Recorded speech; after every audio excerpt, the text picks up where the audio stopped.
This celebrated bestseller offers an understanding of your personal financial problems that will guide you through a lifetime. The Richest Man in Babylon uses success secrets of the ancients to lead you onto the road of happiness and prosperity. And now, The Richest Man in Babylon. Forward. Our prosperity as a nation depends upon the personal financial prosperity of each of us as individuals. This book deals with the personal successes of each of us. Success means accomplishments as the result of our own efforts and abilities. Proper preparation is the key to our success. Our acts can be no wiser than our thoughts. Our thinking can be no wiser than our understanding. This book of cures for lean purses has been termed a guide to financial understanding. That indeed is its purpose, to offer those who are ambitious for financial success an insight which will aid them to acquire money, to keep money, and to make their surpluses earn more money. In the pages which follow, we are taken back to Babylon, the cradle in which was nurtured the basic principles of finance now recognized and used the world over.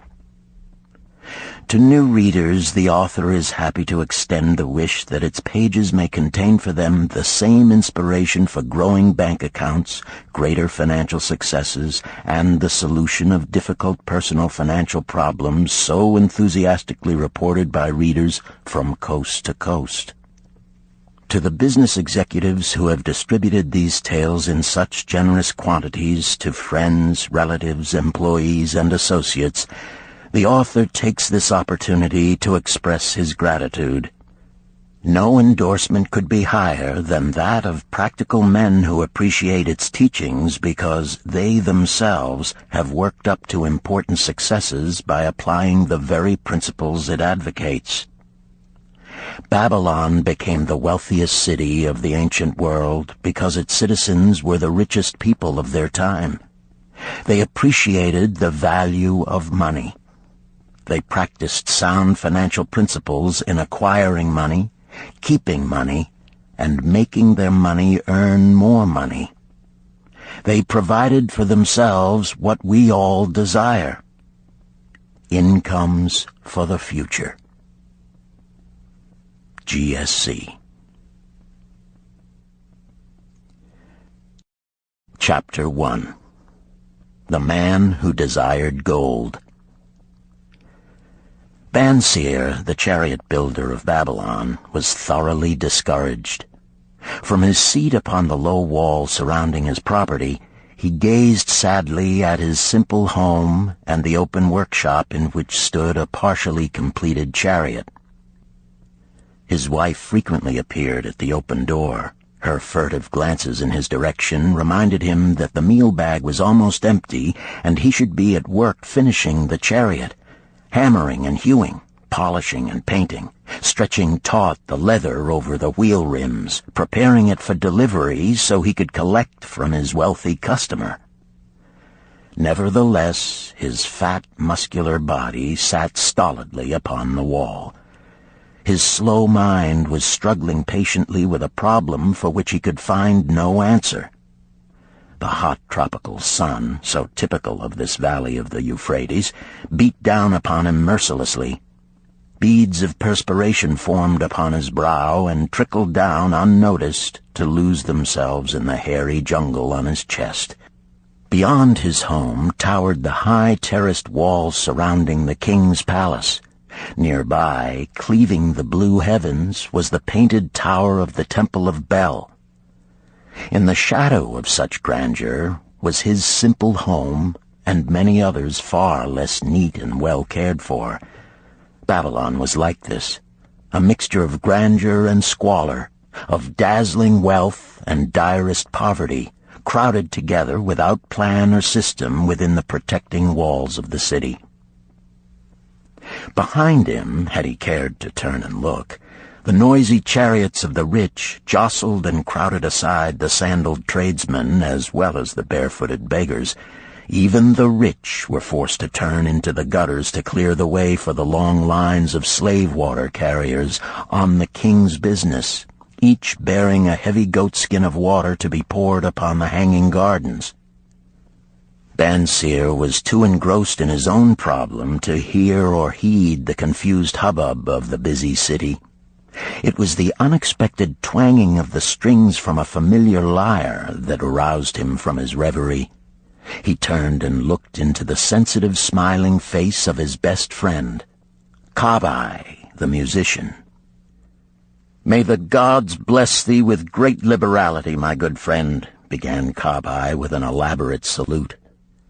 "Yet it does appear they have already been so generous thou needst not to labor. I rejoice with thee in thy good fortune. More, I would even share it with thee.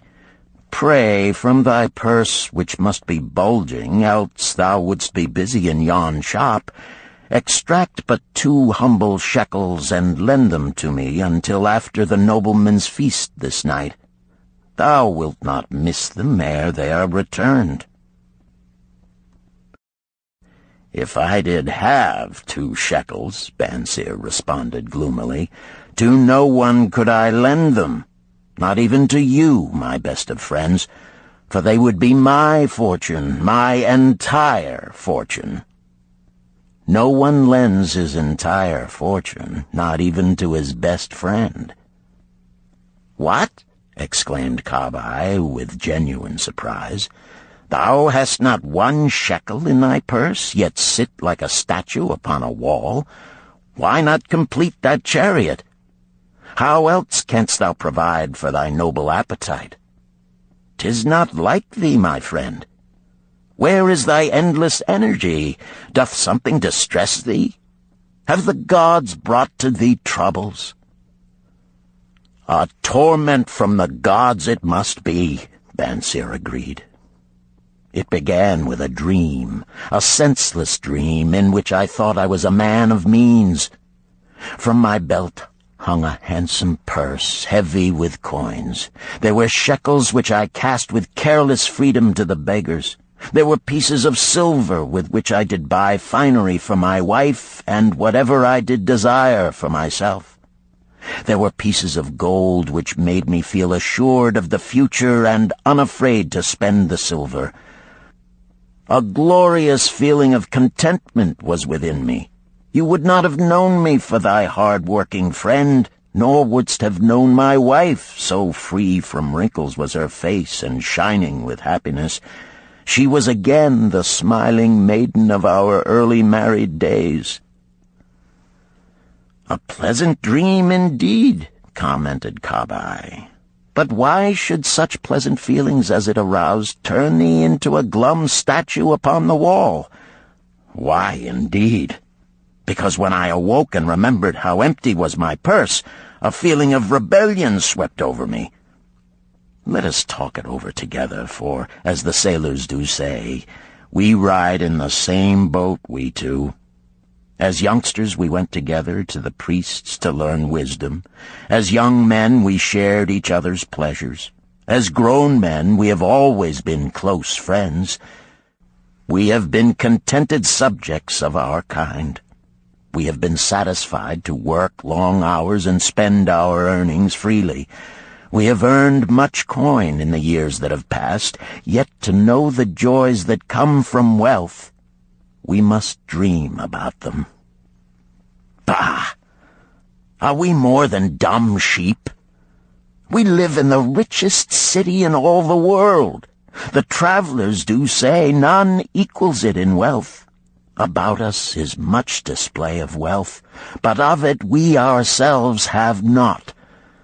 After half a lifetime of hard labor, thou, my best of friends, hast an empty purse, and sayest to me, may I borrow such a trifle as 2 shekels until after the nobleman's feast this night? Then what do I reply? Do I say, here is my purse, its contents will I gladly share?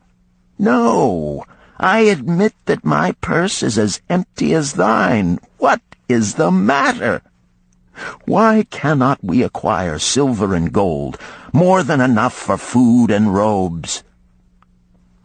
Consider also our sons, Bansir continued.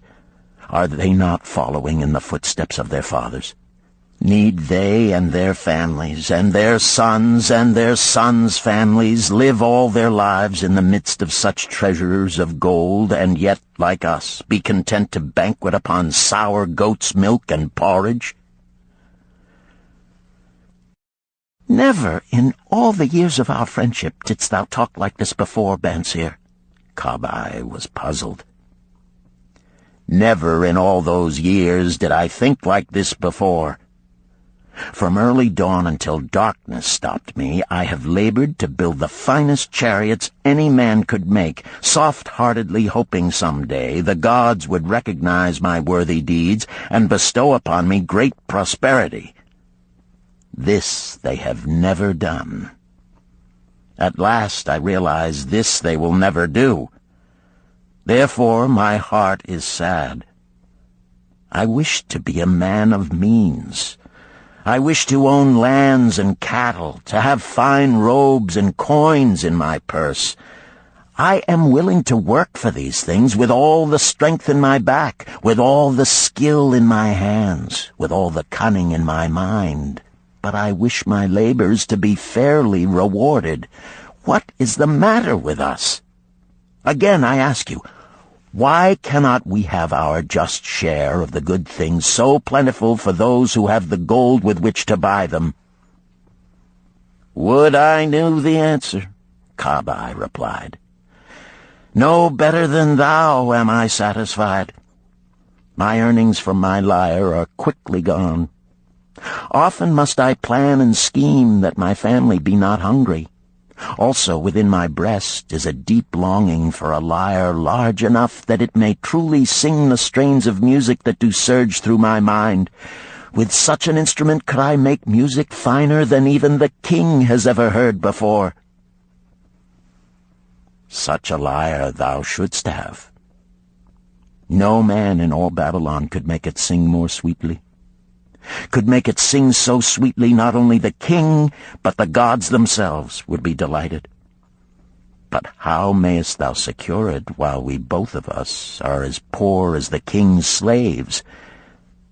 Listen to the bell. Here they come. He pointed to the long column of half-naked, sweating water-bearers plodding laboriously up the narrow street from the river. 5 abreast they marched, each bent under a heavy goatskin of water. A fine figure of a man he who doth lead them, Kabai indicated the wearer of the bell who marched in front without a load. A prominent man in his own country, 'tis easy to see. There are many good figures in the line, Bansir agreed, as good men as we. Tall, blond men from the north, laughing black men from the south, little brown men from the nearer countries, all marching together from the river to the gardens, back and forth, day after day, year after year, naught of happiness to look forward to, beds of straw upon which to sleep, hard grain porridge to eat. Pity the poor brutes, Kabai. Pity them I do, yet thou dost make me see how little better off are we, free men though we call ourselves. That is truth, Kabai, unpleasant thought though it may be. We do not wish to go on year after year living slavish lives, working, getting nowhere. Might we not find out how others acquire gold and do as they do? Kabai inquired. Perhaps there is some secret we might learn if we but sought from those who knew, replied Bansir thoughtfully. This very day, suggested Kabai, I did pass our old friend Arkad, riding in his golden chariot. This I will say, he did not look over my humble head as many in his station might consider his right. Instead, he did wave his hand that all onlookers might see him pay greetings and bestow his smile of friendship upon Kabai, the musician. He is claimed to be the richest man in all Babylon, Bansir mused. So rich, the king is said to seek his golden aid in affairs of the treasury, Kabai replied. So rich, Bansir interrupted. I fear if I should meet him in the darkness of the night, I should lay my hands upon his fat wallet. Nonsense, reproved Kabai. A man's wealth is not in a purse he carries. A fat purse quickly empties if there be no golden stream to refill it. Arkad has an income that constantly keeps his purse full, no matter how liberally he spends. Income, that is the thing, ejaculated Bansir. I wish an income that will keep flowing into my purse whether I sit upon the wall or travel to far lands. Arkad must know how a man can make an income for himself. Dost suppose it is something he could make clear to a mind as slow as mine? Methinks he did teach his knowledge to his son, Nomasir, Kabai responded. Did he not go to Nineveh and, so it is told at the inn, become, without aid from his father, one of the richest men in that city? Kabai, thou bringest to me a rare thought. A new light gleamed in Bansir's eyes. It costs nothing to ask wise advice from a good friend, and Arkad was always that. Never mind though our purses be as empty as the falcon's nest of a year ago. Let that not detain us. We are weary of being without gold in the midst of plenty. We wish to become men of means. Come, let us go to Arkad and ask how we also may acquire incomes for ourselves. Thou speakest with true inspiration, Bansir.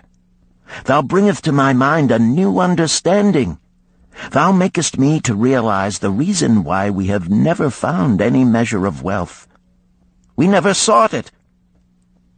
Thou hast labored patiently to build the staunchest chariots in Babylon. To that purpose was devoted your best endeavors. Therefore, at it thou didst succeed. I strove to become a skillful lyre player, and at it I did succeed. In those things toward which we exerted our best endeavors, we succeeded. The gods were content to let us continue thus. Now at last we see a light, bright like that from the rising sun.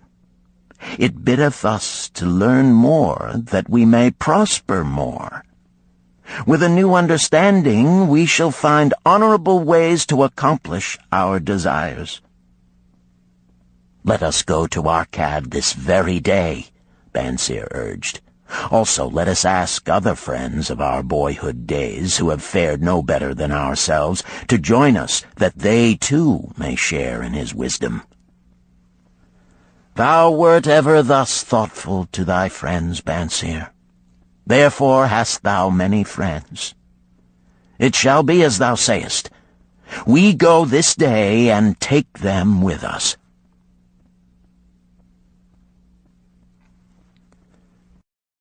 Chapter 2. The Richest Man in Babylon. In old Babylon there once lived a certain very rich man named Arkad.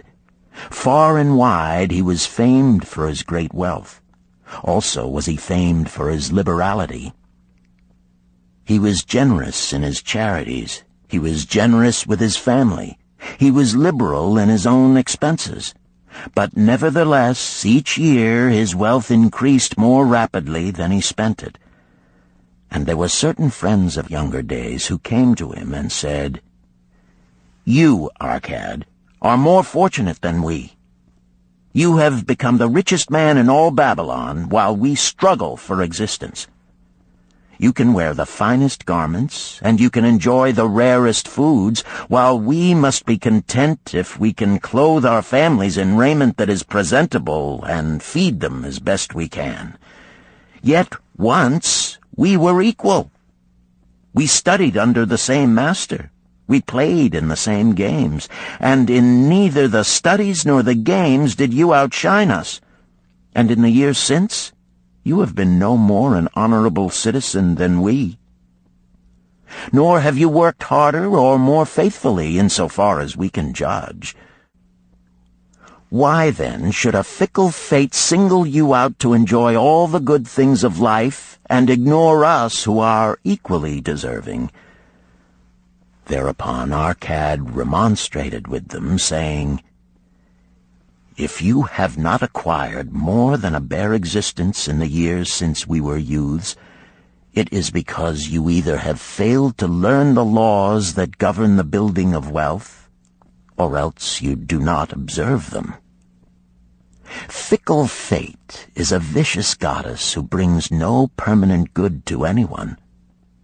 On the contrary, she brings ruin to almost every man upon whom she showers unearned gold.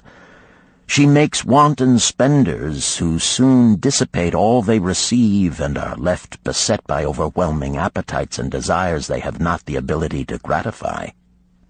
Yet others whom she favors become misers and hoard their wealth, fearing to spend what they have, knowing they do not possess the ability to replace it. They further are beset by fear of robbers and doom themselves to lives of emptiness and secret misery. Others there probably are who can take unearned gold and add to it and continue to be happy and contented citizens, but so few are they, I know of them but by hearsay.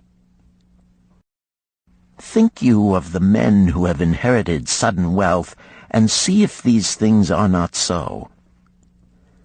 His friends admitted that of the men they knew who had inherited wealth, these words were true, and they besought him to explain to them how he had become possessed of so much prosperity, so he continued.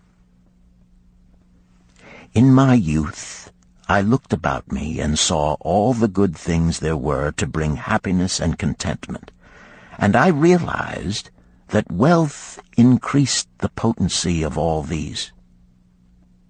Wealth is a power. With wealth, many things are possible. One may ornament the home with the richest of furnishings. One may sail the distant seas. One may feast on the delicacies of far lands. One may buy the ornaments of the gold worker and the stone polisher. One may even build mighty temples for the gods. One may do all these things and many others in which there is delight for the senses and gratification for the soul. And when I realized all this, I decided to myself that I would claim my share of the good things of life. I would not be one of those who stand afar off, enviously watching others enjoy. I would not be content to clothe myself in the cheapest raiment that looked respectable. I would not be satisfied with the lot of a poor man. On the contrary, I would make myself a guest at this banquet of good things. Being, as you know, the son of a humble merchant, one of a large family with no hope of an inheritance, and not being endowed, as you have so frankly said, with superior powers or wisdom, I decided that if I was to achieve what I desired, time and study would be required. As for time, all men have it in abundance. You, each of you, have let slip by sufficient time to have made yourselves wealthy. Yet you admit you have nothing to show except your good families, of which you can be justly proud. As for study, did not our wise teacher teach us that learning was of two kinds? The one kind being the things we learned and knew, and the other being the training that taught us how to find out what we did not know. Therefore did I decide to find out how one might accumulate wealth, and, when I had found out, to make this my task and do it well. For is it not wise that we should enjoy while we dwell in the brightness of the sunshine? For sorrows enough shall descend upon us when we depart for the darkness of the world of spirit. I found employment as a scribe in the hall of records, and long hours each day I labored upon the clay tablets. Week after week, and month after month I labored, yet for my earnings I had naught to show. Food and clothing and penance to the gods, and other things of which I could remember not what, absorbed all my earnings, but my determination did not leave me. And one day Algamish, the moneylender, came to the house of the city master and ordered a copy of the 9th law, and he said to me, I must have this in 2 days, and if the task is done by that time, 2 coppers will I give to thee. So I labored hard, but the law was long, and when Algamish returned, the task was unfinished. He was angry, and had I been his slave, he would have beaten me. But knowing the city master would not permit him to injure me, I was unafraid. So I said to him, Algamish, you are a very rich man. Tell me how I may also become rich, and all night I will carve upon the clay, and when the sun rises, it shall be completed. He smiled at me and replied, You are a forward knave, but we will call it a bargain. All that night I carved, though my back pained and the smell of the wick made my head ache until my eyes could hardly see. But when he returned at sunup, the tablets were complete. Now, I said, tell me what you promised. You have fulfilled your part of our bargain, my son, he said to me kindly, and I am ready to fulfill mine. I will tell you these things you wish to know, because I am becoming an old man, and an old tongue loves to wag. And when youth comes to age for advice, he receives the wisdom of years.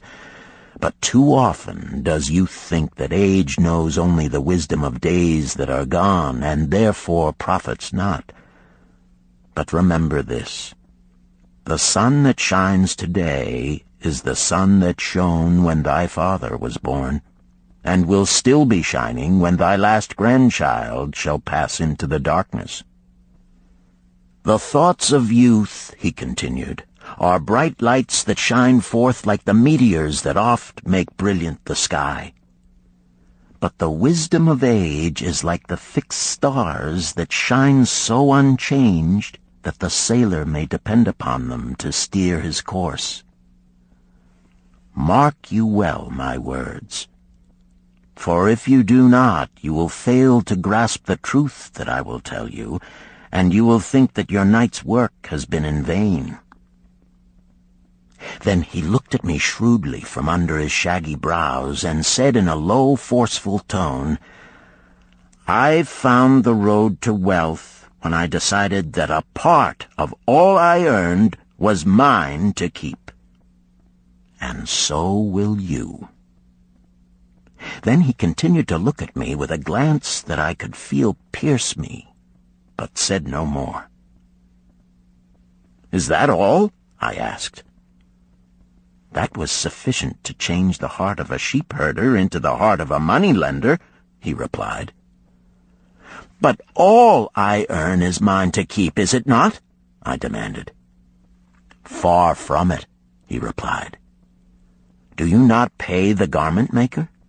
Do you not pay the sandal-maker? Do you not pay for the things you eat? Can you live in Babylon without spending? What have you to show for your earnings of the past month? What for the past year? Fool!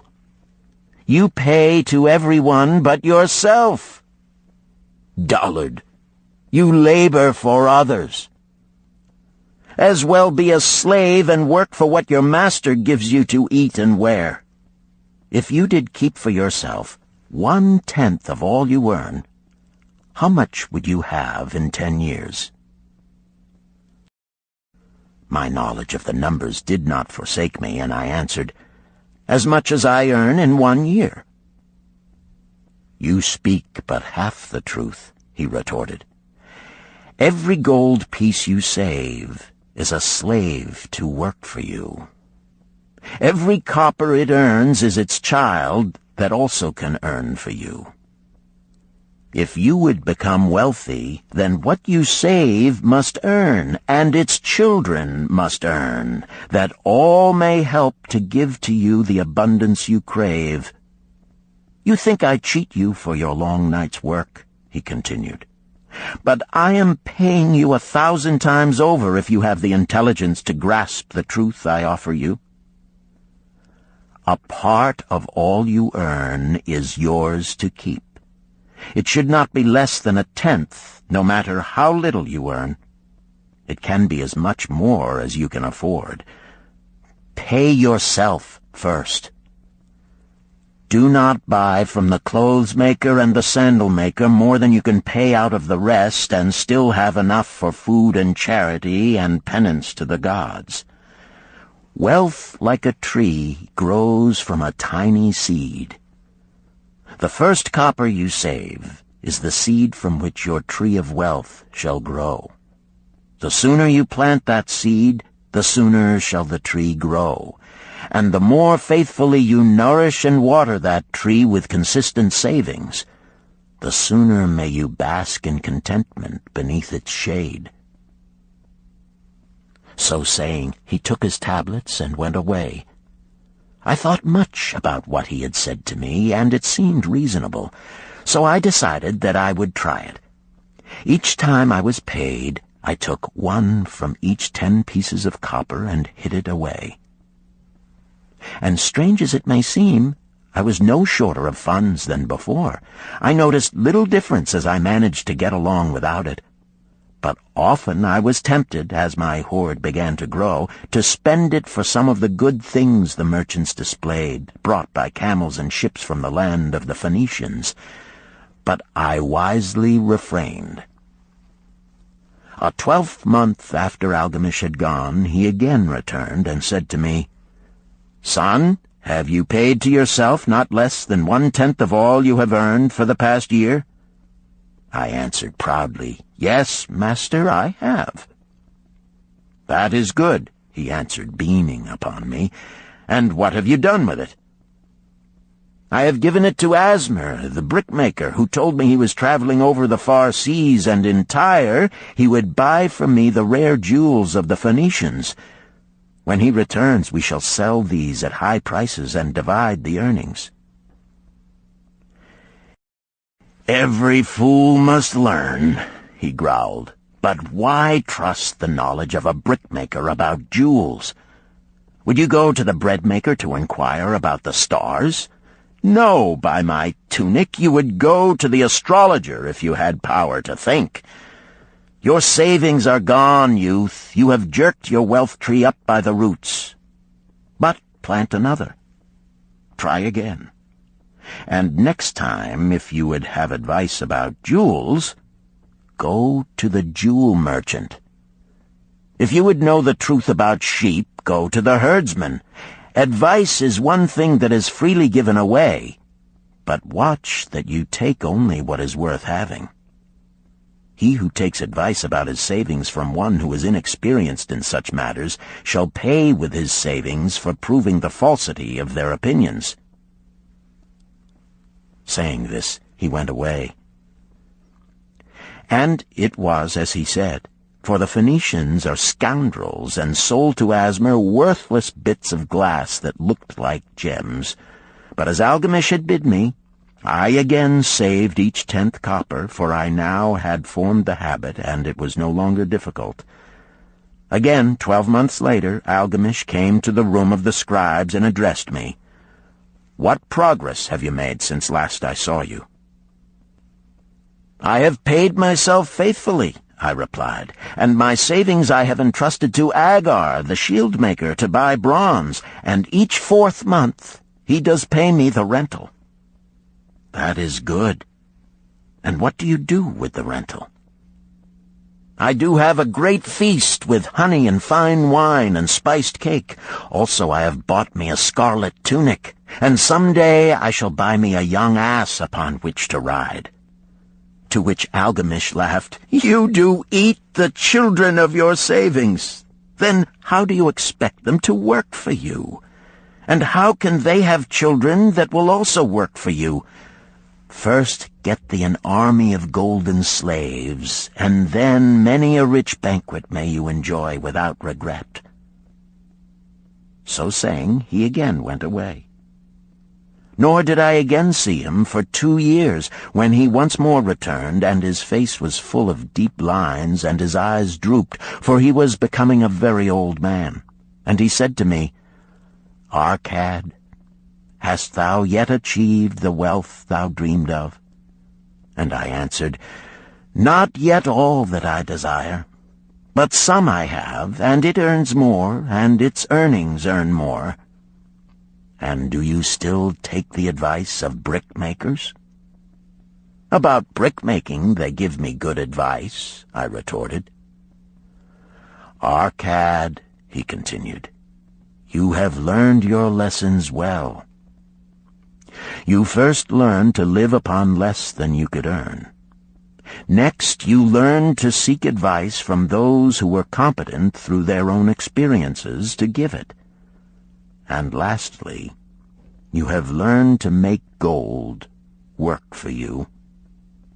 You have taught yourself how to acquire money, how to keep it, and how to use it. Therefore, you are competent for a responsible position. I am becoming an old man. My sons think only of spending and give no thought to earning. My interests are great, and I fear too much for me to look after. If you will go to Nippur and look after my lands there, I shall make you my partner, and you shall share in my estate." So I went to Nippur and took charge of his holdings, which were large, and because I was full of ambition and because I had mastered the 3 laws of successfully handling wealth, I was enabled to increase greatly the value of his properties. So I prospered much, and when the spirit of Algamish departed for the sphere of darkness, I did share in his estate as he had arranged under the law. So spake Arcad, and when he had finished his tale, one of his friends said, "You were indeed fortunate that Algamish made you an heir." "Fortunate only in that I had the desire to prosper before I first met him. For 4 years did I not prove my definiteness of purpose by keeping 1/10 of all I earned? Would you call a fisherman lucky who for years so studied the habits of the fish that with each changing wind he could cast his nets about them? Opportunity is a haughty goddess who wastes no time with those who are unprepared. You had strong willpower to keep on after you lost your first year's savings.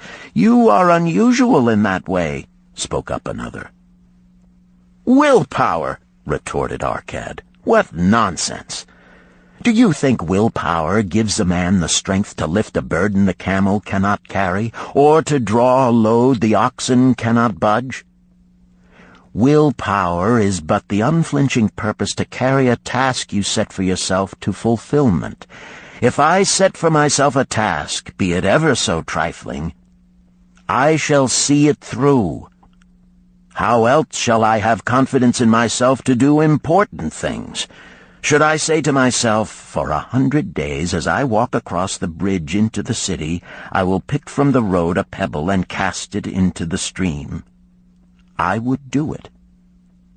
If on the 7th day I passed by without remembering, I would not say to myself, tomorrow I will cast 2 pebbles which will do as well. Instead, I would retrace my steps and cast the pebble. Nor on the 20th day would I say to myself, Arcad, this is useless. What does it avail you to cast a pebble every day? Throw in a handful and be done with it.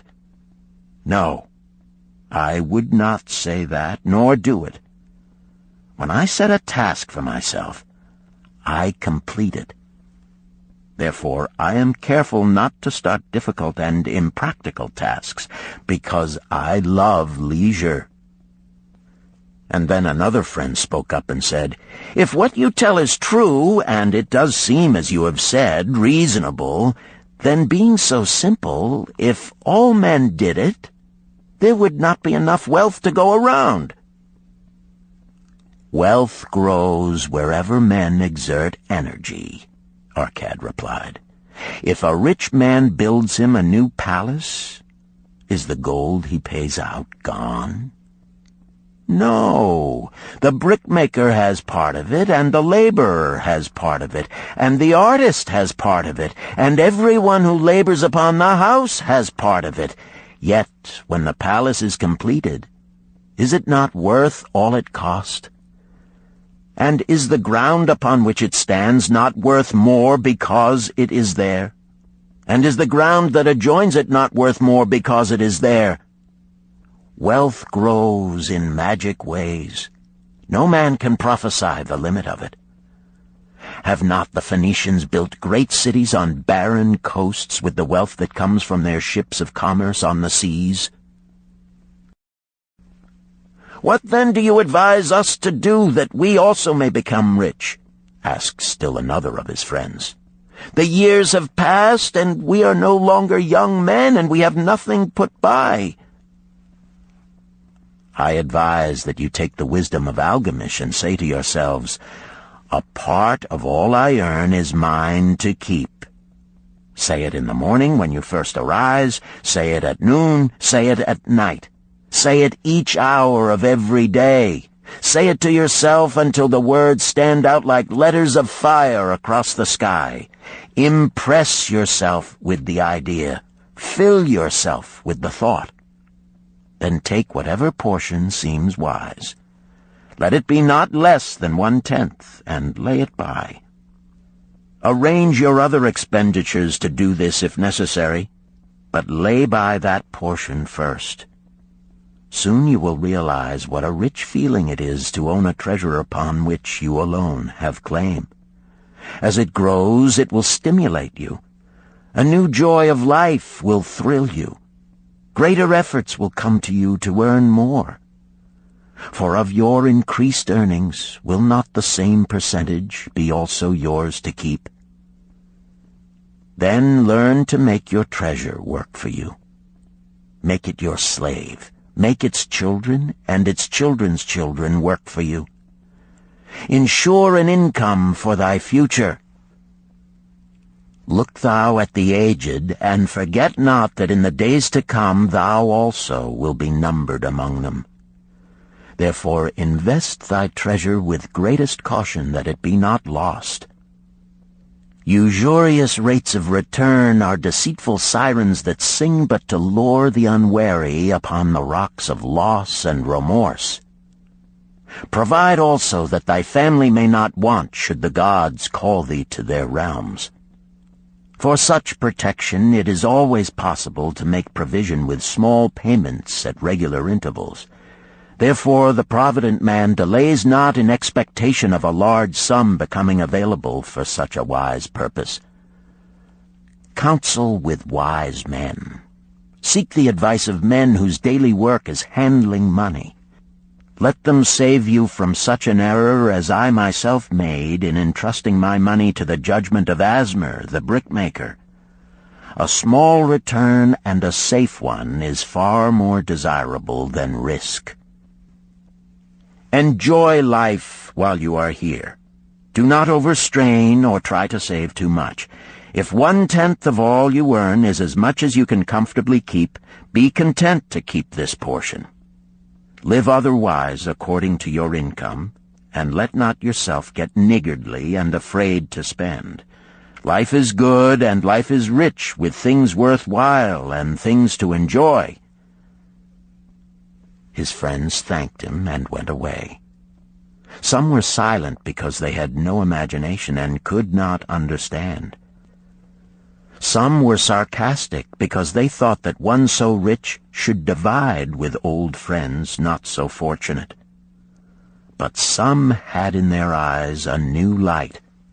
They realized that Algamish had come back each time to the room of the scribes because he was watching a man work his way out of darkness into light.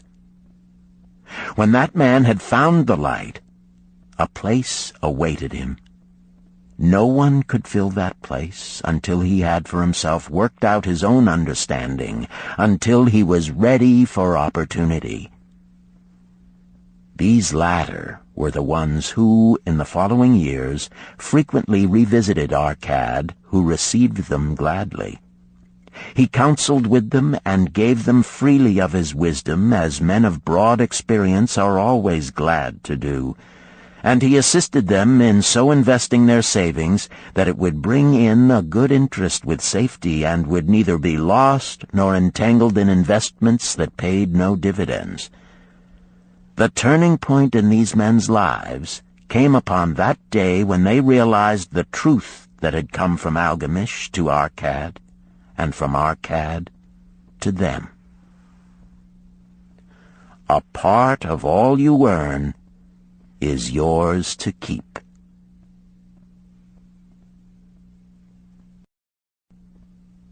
Chapter 3.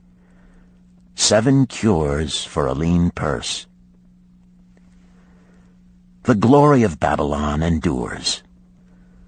Down through the ages, its reputation comes to us as the richest of cities, its treasures as fabulous. Yet it was not always so. The riches of Babylon were the results of the wisdom of its people. They first had to learn how to become wealthy. When the good King Sargon returned to Babylon after defeating his enemies, the Elamites, he was confronted with a serious situation. The royal chancellor explained it to the king thus: "After many years of great prosperity brought to our people because your majesty built the great irrigation canals and the mighty temples of the gods, now that these works are completed, the people seem unable to support themselves. The laborers are without employment. The merchants have few customers. The farmers are unable to sell their produce. The people have not enough gold to buy food." "But where has all the gold gone that we spent for these great improvements?" demanded the king. "It has found its way, I fear," responded the chancellor, "into the possession of a few very rich men of our city. It filtered through the fingers of most of our people as quickly as the goat's milk goes through the strainer. Now that the stream of gold has ceased to flow, most of our people have nothing to show for their earnings." The king was thoughtful for some time. Then he asked, "Why should so few men be able to acquire all the gold?" "Because they know how," replied the chancellor. "One may not condemn a man for succeeding because he knows how. Neither may one with justice take away from a man what he has fairly earned, to give to men of less ability." "But why," demanded the king, "should not all the people learn how to accumulate gold and therefore become themselves rich and prosperous?" "Quite possible, Your Excellency. But who can teach them? Certainly not the priests, because they know naught of money-making." "Who knows best in all our city how to become wealthy, Chancellor?" asked the king. "Thy question answers itself, Your Majesty. Who has amassed the greatest wealth in Babylon?" "Well said, my able Chancellor. It is Arcad. He is the richest man in Babylon. Bring him before me on the morrow." Upon the following day, as the king had decreed, Arcad appeared before him, straight and sprightly, despite his 80 years and 10. "Arcad," spoke the king, "is it true thou art the richest man in Babylon?" "So it is reported, Your Majesty, and no man disputes it." "How becamest thou so wealthy?" "By taking advantage of opportunities available to all citizens of our good city." thou hadst nothing to start with? Only a great desire for wealth. Besides this, nothing. Arcad, continued the king, our city is in a very unhappy state because a few men know how to acquire wealth and therefore monopolize it, while the mass of our citizens lack the knowledge of how to keep any part of the gold they receive. It is my desire that Babylon be the wealthiest city in the world. Therefore, it must be a city of many wealthy men. Therefore, we must teach all the people how to acquire riches. Tell me, Arcad, is there any secret to acquiring wealth? Can it be taught? It is practical, Your Majesty. That which one man knows can be taught to others. The king's eyes glowed. Arcad, thou speakest the words I wish to hear. Wilt thou lend thyself to this great cause? Wilt thou teach thy knowledge to a school for teachers, each of whom shall teach others until there are enough trained to teach these truths to every worthy subject in my domain? Arcad bowed and said, I am thy humble servant to command. Whatever knowledge I possess will I gladly give for the betterment of my fellow men and the glory of my king. Let your good chancellor arrange for me a class of 100 men, and I will teach them those 7 cures which did fatten my purse, than which there was none leaner in all Babylon. A fortnight later, in compliance with the king's command, the chosen 100 assembled in the great hall of the Temple of Learning, seated upon colorful rings in a semicircle. Arcad sat beside a small tabaret upon which smoked a sacred lamp sending forth a strange and pleasing odor. "Behold the richest man in Babylon," whispered a student, nudging his neighbor as Arcad arose. "He is but a man, even as the rest of us." "As a dutiful subject of our great king," Arcad began, "I stand before you in his service. Because once I was a poor youth who did greatly desire gold, and because I found knowledge that enabled me to acquire it, he asks that I impart unto you my knowledge. I started my fortune in the humblest way. I had no advantage not enjoyed as fully by you and every citizen in Babylon. The first storehouse of my treasure was a well-worn purse. I loathed its useless emptiness. I desired that it be round and full, clinking with the sound of gold. Therefore I sought every remedy for a lean purse. I found 7. To you who are assembled before me shall I explain the 7 cures for a lean purse, which I do recommend to all men who desire much gold. Each day for 7 days will I explain to you one of the 7 remedies. Listen attentively to the knowledge that I will impart. Debate it with me. Discuss it among yourselves. Learn these lessons thoroughly, that ye may also plant in your own purse the seed of wealth. First must each of you start wisely to build a fortune of his own. Then wilt thou be competent, and only then, to teach these truths to others. I shall teach to you in simple ways how to fatten your purses. This is the first step leading to the Temple of Wealth, and no man may climb who cannot plant his feet firmly upon the first step. We shall now consider the first cure. The first cure. Start thy purse to fattening. Arcad addressed the thoughtful man in the second row. My good friend, at what craft workest thou? I, replied the man, am a scribe and carve records upon the clay tablets. Even at such labor did I myself earn my first coppers. Therefore thou hast the same opportunity to build a fortune. He spoke to a florid-faced man farther back. Pray tell also what dost thou to earn thy bread?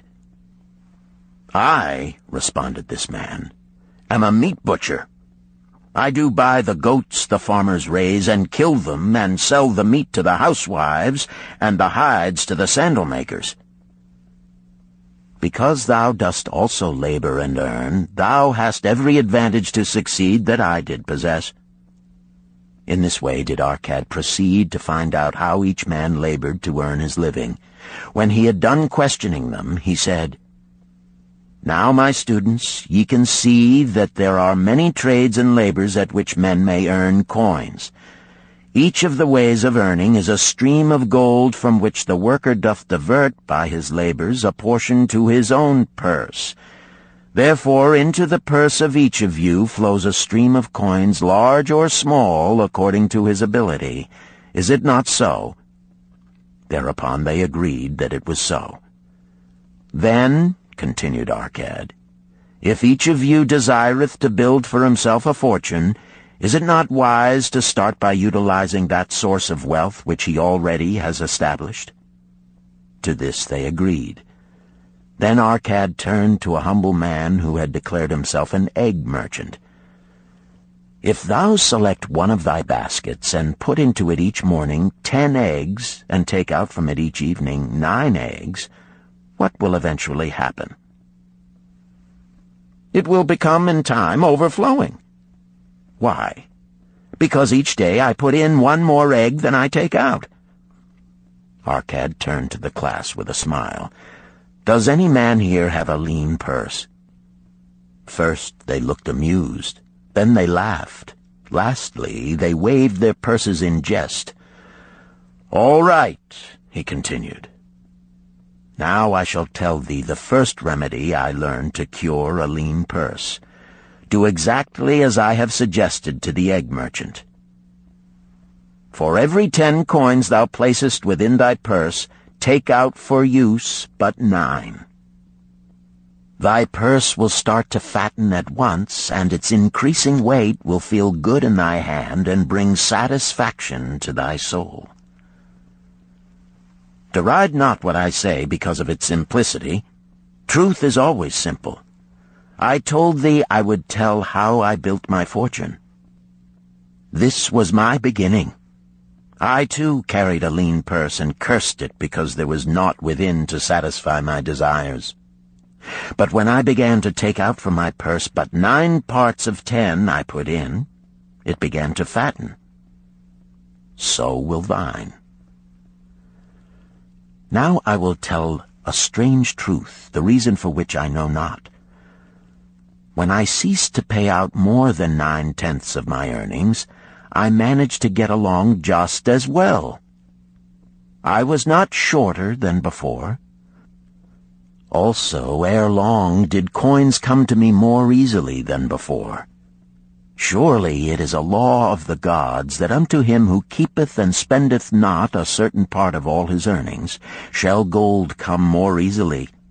Likewise him whose purse is empty does gold avoid. Which desirest thou the most? Is it the gratification of thy desires of each day, a jewel, a bit of finery, better raiment, more food, things quickly gone and forgotten? Or is it substantial belongings, gold, lands, herds, merchandise, income-bringing investments? The coins thou takest from thy purse bring the first. The coins thou leavest within it will bring the latter. This, my students, was the first cure I did discover for my lean purse. For each 10 coins I put in, to spend but 9. Debate this among yourselves. If any man proves it untrue, tell me upon the morrow when we shall meet again. The second cure. Control thy expenditures. Some of your members, my students, have asked me this. How can a man keep 1/10 of all he earns in his purse when all the coins he earns are not enough for his necessary expenses? So did Arcad address his students upon the second day. "Yesterday, how many of thee carried lean purses?" "All of us," answered the class. "Yet thou do not all earn the same. Some earn much more than others. Some have much larger families to support. Yet all purses were equally lean. Now I will tell thee an unusual truth about men and sons of men. It is this, that what each of us calls our necessary expenses will always grow to equal our incomes unless we protest to the contrary. Confuse not the necessary expenses with thy desires. Each of you, together with your good families, have more desires than your earnings can gratify. Therefore are thy earnings spent to gratify these desires in so far as they will go. Still thou retainest many ungratified desires. All men are burdened with more desires than they can gratify. Because of my wealth, thinkest thou I may gratify every desire? 'Tis a false idea. There are limits to my time. There are limits to my strength. There are limits to the distance I may travel. There are limits to what I may eat. There are limits to the zest with which I may enjoy. I say to you that just as weeds grow in a field wherever the farmer leaves space for their roots, even so freely do desires grow in men whenever there is a possibility of their being gratified. Thy desires are a multitude, and those that thou mayest gratify are but few. Study thoughtfully thy accustomed habits of living. Herein may be most often found certain accepted expenses that may wisely be reduced or eliminated. Let thy motto be 100% of appreciated value demanded for each coin spent. Therefore, engrave upon the clay each thing for which thou desireth to spend. Select those that are necessary and others that are possible through the expenditure of 9/10 of thy income.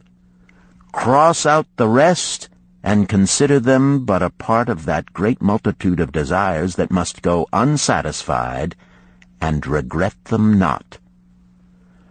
Budget then thy necessary expenses. Touch not the 1/10 that is fattening thy purse. Let this be thy great desire that is being fulfilled. Keep working with thy budget. Keep adjusting it to help thee. Make it thy first assistant in defending thy fattening purse. Hereupon one of the students, wearing a robe of red and gold, arose and said, "I am a free man. I believe that it is my right to enjoy the good things of life. Therefore do I rebel against the slavery of a budget which determines just how much I may spend and for what. I feel it would take much pleasure from my life and make me little more than a pack-ass to carry a burden." To him Arcad replied, "Who, my friend, would determine thy budget?" "I would make it for myself," responded the protesting one. "In that case, were a pack-ass to budget his burden, would he include therein jewels and rugs and heavy bars of gold? Not so. He would include hay and grain and a bag of water for the desert trail. The purpose of a budget is to help thy purse to fatten. It is to assist thee to have thy necessities and, insofar as attainable, thy other desires. It is to enable thee to realize thy most cherished desires by defending them from thy casual wishes. Like a bright light in a dark cave, thy budget shows up the leaks from thy purse and enables thee to stop them and control thy expenditures for definite and gratifying purposes. This, then, is the second cure for a lean purse. Budget thy expenses, that thou mayest have coins to pay for thy necessities, to pay for thy enjoyments, and to gratify thy worthwhile desires without spending more than 9/10 of thy earnings. The third cure. Make thy gold multiply. Behold, thy lean purse is fattening. Thou hast disciplined thyself to leave therein 1/10 of all thou earnest. Thou hast controlled thy expenditures to protect thy growing treasure. Next, we will consider means to put thy treasure to labor and to increase. Gold in a purse is gratifying to own, and satisfieth a miserly soul, but earns nothing. The gold we may retain from our earnings is but the start. The earnings it will make shall build our fortunes. So spoke our cat upon the third day to his class. How, therefore, may we put our gold to work? My first investment was unfortunate, for I lost all. Its tale I will relate later. My first profitable investment was a loan I made to a man named Agar, a shield maker. Once each year did he buy large shipments of bronze brought from across the sea to use in his trade. Lacking sufficient capital to pay the merchants, he would borrow from those who had extra coins. He was an honorable man. His borrowing he would repay, together with a liberal rental as he sold his shields. Each time I loaned to him, I loaned back also the rental he had paid to me. Therefore not only did my capital increase, but its earnings likewise increased. Most gratifying was it to have these sums returned to my purse. I tell you, my students, a man's wealth is not in the coins he carries in his purse. It is the income he buildeth, the golden stream that continually floweth into his purse and keepeth it always bulging. That is what every man desireth. That is what thou, each one of thee, desireth. An income that continueth to come whether thou work or travel. Great income I have acquired, so great that I am called a very rich man. My loans to Agar were my first training in profitable investment. Gaining wisdom from this experience, I extended my loans and investments as my capital increased. From a few sources at first, from many sources later, flowed into my purse a golden stream of wealth available for such wise uses as I should decide. Behold, from my humble earnings, I had begotten a horde of golden slaves, each laboring and earning more gold. As they labored for me, so their children also labored, and their children's children, until great was the income from their combined efforts. Gold increaseth rapidly when making reasonable earnings, as thou wilt see from the following. A farmer, when his first son was born, took 10 pieces of silver to a moneylender and asked him to keep it on rental for his son until he became 20 years of age. This the moneylender did, and agreed the rental should be 1/4 of its value each 4 years. The farmer asked, because this sum he had set aside as belonging to his son, that the rental be added to the principal. When the boy had reached the age of 20 years, the farmer again went to the moneylender to inquire about the silver. The moneylender explained that because this sum had been increased by compound interest, the original 10 pieces of silver had now grown to 30½ pieces. The farmer was well pleased, and because the son did not need the coins, he left them with the moneylender. When the son became 50 years of age, the father meantime having passed to the other world, the moneylender paid the son in settlement 167 pieces of silver. Thus, in 50 years, had the investment multiplied itself at rental almost 17 times. This, then, is the third cure for a lean purse. to put each coin to laboring, that it may reproduce its kind, even as the flocks of the field, and help bring to thee income, a stream of wealth that shall flow constantly into thy purse. The fourth cure. Guard thy treasures from loss. Misfortune loves a shining mark. Gold in a man's purse must be guarded with firmness, else it be lost. Thus it is wise that we must first secure small amounts and learn to protect them before the gods entrust us with larger. So spoke Arcad upon the fourth day to his class. Every owner of gold is tempted by opportunities whereby it would seem that he could make large sums by its investment in most plausible projects. Often friends and relatives are eagerly entering such investment and urge him to follow. The first sound principle of investment is security for thy principal. Is it wise to be intrigued by larger earnings when thy principal may be lost? I say not. The penalty of risk is probable loss. Study carefully, before parting with thy treasure, each assurance that it may be safely reclaimed. Be not misled by thine own romantic desires to make wealth rapidly. Before thou loan it to any man, assure thyself of his ability to repay and his reputation for doing so, that thou mayest not unwittingly be making him a present of thy hard-earned treasure.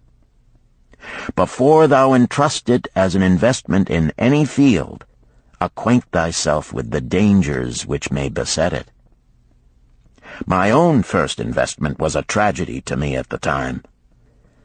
The guarded savings of a year I did entrust to a brickmaker named Asmer, who was traveling over the far seas, and in Tyre agreed to buy for me the rare jewels of the Phoenicians. These we would sell upon his return and divide the profits. The Phoenicians were scoundrels and sold him bits of glass. My treasure was lost. Today, my training would show to me at once the folly of entrusting a brickmaker to buy jewels. Therefore do I advise thee from the wisdom of my experiences, be not too confident of thine own wisdom in entrusting thy treasures to the possible pitfalls of investments. Better by far to consult the wisdom of those experienced in handling money for profit.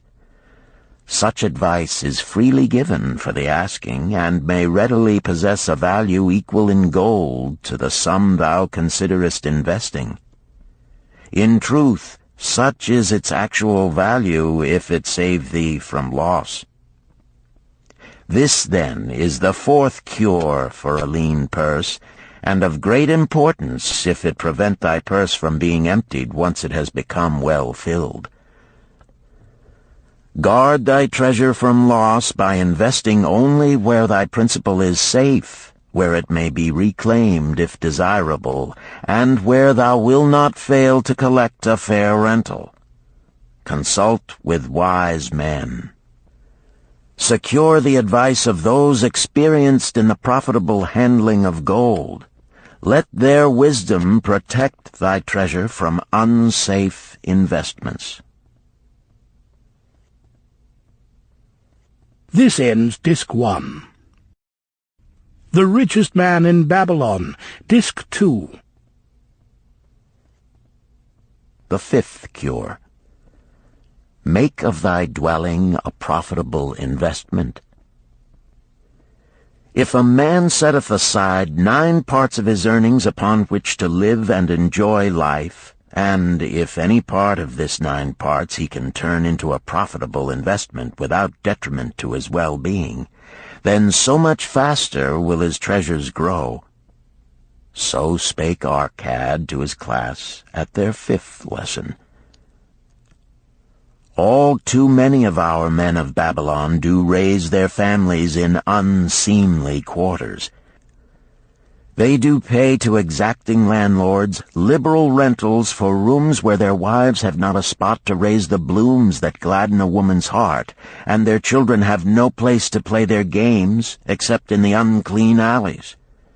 No man's family can fully enjoy life unless they do have a plot of ground wherein children can play in the clean earth, and where the wife may raise not only blossoms but good rich herbs to feed her family. To a man's heart it brings gladness to eat the figs from his own trees and the grapes of his own vines, to own his own domicile and to have it a place he is proud to care for, putteth confidence in his heart and greater effort behind all his endeavors. Therefore do I recommend that every man own the roof that sheltereth him and his. Nor is it beyond the ability of any well-intentioned man to own his home.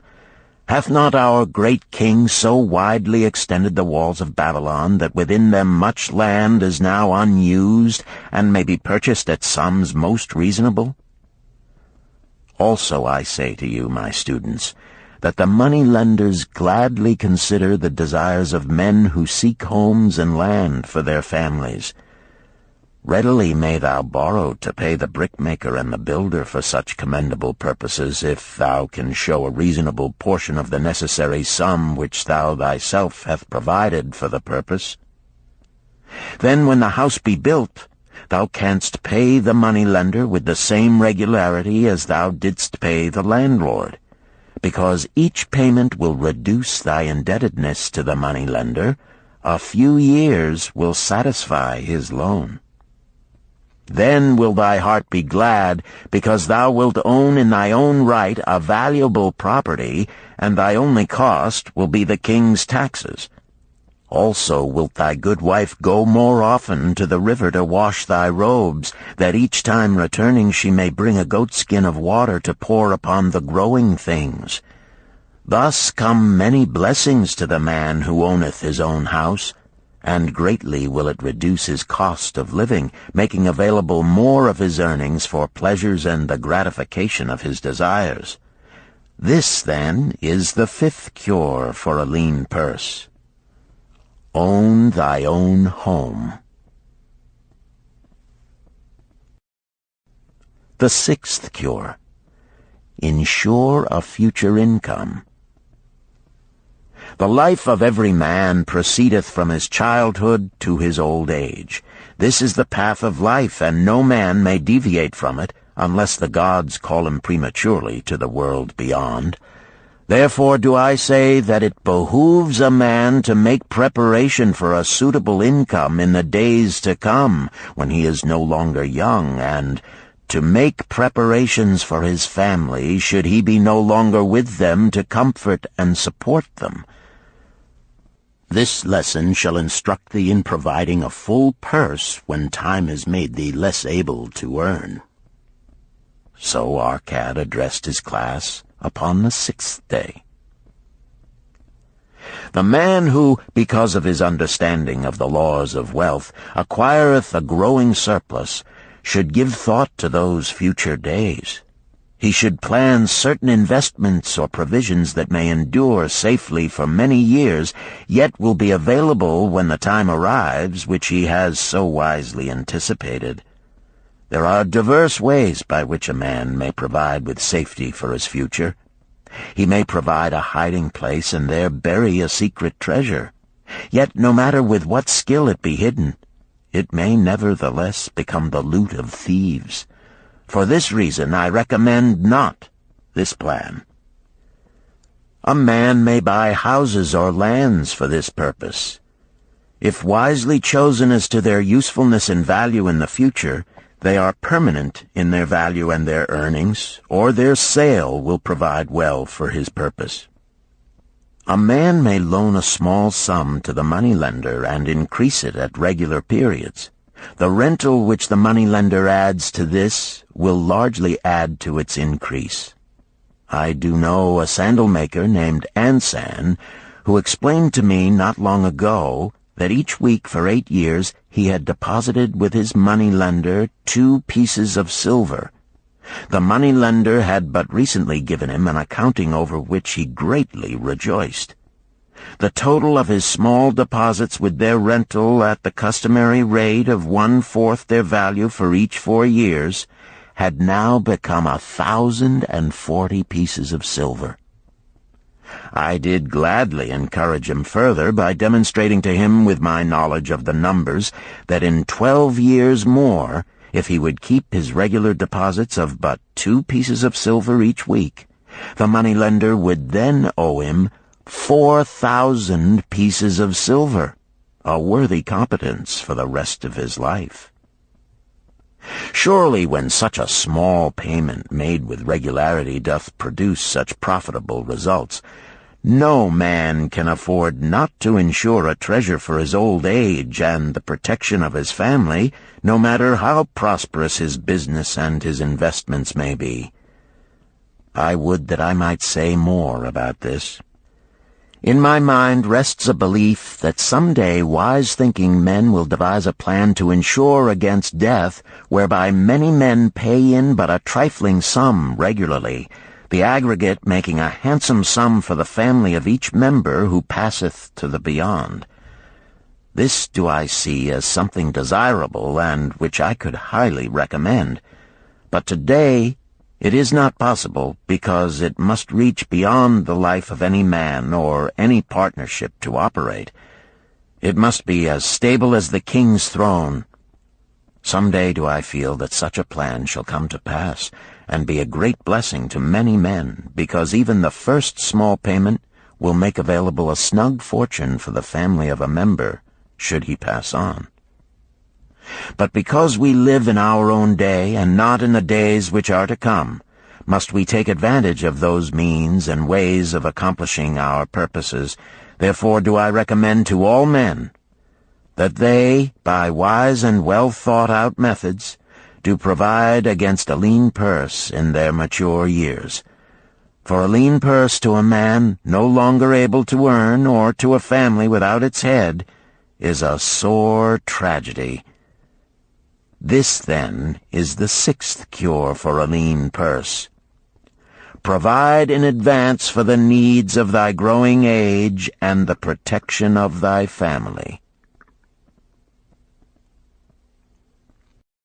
The 7th cure. Increase thy ability to earn. This day do I speak to thee, my students, of one of the most vital remedies for a lean purse. Yet I will not talk of gold, but of yourselves, of the men beneath the robes of many colors who do sit before me. I will talk to you of those things within the minds and lives of men which do work for or against their success. So did Arcad address his class upon the 7th day. Not long ago came to me a young man seeking to borrow. When I questioned him the cause of his necessity, he complained that his earnings were insufficient to pay his expenses. Thereupon I explained to him, this being the case, he was a poor customer for the moneylender, as he possessed no surplus earning capacity to repay the loan. What you need, young man, I told him, is to earn more coins. What dost thou to increase thy capacity to earn? All that I can do, he replied. 6 times within 2 moons have I approached my master to request my pay be increased, but without success. No man can go oftener than that. We may smile at his simplicity, yet he did possess one of the vital requirements to increase his earnings. Within him was a strong desire to earn more, a proper and commendable desire. Preceding accomplishment must be desire. Thy desires must be strong and definite. General desires are but weak longings. For a man to wish to be rich is of little purpose. For a man to desire 5 pieces of gold is a tangible desire which he can press to fulfillment. After he has backed his desire for 5 pieces of gold with strength of purpose to secure it, next he can find similar ways to obtain 10 pieces, and then 20 pieces, and later 1,000 pieces, and, behold, he has become wealthy. In learning to secure his one definite small desire, he hath trained himself to secure a larger one. This is the process by which wealth is accumulated, first in small sums, then in larger ones as a man learns and becomes more capable. Desires must be simple and definite. They defeat their own purpose should they be too many, too confusing, or beyond a man's training to accomplish. As a man perfecteth himself in his calling, even so doth his ability to earn increase. In those days when I was a humble scribe carving upon the clay for a few coppers each day, I observed that other workers did more than I, and were paid more. Therefore did I determine that I would be exceeded by none. Nor did it take long for me to discover the reason for their greater success. More interest in my work, more concentration upon my task, more persistence in my effort, and, behold, few men could carve more tablets in a day than I. With reasonable promptness my increased skill was rewarded, nor was it necessary for me to go 6 times to my master to request recognition. The more of wisdom we know, the more we may earn. That man who seeks to learn more of his craft shall be richly rewarded. If he is an artisan, he may seek to learn the methods and the tools of those most skillful in the same line. If he laboreth at the law or at healing, he may consult and exchange knowledge with others of his calling. If he be a merchant, he may continually seek better goods that can be purchased at lower prices. Always do the affairs of men change and improve, because keen-minded men seek greater skill that they may better serve those upon whose patronage they depend. Therefore, I urge all men to be in the front rank of progress and not to stand still, lest they be left behind. Many things come to make a man's life rich with gainful experiences. Such things as the following a man must do if he respects himself. He must pay his debts with all the promptness within his power, not purchasing that for which he is unable to pay. He must take care of his family, that they may think and speak well of him. He must make a will of record, that in case the gods call him, proper and honorable division of his property be accomplished. He must have compassion upon those who are injured and smitten by misfortune, and aid them within reasonable limits. He must do deeds of thoughtfulness to those dear to him. Thus, the 7th and last remedy for a lean purse is to cultivate thy own powers, to study and become wiser, to become more skillful, to so act as to respect thyself. Thereby shalt thou acquire confidence in thyself to achieve thy carefully considered desires.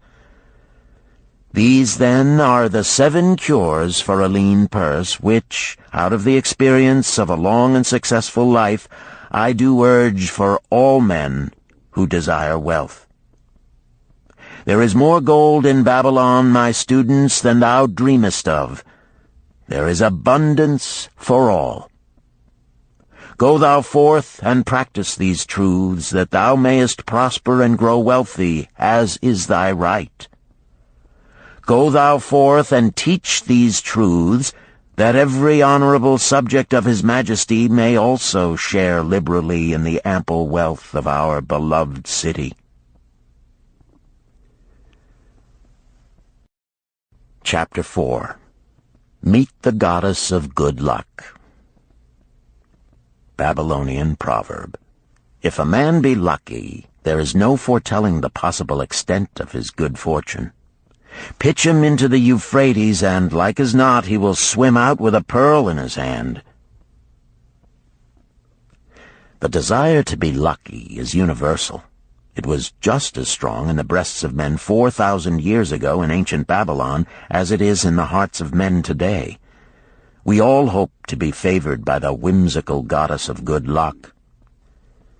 Is there some way we can meet her and attract not only her favorable attention, but her generous favors? Is there a way to attract good luck? That is just what the men of ancient Babylon wished to know. It is exactly what they decided to find out. They were shrewd men and keen thinkers.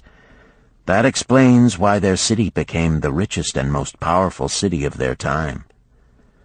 In that distant past, they had no schools or colleges. Nevertheless, they had a center of learning, and a very practical one it was. Among the towered buildings in Babylon was one that ranked in importance with the palace of the king, the hanging gardens, and the temples of the gods. You will find scant mention of it in the history books, more likely no mention at all, yet it exerted a powerful influence upon the thought of that time. This building was the temple of learning, where the wisdom of the past was expounded by voluntary teachers, and where subjects of popular interest were discussed in open forums. Within its walls, all men met as equals. The humblest of slaves could dispute with impunity the opinions of a prince of the royal house. Among the many who frequented the Temple of Learning was a wise rich man named Arcad, called the richest man in Babylon. He had his own special hall where almost any evening a large group of men, some old, some very young, but mostly middle-aged, gathered to discuss and argue interesting subjects. Suppose we listen in to see whether they knew how to attract good luck. The sun had just set like a great red ball of fire shining through the haze of desert dust when Arcad strolled to his accustomed platform. Already full 80 men were awaiting his arrival, reclining on their small rugs spread upon the floor. More were still arriving. "What shall we discuss this night?" Arcad inquired. After a brief hesitation, a tall cloth weaver addressed him, arising as was the custom. "I have a subject I would like to hear discussed, yet hesitate to offer, lest it seem ridiculous to you, Arcad, and my good friends here." Upon being urged to offer it, both by Arcad and by calls from the others, he continued, "This day I have been lucky, for I have found a purse in which there are pieces of gold. To continue to be lucky is my great desire. Feeling that all men share with me this desire, I do suggest we debate how to attract good luck, that we may discover ways it can be enticed to one." "A most interesting subject has been offered," Arcad commented. "One most worthy of our discussion. To some men, good luck bespeaks but a chance happening that, like an accident, may befall one without purpose or reason. Others do believe that the instigator of all good fortune is our most bounteous goddess Ashtar, ever anxious to reward with generous gifts those who please her. Speak up, my friends, what say you? Shall we seek to find if there be means by which good luck may be enticed to visit each and all of us?" "Yea, and much of it," responded the growing group of eager listeners.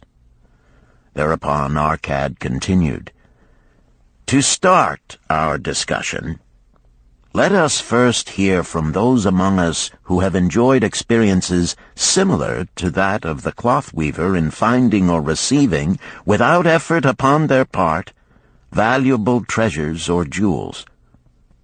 There was a pause in which all looked about, expecting someone to reply, but no one did. "What? No one?" Arcad asked. then rare indeed must be this kind of good luck. Who now will offer a suggestion as to where we shall continue our search?" "That I will do," spoke a well-robed young man, arising.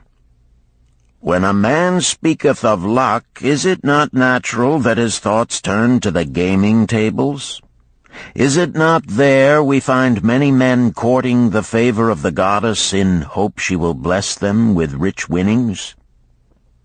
As he resumed his seat, a voice called, "Do not stop! Continue thy story. Tell us, didst thou find favor with the goddess at the gaming tables? Did she turn the cubes with red side up, so thou filled thy purse at the dealer's expense?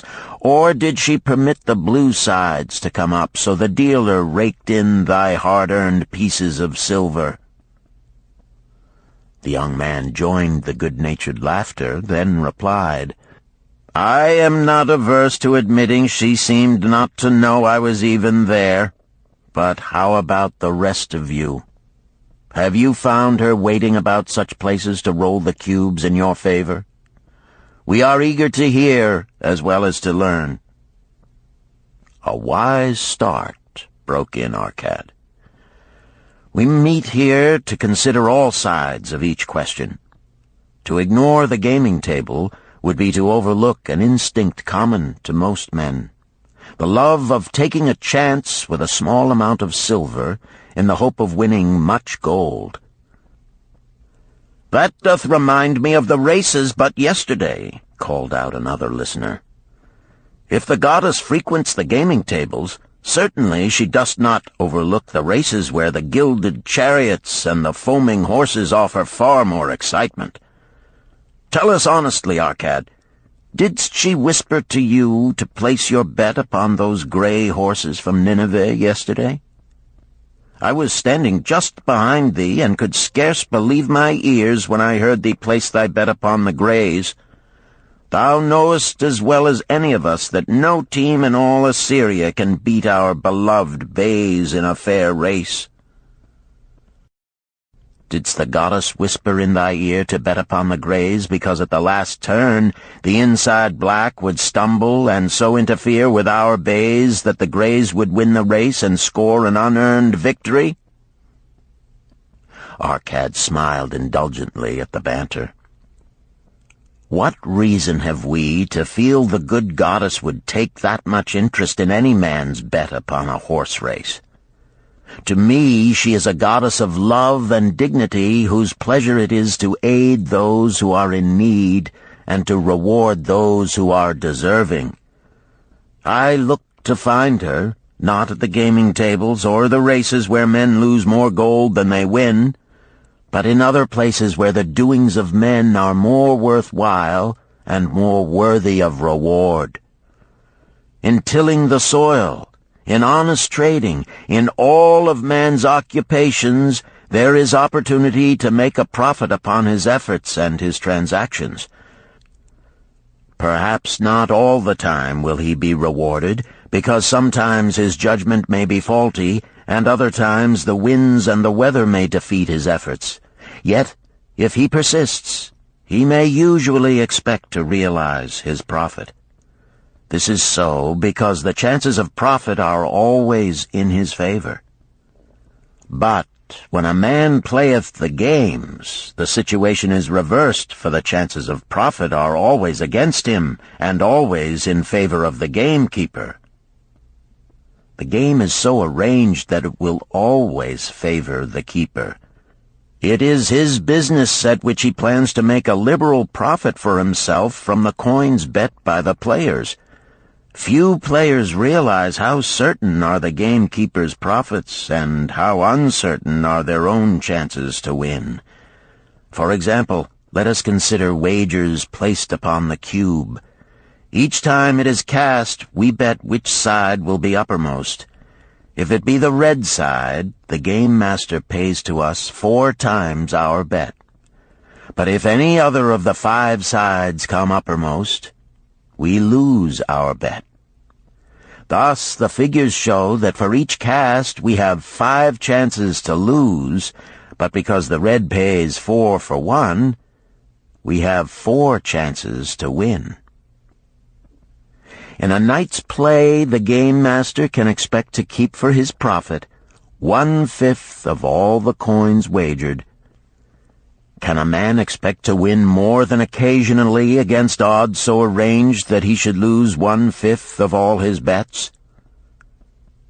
Yet some men do win large sums at times, volunteered one of the listeners. Quite so, they do, Arcad continued. Realizing this, the question comes to me whether money secured in such ways brings permanent value to those who are thus lucky. Among my acquaintances are many of the successful men of Babylon, yet among them I am unable to name a single one who started his success from such a source. You who are gathered here tonight know many more of our substantial citizens. To me, it would be of much interest to learn how many of our successful citizens can credit the gaming tables with their start to success. Suppose each of you tell of those you know. What say you?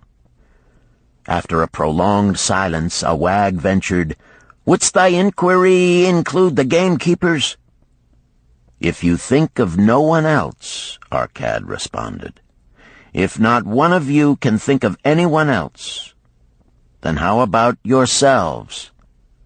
Are there any consistent winners with us who hesitate to advise such a source for their incomes?" His challenge was answered by a series of groans from the rear, taken up and spread amid much laughter. "It would seem we are not seeking good luck in such places as the goddess frequents," he continued.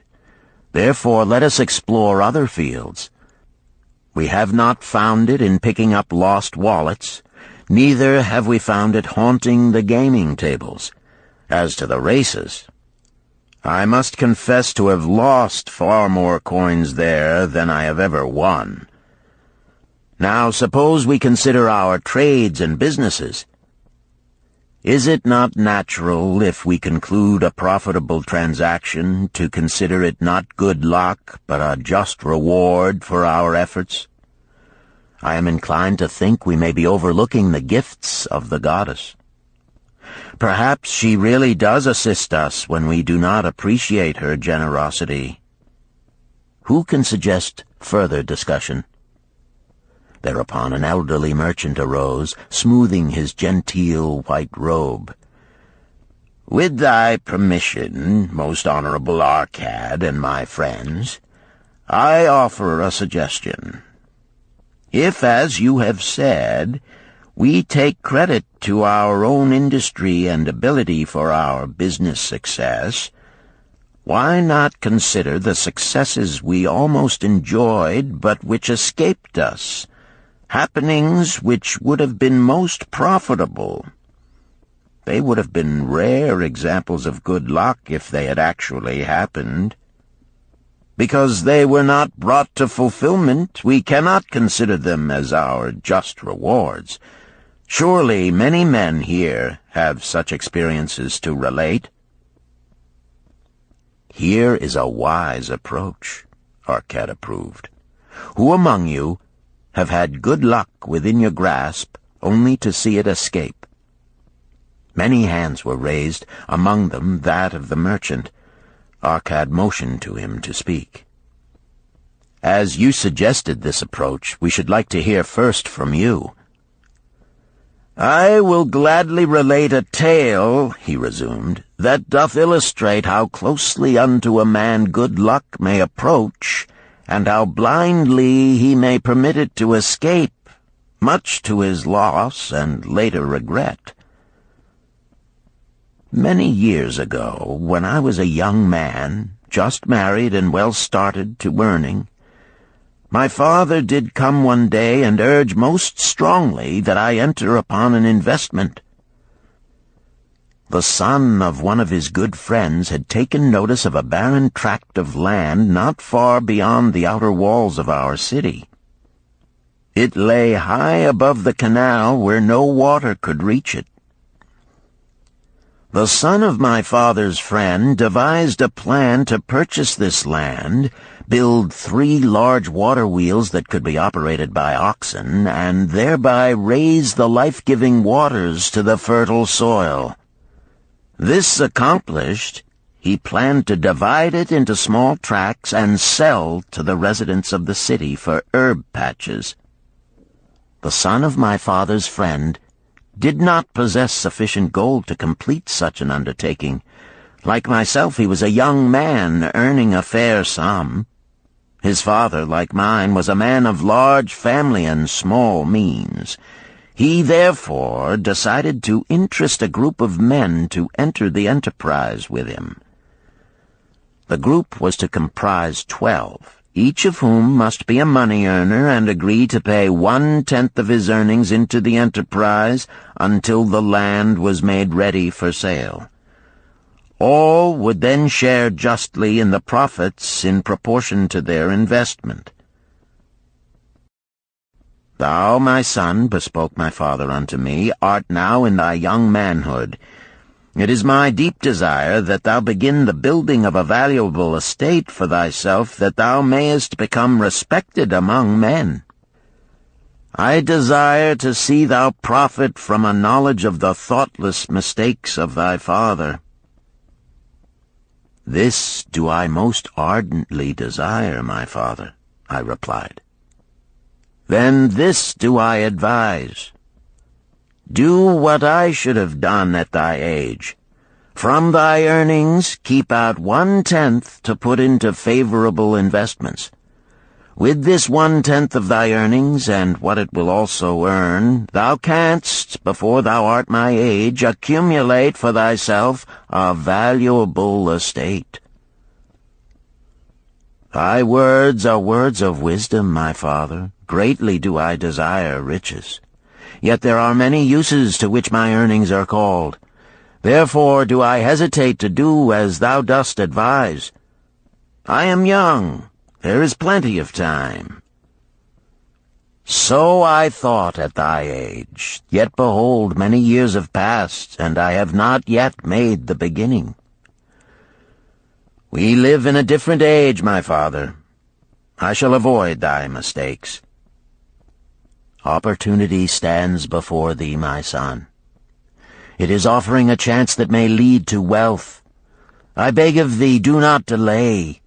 Go upon the morrow to the son of my friend, and bargain with him to pay 10% of thy earnings into this investment. Go promptly upon the morrow. Opportunity waits for no man. Today it is here, soon it is gone, therefore delay not." In spite of the advice of my father, I did hesitate. There were beautiful new robes just brought by the tradesmen from the East, robes of such richness and beauty my good wife and I felt we must each possess one. Should I agree to pay 1/10 of my earnings into the enterprise, we must deprive ourselves of these and other pleasures we dearly desired. I delayed making a decision until it was too late, much to my subsequent regret. The enterprise did prove to be more profitable than any man had prophesied. This is my tale, showing how I did permit good luck to escape. In this tale, we see how good luck waits to come to that man who accepts opportunity, commented a swarthy man of the desert. To the building of an estate, there must always be the beginning. That start may be a few pieces of gold or silver which a man diverts from his earnings to his first investment. I, myself, am the owner of many herds. The start of my herds I did begin when I was a mere boy, and did purchase with 1 piece of silver a young calf. This, being the beginning of my wealth, was of great importance to me. To take his first start to building an estate is as good luck as can come to any man. With all men, that first step, which changes them from men who earn from their own labor to men who draw dividends from the earnings of their gold, is important. Some fortunately take it when young and thereby outstrip in financial success those who do take it later, or those unfortunate men, like the father of this merchant, who never take it. Had our friend the merchant taken this step in his early manhood when this opportunity came to him, this day he would be blessed with much more of this world's goods. Should the good luck of our friend the cloth weaver cause him to take such a step at this time, it will indeed be but the beginning of much greater good fortune. "Thank you. I like to speak also," a stranger from another country arose. "I am a Syrian. Not so well do I speak your tongue. I wish to call this friend, the merchant, a name. Maybe you think it not polite, this name. Yet I wish to call him that. But, alas, I not know your word for it. If I do call it in Syrian, you will not understand. Therefore, please, some good gentleman, tell me that right name you call man who puts off doing those things that mighty good for him." "Procrastinator!" called a voice. "That's him!" shouted the Syrian, waving his hands excitedly. "He accepts not opportunity when she comes. He waits. He says, I have much business right now. By and by I talk to you. Opportunity she will not wait for such slow fellow. She thinks if a man desires to be lucky he will step quick. Any man who not step quick when opportunity comes. He, big procrastinator like our friend, this merchant." The merchant arose and bowed good-naturedly in response to the laughter. "My admiration to the stranger within our gates who hesitates not to speak the truth." And now let us hear another tale of opportunity. Who has for us another experience? Demanded Arcad. "I have," responded a red-robed man of middle age. "I am a buyer of animals, mostly camels and horses. Sometimes I do also buy the sheep and goats. The tale I am about to relate will tell truthfully how opportunity came one night when I did least expect it. Perhaps for this reason I did let it escape. Of this you shall be the judge. Returning to the city one evening after a disheartening 10 days' journey in search of camels, I was much angered to find the gates of the city closed and locked. While my slaves spread our tent for the night, which we looked to spend with little food and no water, I was approached by an elderly farmer who, like ourselves, found himself locked outside. "Honored sir," he addressed me, "from thy appearance I do judge thee to be a buyer. If this be so, much would I like to sell to thee the most excellent flock of sheep just driven up. Alas, my good wife lies very sick with the fever. I must return with all haste. Buy thou my sheep, that I and my slaves may mount our camels and travel back without delay." So dark it was that I could not see his flock, but from the bleating I did know it must be large. Having wasted 10 days searching for camels I could not find, I was glad to bargain with him. In his anxiety he did set a most reasonable price. I accepted, well knowing my slaves could drive the flock through the city gates in the morning and sell at a substantial profit. The bargain concluded, I called my slaves to bring torches that we might count the flock which the farmer declared to contain 900. I shall not burden you, my friends, with a description of our difficulty in attempting to count so many thirsty, restless, milling sheep. It proved to be an impossible task. Therefore, I bluntly informed the farmer I would count them at daylight and pay him then. "Please, most honorable sir," he pleaded, Pay me but 2/3 of the price tonight, that I may be on my way. I will leave my most intelligent and educated slave to assist to make the count in the morning. He is trustworthy, and to him thou canst pay the balance." But I was stubborn and refused to make payment that night. Next morning, before I awoke, the city gates opened, and 4 buyers rushed out in search of flocks. They were most eager and willing to pay high prices, because the city was threatened with siege and food was not plentiful. Nearly 3 times the price at which he had offered the flock to me did the old farmer receive for it. Thus was rare good luck allowed to escape. "Here is a tale most unusual," commented Arcad. "What wisdom doth it suggest?" "The wisdom of making a payment immediately when we are convinced our bargain is wise," suggested a venerable saddle-maker. "If the bargain be good, then dost thou need protection against thy own weaknesses as much as against any other man. We mortals are changeable. Alas, I must say, more apt to change our minds when right than wrong. Wrong, we are stubborn indeed. Right, we are prone to vacillate and let opportunity escape. My first judgment is my best. Yet always have I found it difficult to compel myself to proceed with a good bargain when made. Therefore, as a protection against my own weaknesses, I do make a prompt deposit thereon. This doth save me from later regrets for the good luck that should have been mine." "Thank you. Again I like to speak." The Syrian was upon his feet once more. "These tales much alike. Each time opportunity fly away for same reason. Each time she come to procrastinator, bringing good plan. Each time they hesitate, not say, right now, best time, I do it quick. How can men succeed that way?" "Wise are thy words, my friend," responded the buyer. "Good luck fled from procrastination in both these tales. Yet this is not unusual.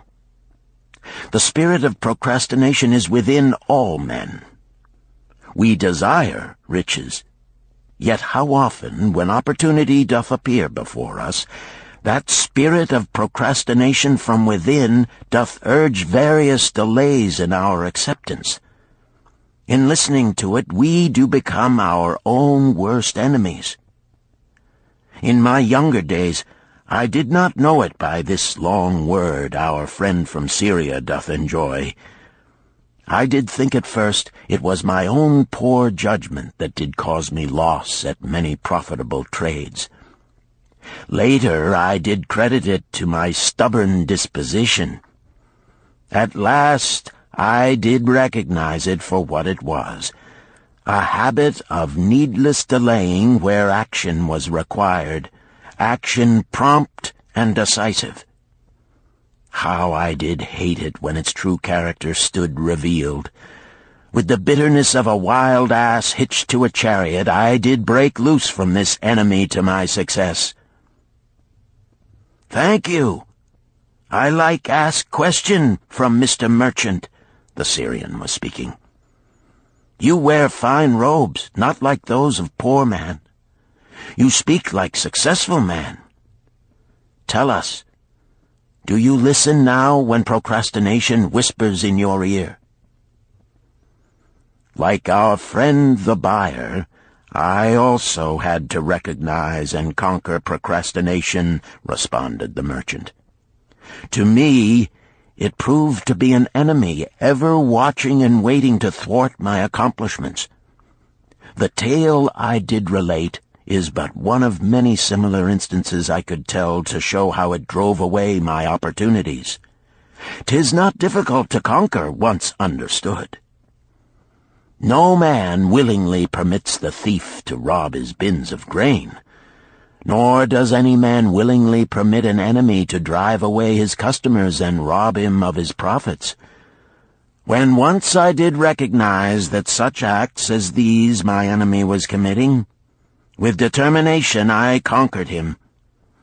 So must every man master his own spirit of procrastination before he can expect to share in the rich treasures of Babylon. What sayest, Arcad? Because thou art the richest man in Babylon, many do proclaim thee to be the luckiest. Dost agree with me that no man can arrive at a full measure of success until he hath completely crushed the spirit of procrastination within him? It is even as thou sayest, Arcad admitted. During my long life, I have watched generation following generation, marching forward along those avenues of trade, science, and learning that lead to success in life. Opportunities came to all these men.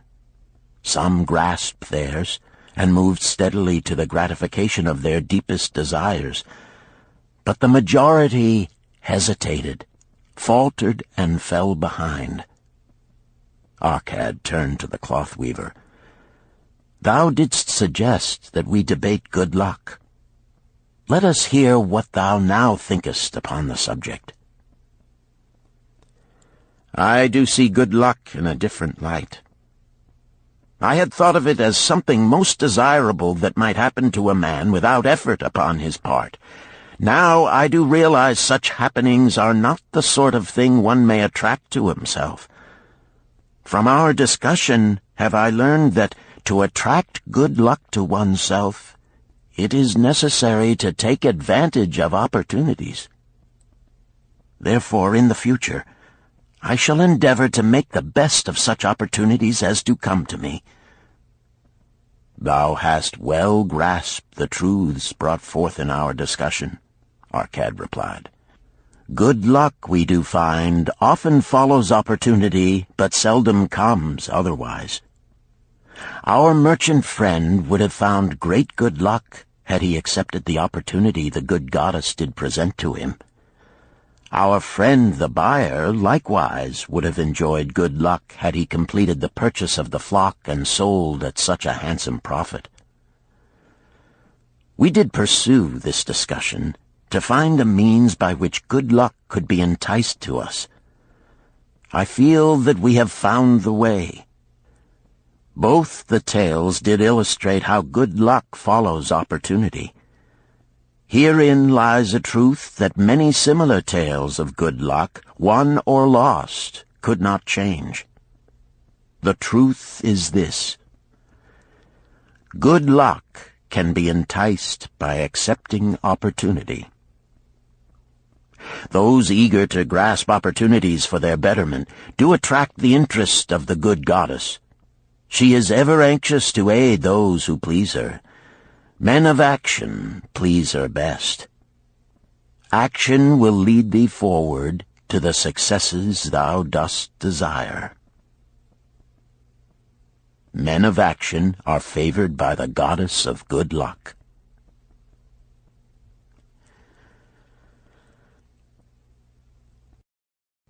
Chapter 5. The 5 Laws of Gold. A bag heavy with gold, or a clay tablet carved with words of wisdom. If thou hadst thy choice, which wouldst thou choose? By the flickering light from the fire of desert shrubs, the sun-tanned faces of the listeners gleamed with interest. "The gold! The gold!" chorused the 27.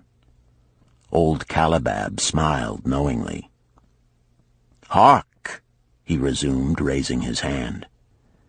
"Hear the wild dogs out there in the night?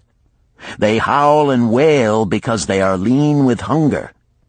Yet feed them, and what do they? Fight and strut.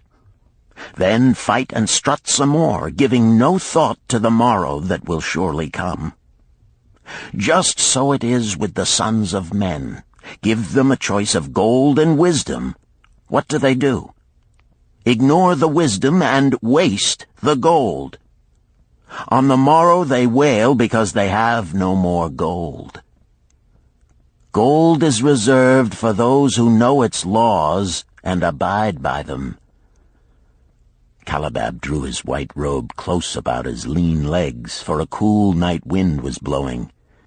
"Because thou hast served me faithfully upon our long journey, because thou cared well for my camels, because thou toiled uncomplainingly across the hot sands of the desert, because thou fought bravely the robbers that sought to despoil my merchandise, I will tell thee this night the tale of the 5 laws of gold, such a tale as thou never hast heard before.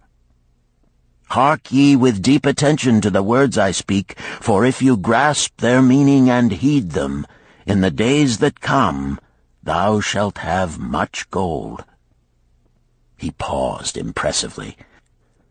Above, in a canopy of blue, the stars shone brightly in the crystal-clear skies of Babylonia. Behind the group loomed their faded tents tightly staked against possible desert storms. Beside the tents were neatly stacked bales of merchandise covered with skins. Nearby, the camel herd sprawled in the sand, some chewing their cuds contentedly, others snoring in hoarse discord. "Thou hast told us many good tales, Calabab," spoke up the chief packer. "We look to thy wisdom to guide us upon the morrow when our service with thee shall be at an end. I have but told thee of my adventures in strange and distant lands, but this night I shall tell thee of the wisdom of Arkad, the wise rich man." "Much have we heard of him," acknowledged the chief packer, "for he was the richest man that ever lived in Babylon."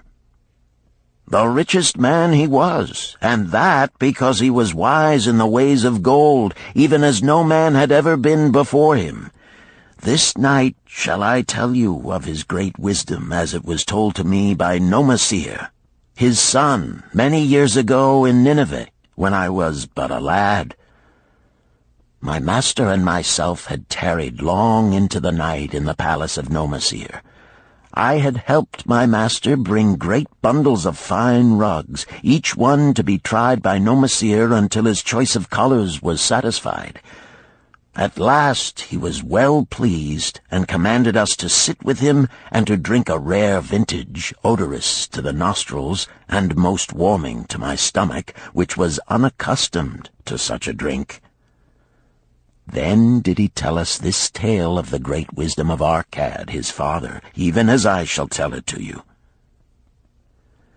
In Babylon it is the custom, as you know, that the sons of wealthy fathers live with their parents in expectation of inheriting the estate. Arkad did not approve of this custom. Therefore, when Nomasir reached the man's estate, he sent for the young man and addressed him. "My son, it is my desire that thou succeed to my estate. Thou must, however, first prove that thou art capable of wisely handling it. Therefore, I wish that thou go out into the world and show thy ability both to acquire gold and to make thyself respected among men. To start thee well, I will give thee 2 things of which I myself was denied when I started as a poor youth to build up a fortune.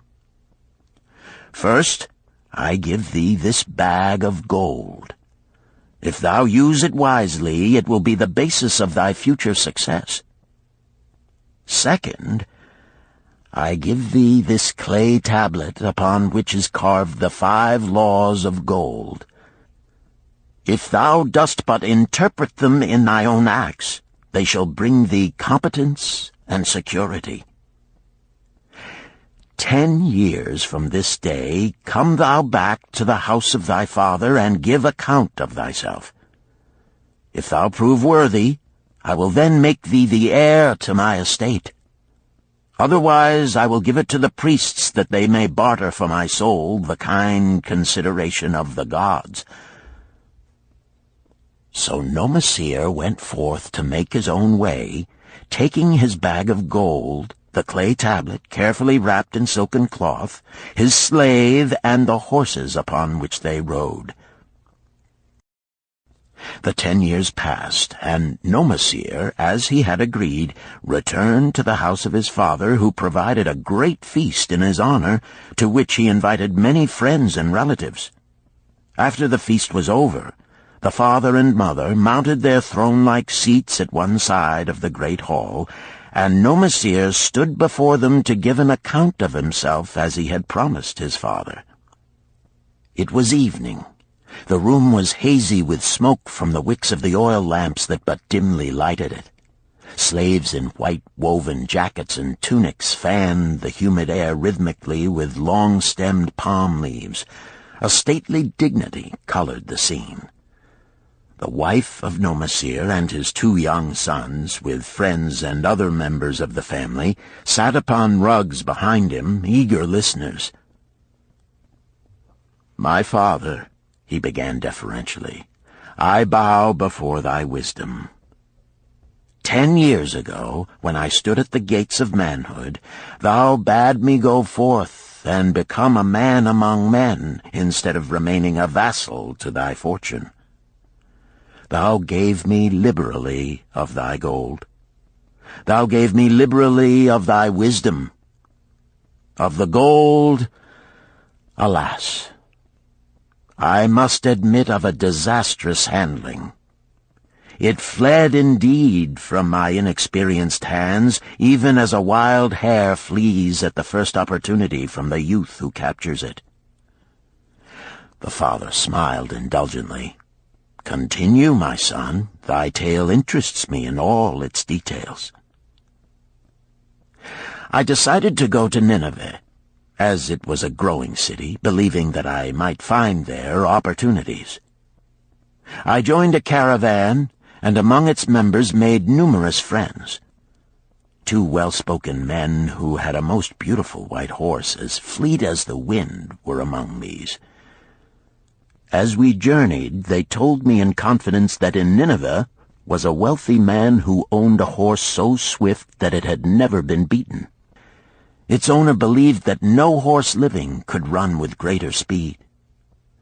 Therefore would he wager any sum, however large, that his horse could outspeed any horse in all Babylonia. Compared to their horse, so my friend said, it was but a lumbering ass that could be beaten with ease.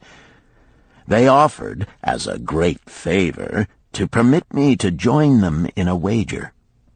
I was quite carried away with the plan. Our horse was badly beaten, and I lost much of my gold. The father laughed. Later, I discovered that this was a deceitful plan of these men, and they constantly journeyed with caravans seeking victims.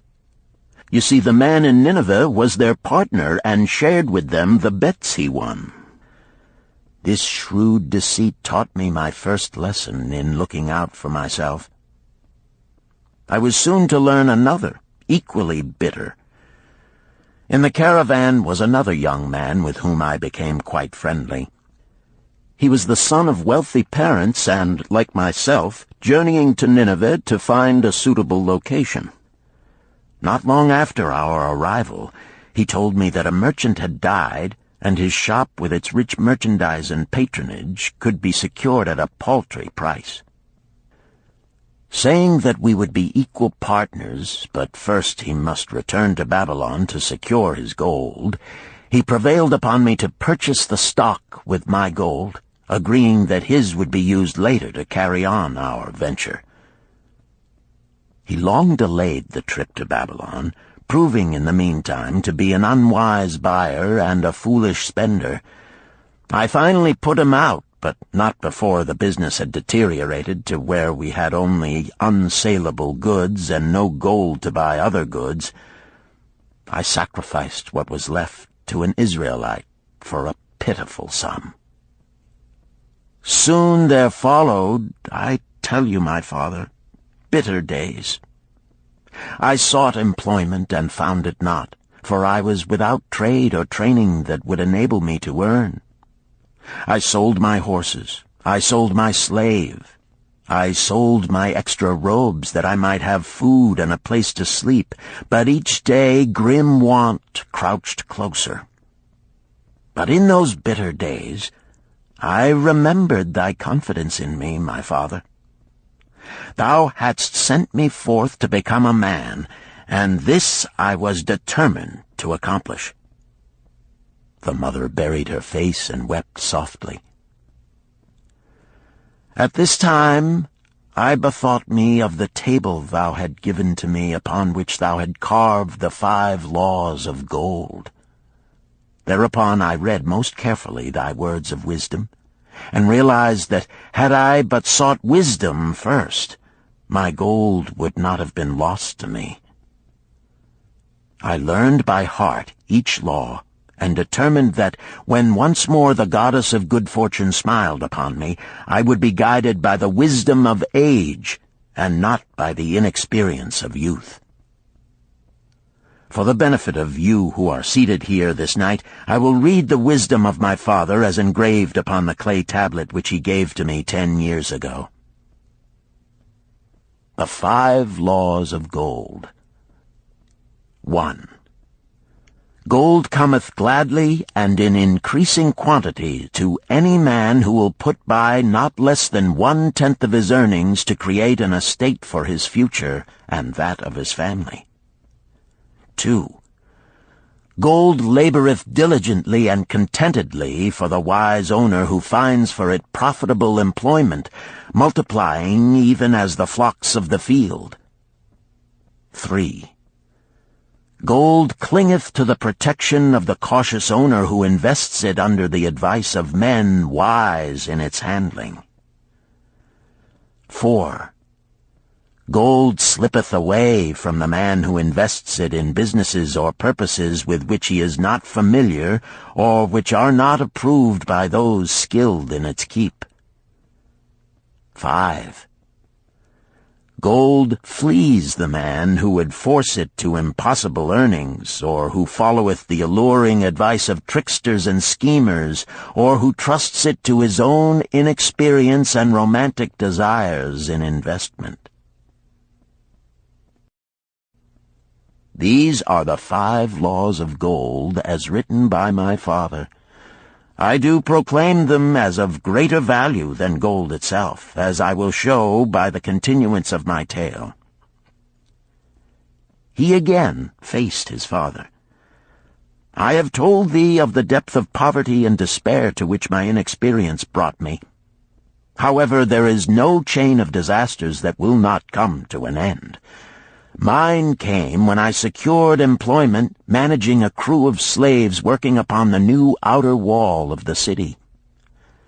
Profiting from my knowledge of the first law of gold, I saved a copper from my first earnings, adding to it at every opportunity until I had a piece of silver. It was a slow procedure, for one must live. I did spend grudgingly, I admit, because I was determined to earn back before the 10 years were over as much gold as you, my father, had given to me. One day the slave-master with whom I had become quite friendly said to me, "Thou art a thrifty youth who spends not wantonly what he earns. Hast thou gold put by that is not earning?" "Yes," I replied. "It is my greatest desire to accumulate gold, to replace that which my father gave to me and which I have lost. 'Tis a worthy ambition, I will grant. And do you know that the gold which you have saved can work for you and earn much more gold?" "Alas, my experience has been bitter, for my father's gold has fled from me, and I am in much fear lest my own do the same."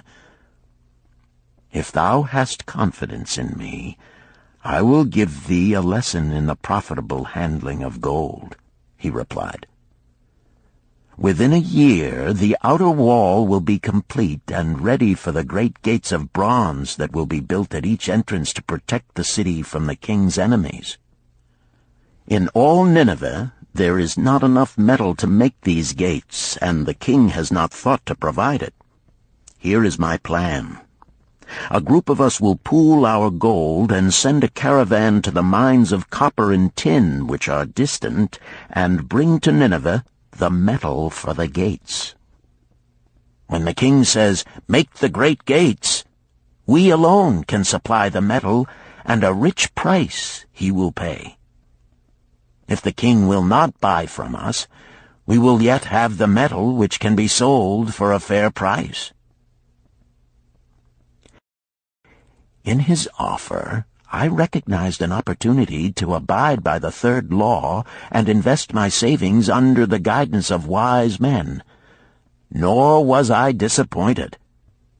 Our pool was a success, and my small store of gold was greatly increased by the transaction. In due time I was accepted as a member of this same group in other ventures. They were men wise in the profitable handling of gold. They talked over each plan presented with great care before entering upon it. They would take no chance on losing their principal or tying it up in unprofitable investments from which their gold could not be recovered. Such foolish things as the horse race and the partnership into which I had entered with my inexperience would have had scant consideration with them. They would have immediately pointed out their weaknesses. Through my association with these men, I learned to safely invest gold to bring profitable returns.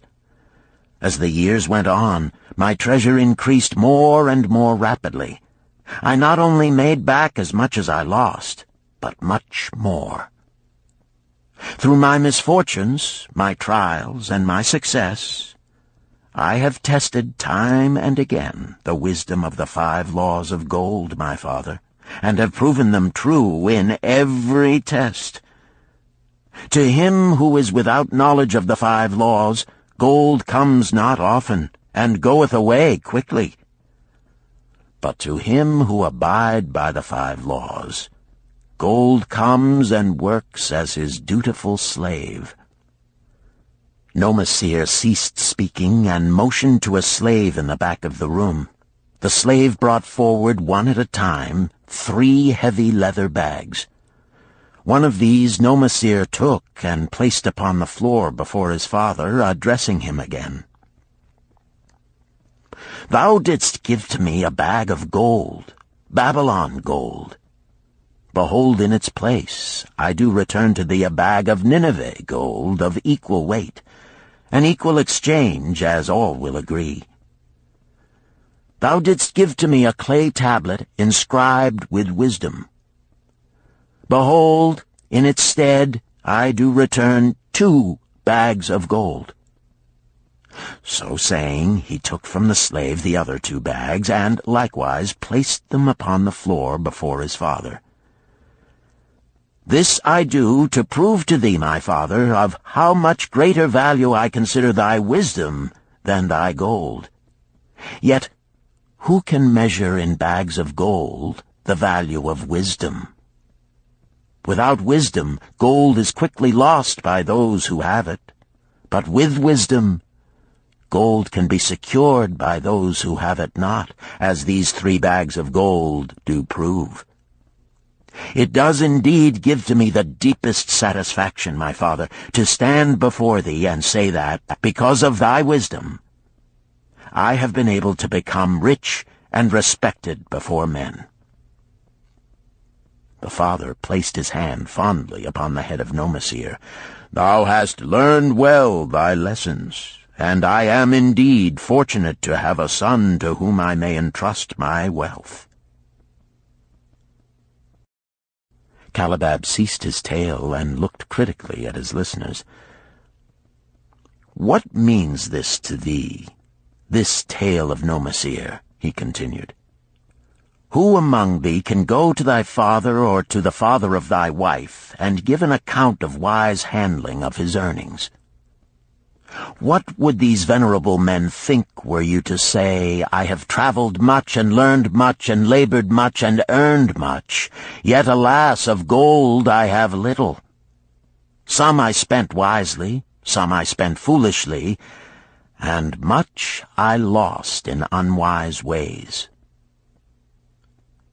Dost still think it but an inconsistency of fate that some men have much gold and others have naught? Then you err. Men have much gold when they know the 5 laws of gold and abide thereby. Because I learned these 5 laws in my youth and abided by them, I have become a wealthy merchant. Not by some strange magic did I accumulate my wealth. Wealth that comes quickly goeth the same way.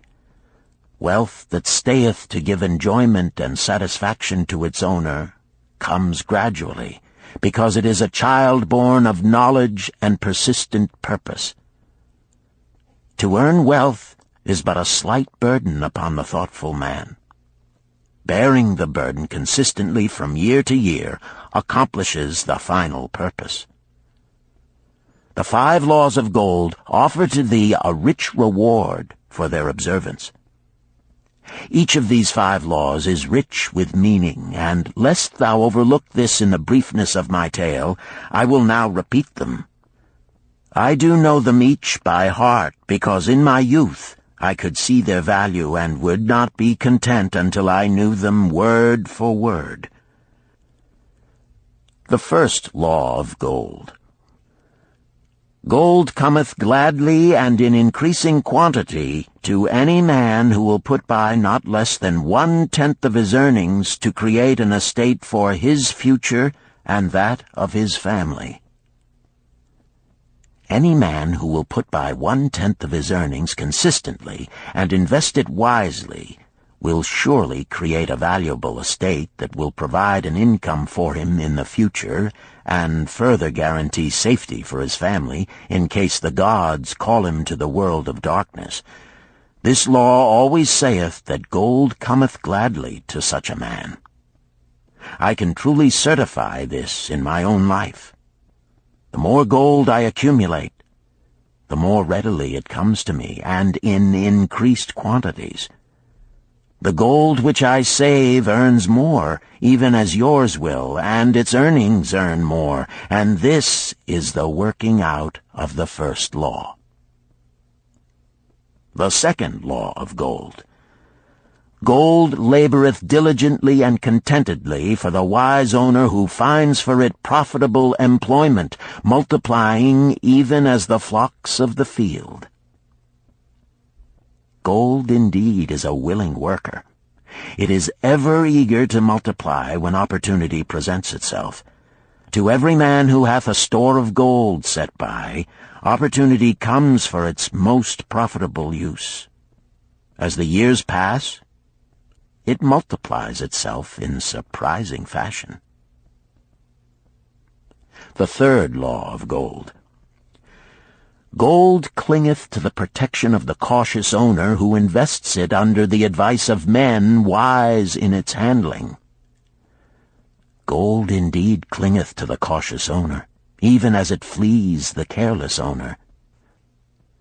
The man who seeks the advice of men wise in handling gold soon learneth not to jeopardize his treasure, but to preserve in safety and to enjoy in contentment its consistent increase. This ends Disc 2. The Richest Man in Babylon, Disc 3. The fourth law of gold. Gold slippeth away from the man who invests it in businesses or purposes with which he is not familiar or which are not approved by those skilled in its keep. To the man who hath gold yet is not skilled in its handling, many uses for it appear most profitable. Too often these are fraught with danger of loss, and if properly analyzed by wise men, show small possibility of profit. Therefore, the inexperienced owner of gold who trusts to his own judgment and invests it in businesses or purposes with which he is not familiar, too often finds his judgment imperfect and pays with his treasure for his inexperience. Wise indeed is he who investeth his treasures under the advice of men skilled in the ways of gold. the 5th law of gold. Gold flees the man who would force it to impossible earnings, or who followeth the alluring advice of tricksters and schemers, or who trusts it to his own inexperience and romantic desires in investment. Fanciful propositions that thrill like adventure tales always come to the new owner of gold. These appear to endow his treasure with magic powers that will enable it to make impossible earnings. Yet heed ye the wise men, for verily they know the risks that lurk behind every plan to make great wealth suddenly. Forget not the rich men of Nineveh, who would take no chance of losing their principal or tying it up in unprofitable investments. This ends my tale of the 5 laws of gold. In telling it to thee, I have told the secrets of my own success. Yet they are not secrets, but truths which every man must first learn and then follow, who wishes to step out of the multitude that, like yon wild dogs, must worry each day for food to eat. Tomorrow we enter Babylon. Look, see the fire that burns eternal above the temple of Bel? We are already in sight of the golden city. Tomorrow each of thee shall have gold, the gold thou hast so well earned by thy faithful services. 10 years from this night, what can you tell about this gold? If there be men among you who, like Nomasir, will use a portion of their gold to start for themselves an estate and be thenceforth wisely guided by the wisdom of Arkad, 10 years from now, 'tis a safe wager, like the son of Arkad, they will be rich and respected among men. Our wise acts accompany us through life to please us and to help us. Just as surely our unwise acts follow us to plague and torment us. Alas, they cannot be forgotten. In the front rank of the torments that do follow us are the memories of the things we should have done, of the opportunities which came to us, and we took not. Rich are the treasures of Babylon, so rich no man can count their value in pieces of gold. Each year they grow richer and more valuable. Like the treasures of every land, they are a reward, a rich reward, awaiting those men of purpose who determine to secure their just share. In the strength of thine own desires is a magic power. Guide this power with thy knowledge of the 5 laws of gold, and thou shalt share the treasures of Babylon.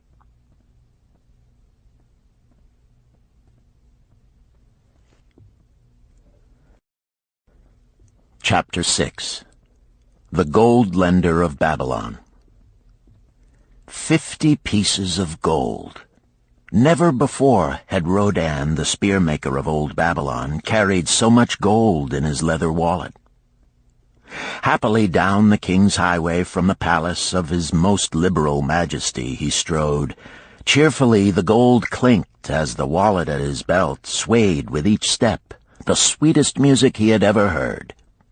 50 pieces of gold, all his. He could hardly realize his good fortune. What power in those clinking discs! They could purchase anything he wanted. A grand house, land, cattle, camels, horses, chariots, whatever he might desire. What use should he make of it? This evening, as he turned into a side street toward the home of his sister, he could think of nothing he would rather possess than those same glittering, heavy pieces of gold, his to keep.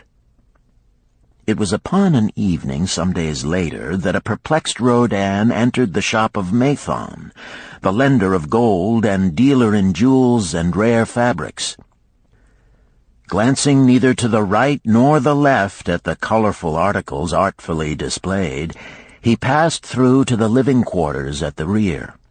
Here he found the genteel Mathon lounging upon a rug partaking of a meal served by a black slave. I would counsel with thee, for I know not what to do." Rodan stood stolidly, feet apart, hairy breast exposed by the gaping front of his leather jacket. Mathon's narrow, sallow face smiled a friendly greeting. "What indiscretions hast thou done that thou shouldst seek the lender of gold? Hast been unlucky at the gaming table? Or hath some plump dame entangled thee? For many years have I known thee, yet never hast thou sought me to aid thee in thy troubles. No, no, not such as that. I seek no gold. Instead I crave thy wise advice.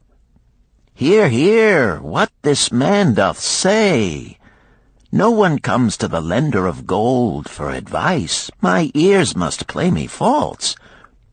They listen true. Can this be so? Rodan, the spear-maker, doth display more cunning than all the rest, for he comes to Mathon not for gold, but for advice. Many men come to me for gold to pay for their follies, but as for advice, they want it not. Yet who is more able to advise than the lender of gold to whom many men come in trouble? Thou shalt eat with me, Rodan, he continued. Thou shalt be my guest for the evening. Ando, he commanded of the black slave, draw up a rug for my friend Rodan, the spear-maker, who comes for advice. He shall be mine honored guest. Bring to him much food, and get for him my largest cup. Choose well of the best wine, that he may have satisfaction in the drinking. Now tell me, what troubles thee? It is the king's gift. The king's gift? The king did make thee a gift, and it gives thee trouble? What manner of gift? Because he was much pleased with the design I did submit to him for a new point on the spears of the royal guard, he did present me with 50 pieces of gold, and now I am much perplexed. I am beseeched each hour the sun doth travel across the sky by those who would share it with me. That is natural. More men want gold than have it, and would wish one who comes by it easily to divide. But can you not say no? Is thy will not as strong as thy fist? To many I can say no, yet sometimes it would be easier to say yes.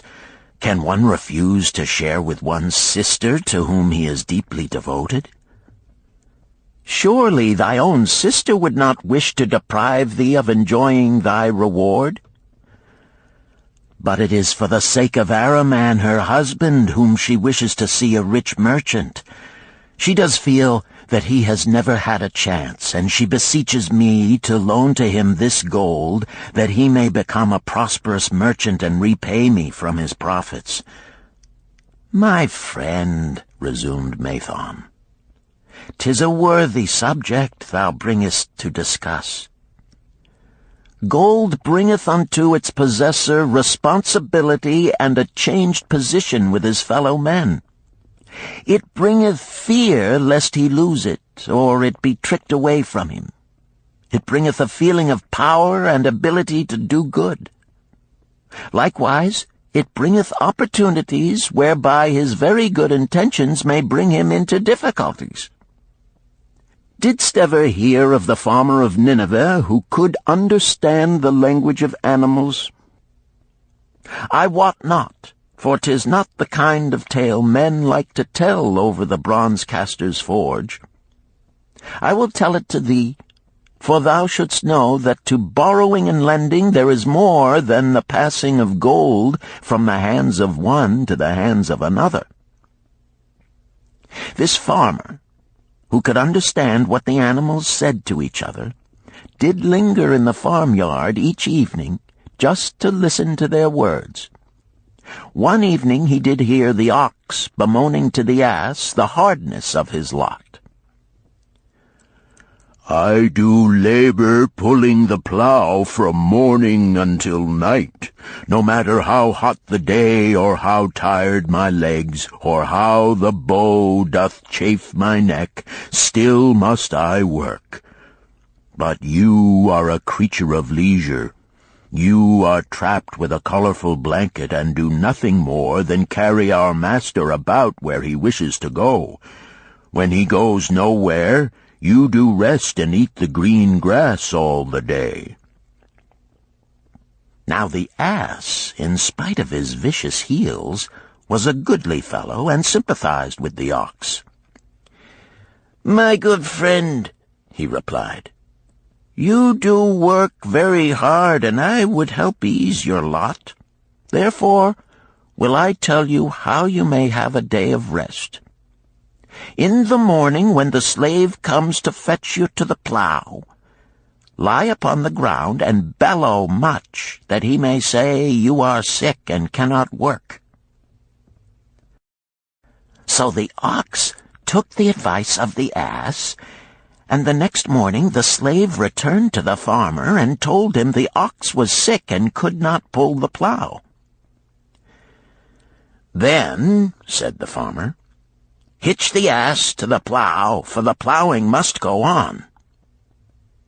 All that day, the ass, who had only intended to help his friend, found himself compelled to do the ox's task. When night came and he was released from the plow, his heart was bitter, and his legs were weary, and his neck was sore where the bow had chafed it. The farmer lingered in the barnyard to listen. The ox began first. "You are my good friend. Because of your wise advice, I have enjoyed a day of rest." "And I," retorted the ass, "am like many another simple-hearted one who starts to help a friend and ends up by doing his task for him. Hereafter you draw your own plow, for I did hear the master tell the slave to send for the butcher were you sick again. I wish he would, for you are a lazy fellow." Thereafter they spoke to each other no more. This ended their friendship. Canst thou tell the moral to this tale, Rodan? "'Tis a good tale," responded Rodan, "but I see not the moral." "I thought not that you would, but it is there, and simple too. Just this: if you desire to help thy friend, do so in a way that will not bring thy friend's burdens upon thyself." "I had not thought of that. It is a wise moral. I wish not to assume the burdens of my sister's husband. But tell me, you lend to many. Do not the borrowers repay?" Mathon smiled the smile of one whose soul is rich with much experience. "Could a loan be well made if the borrower cannot repay? Must not the lender be wise and judge carefully whether his gold can perform a useful purpose to the borrower and return to him once more? Or whether it will be wasted by one unable to use it wisely and leave him without his treasure, and leave the borrower with a debt he cannot repay? I will show to thee the tokens in my token chest, and let them tell thee some of their stories." Into the room he brought a chest as long as his arm, covered with red pigskin and ornamented with bronze designs.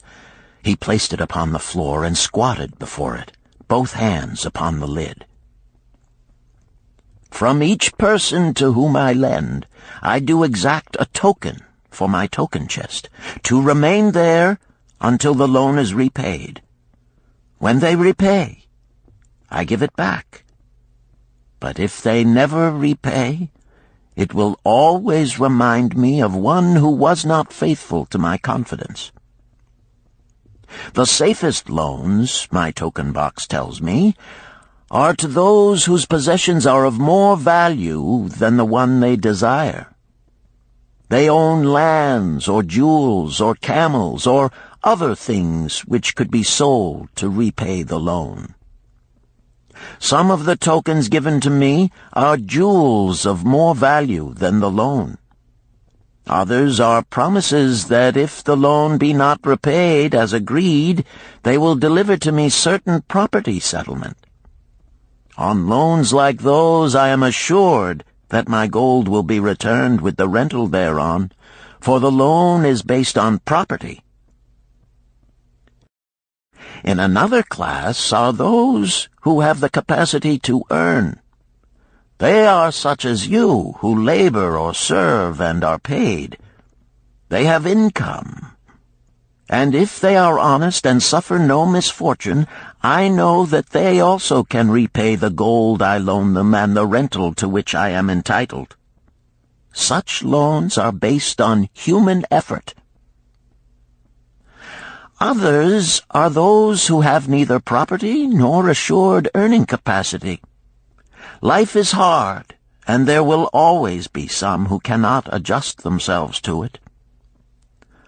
Alas for the loans I make them! Even though they be no larger than a pence, my token box may censure me in the years to come unless they be guaranteed by good friends of the borrower who know him honorable. Mathon released the clasp and opened the lid. Rodan leaned forward eagerly. At the top of the chest a bronze neckpiece lay upon a scarlet cloth. Mathon picked up the piece and patted it affectionately. "This shall always remain in my token chest, because the owner has passed on into the great darkness. I treasure it, his token, and I treasure his memory, for he was my good friend. We traded together with much success until out of the East he brought a woman to wed, beautiful, but not like our women, a dazzling creature. He spent his gold lavishly to gratify her desires. He came to me in distress when his gold was gone. I counseled with him. I told him I would help him to once more master his own affairs. He swore by the sign of the great bull that he would. But it was not to be. In a quarrel she thrust a knife into the heart he dared her to pierce." "And she?" questioned Rodan. "Yes, of course. This was hers." He picked up the scarlet cloth. "In bitter remorse she threw herself into the Euphrates. These 2 loans will never be repaid. The chest tells you, Rodan, that humans in the throes of great emotions are not safe risks for the gold lender. Here, now, this is different." He reached for a ring carved of oxbone. "This belongs to a farmer. I buy the rugs of his women. The locusts came, and they had not food. I helped him, and when the new crop came, he repaid me. Later he came again and told of strange goats in a distant land, as described by a traveler. They had long hair so fine and soft it would weave into rugs more beautiful than any ever seen in Babylon. He wanted a herd, but he had no money. So I did lend him gold to make the journey and bring back goats. Now his herd is begun, and next year I shall surprise the lords of Babylon with the most expensive rugs it has been their good fortune to buy. Soon I must return his ring. He doth insist on repaying promptly." "Some borrowers do that?" queried Rodan. "If they borrow for purposes that bring money back to them, I find it so. But if they borrow because of their indiscretions, I warn thee to be cautious if thou wouldst ever have thy gold back in hand again." "Tell me about this," requested Rodan, picking up a heavy gold bracelet inset with jewels in rare designs. "The women do appeal to my good friend," bantered Mathon. "I am still much younger than you," retorted Rodin. "I grant that, but this time thou doth suspicion romance where it is not. The owner of this is fat and wrinkled, and doth talk so much and say so little, she drives me mad. Once they had much money and were good customers, but ill times came upon them. She has a son of whom she would make a merchant. So she came to me and borrowed gold that he might become a partner of a caravan owner who travels with his camels, bartering in one city what he buys in another. This man proved a rascal, for he left the poor boy in a distant city without money and without friends, pulling out early while the youth slept. Perhaps when this youth has grown to manhood he will repay. Until then I get no rental for the loan, only much talk. But I do admit the jewels are worthy of the loan." "Did this lady ask thy advice as to the wisdom of the loan?" "Quite otherwise. She had pictured to herself this son of hers as a wealthy and powerful man of Babylon. To suggest the contrary was to infuriate her. A fair rebuke I had. I knew the risk for this inexperienced boy, but as she offered security, I could not refuse her." "This," continued Mathon, waving a bit of pack rope tied into a knot, "belongs to Nebator, the camel trader. When he would buy a herd larger than his funds, he brings to me this knot, and I lend to him according to his needs. He is a wise trader. I have confidence in his good judgment and can lend him freely. Many other merchants of Babylon have my confidence because of their honorable behavior. Their tokens come and go frequently in my token box. Good merchants are an asset to our city, and it profits me to aid them to keep trade moving that Babylon be prosperous." Mathon picked out a beetle carved in turquoise and tossed it contemptuously on the floor. "A bug from Egypt. The lad who owns this does not care whether I ever receive back my gold. When I reproach him, he replies, 'How can I repay when ill fate pursues me? You have plenty more. What can I do?' The token is his father's, a worthy man of small means who did pledge his land and herd to back his son's enterprises. The youth found success at first, and then was overzealous to gain great wealth. His knowledge was immature. His enterprises collapsed. Youth is ambitious. Youth would take shortcuts to wealth and the desirable things for which it stands. To secure wealth quickly, youth often borrows unwisely. Youth, never having had experience, cannot realize that hopeless debt is like a deep pit into which one may descend quickly, and where one may struggle vainly for many days. It is a pit of sorrow and regrets, where the brightness of the sun is overcast, and night is made unhappy by restless sleeping. Yet I do not discourage borrowing gold. I encourage it. I recommend it if it be for a wise purpose. I myself made my first real success as a merchant with borrowed gold.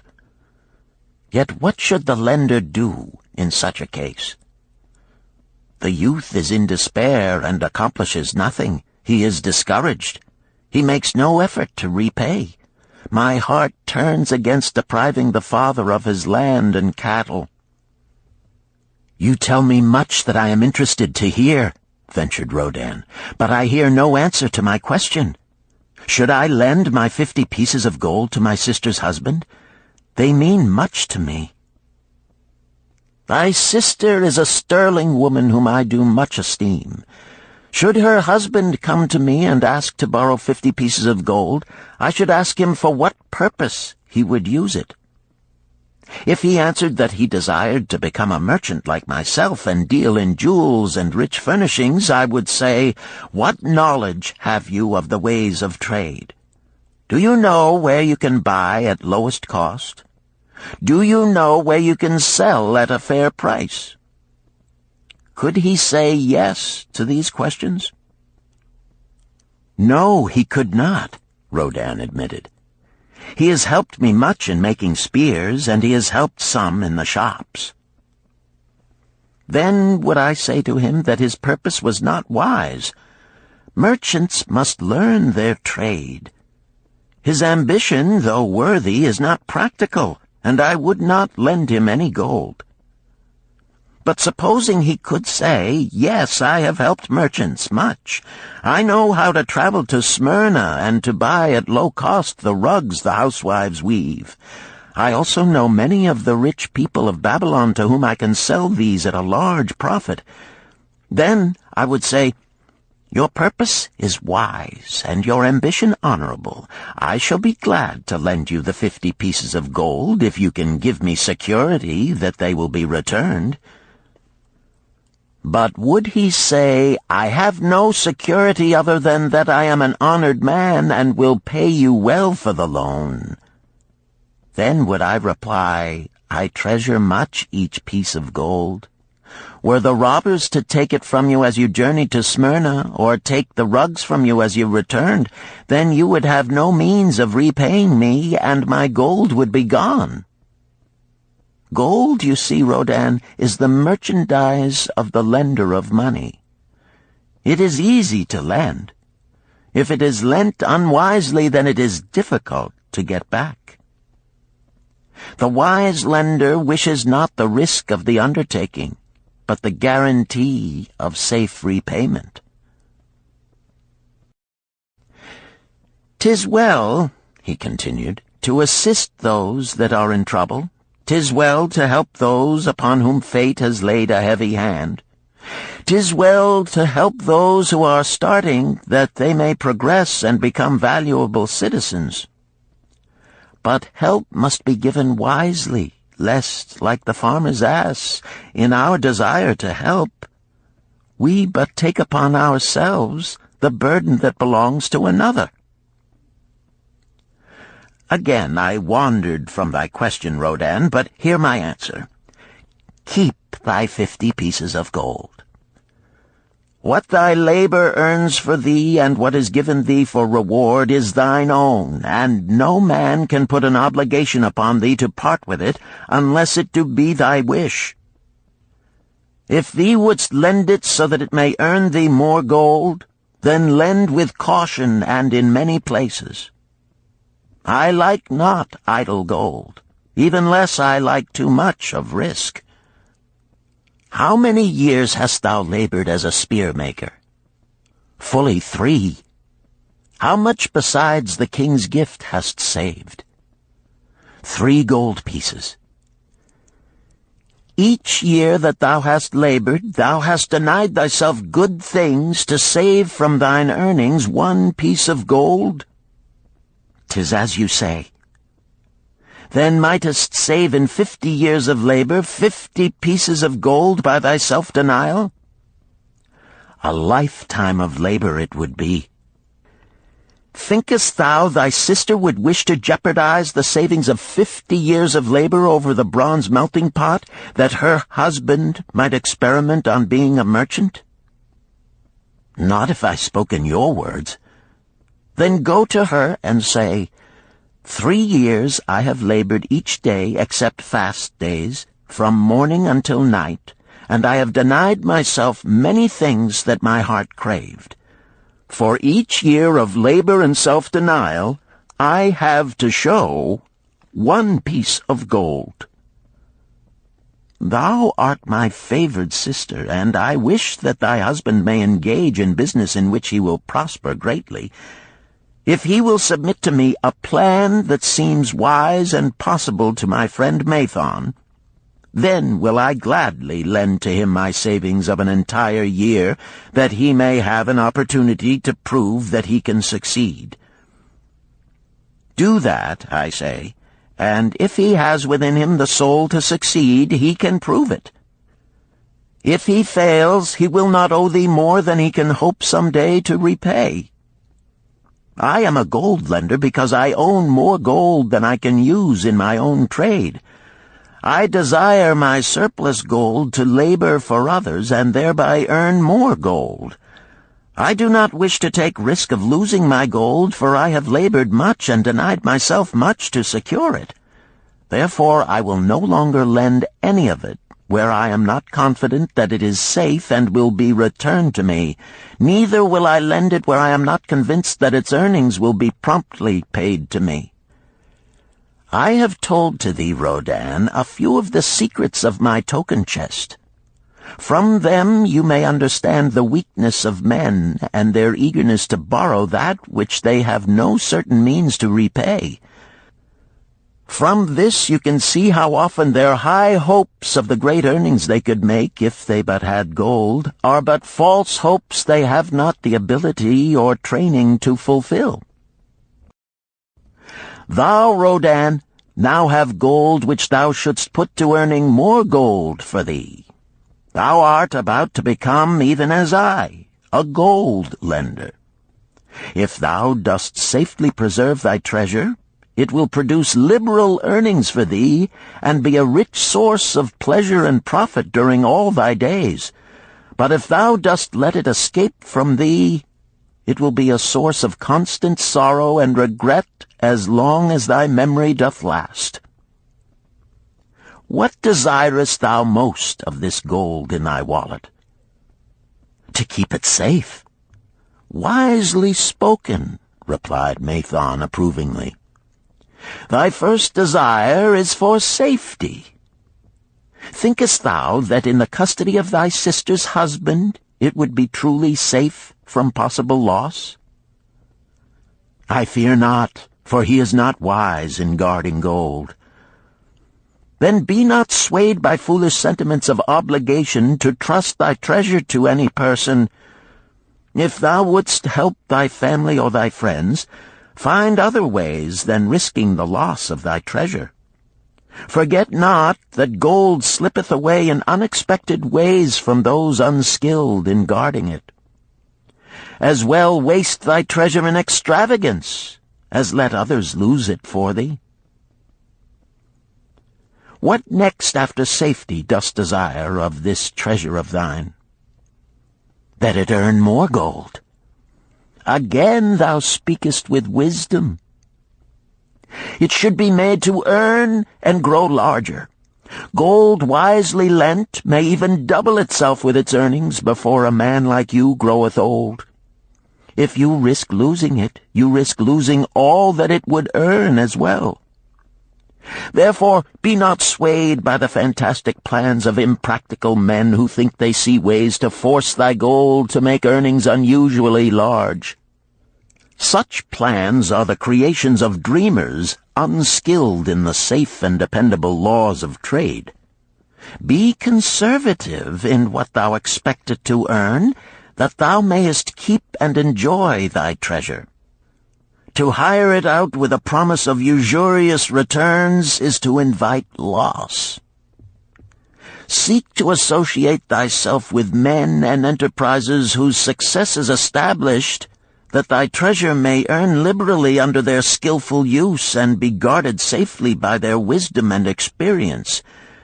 Thus mayest thou avoid the misfortunes that follow most of the sons of men to whom the gods see fit to entrust gold. When Rodan would thank him for his wise advice, he would not listen, saying, "The king's gift shall teach thee much wisdom. If wouldst keep thy 50 pieces of gold, thou must be discreet indeed. Many uses will tempt thee. Much advice will be spoken to thee. Numerous opportunities to make large profits will be offered thee. The stories from my token box should warn thee, before thou let any piece of gold leave thy pouch, to be sure that thou hast a safe way to pull it back again. Should my further advice appeal to thee, return again. It is gladly given. Ere thou goest, read this which I have carved beneath the lid of my token box. It applies equally to the borrower and the lender."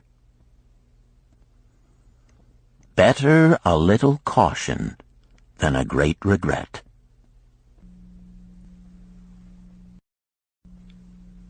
Chapter 7. The Walls of Babylon.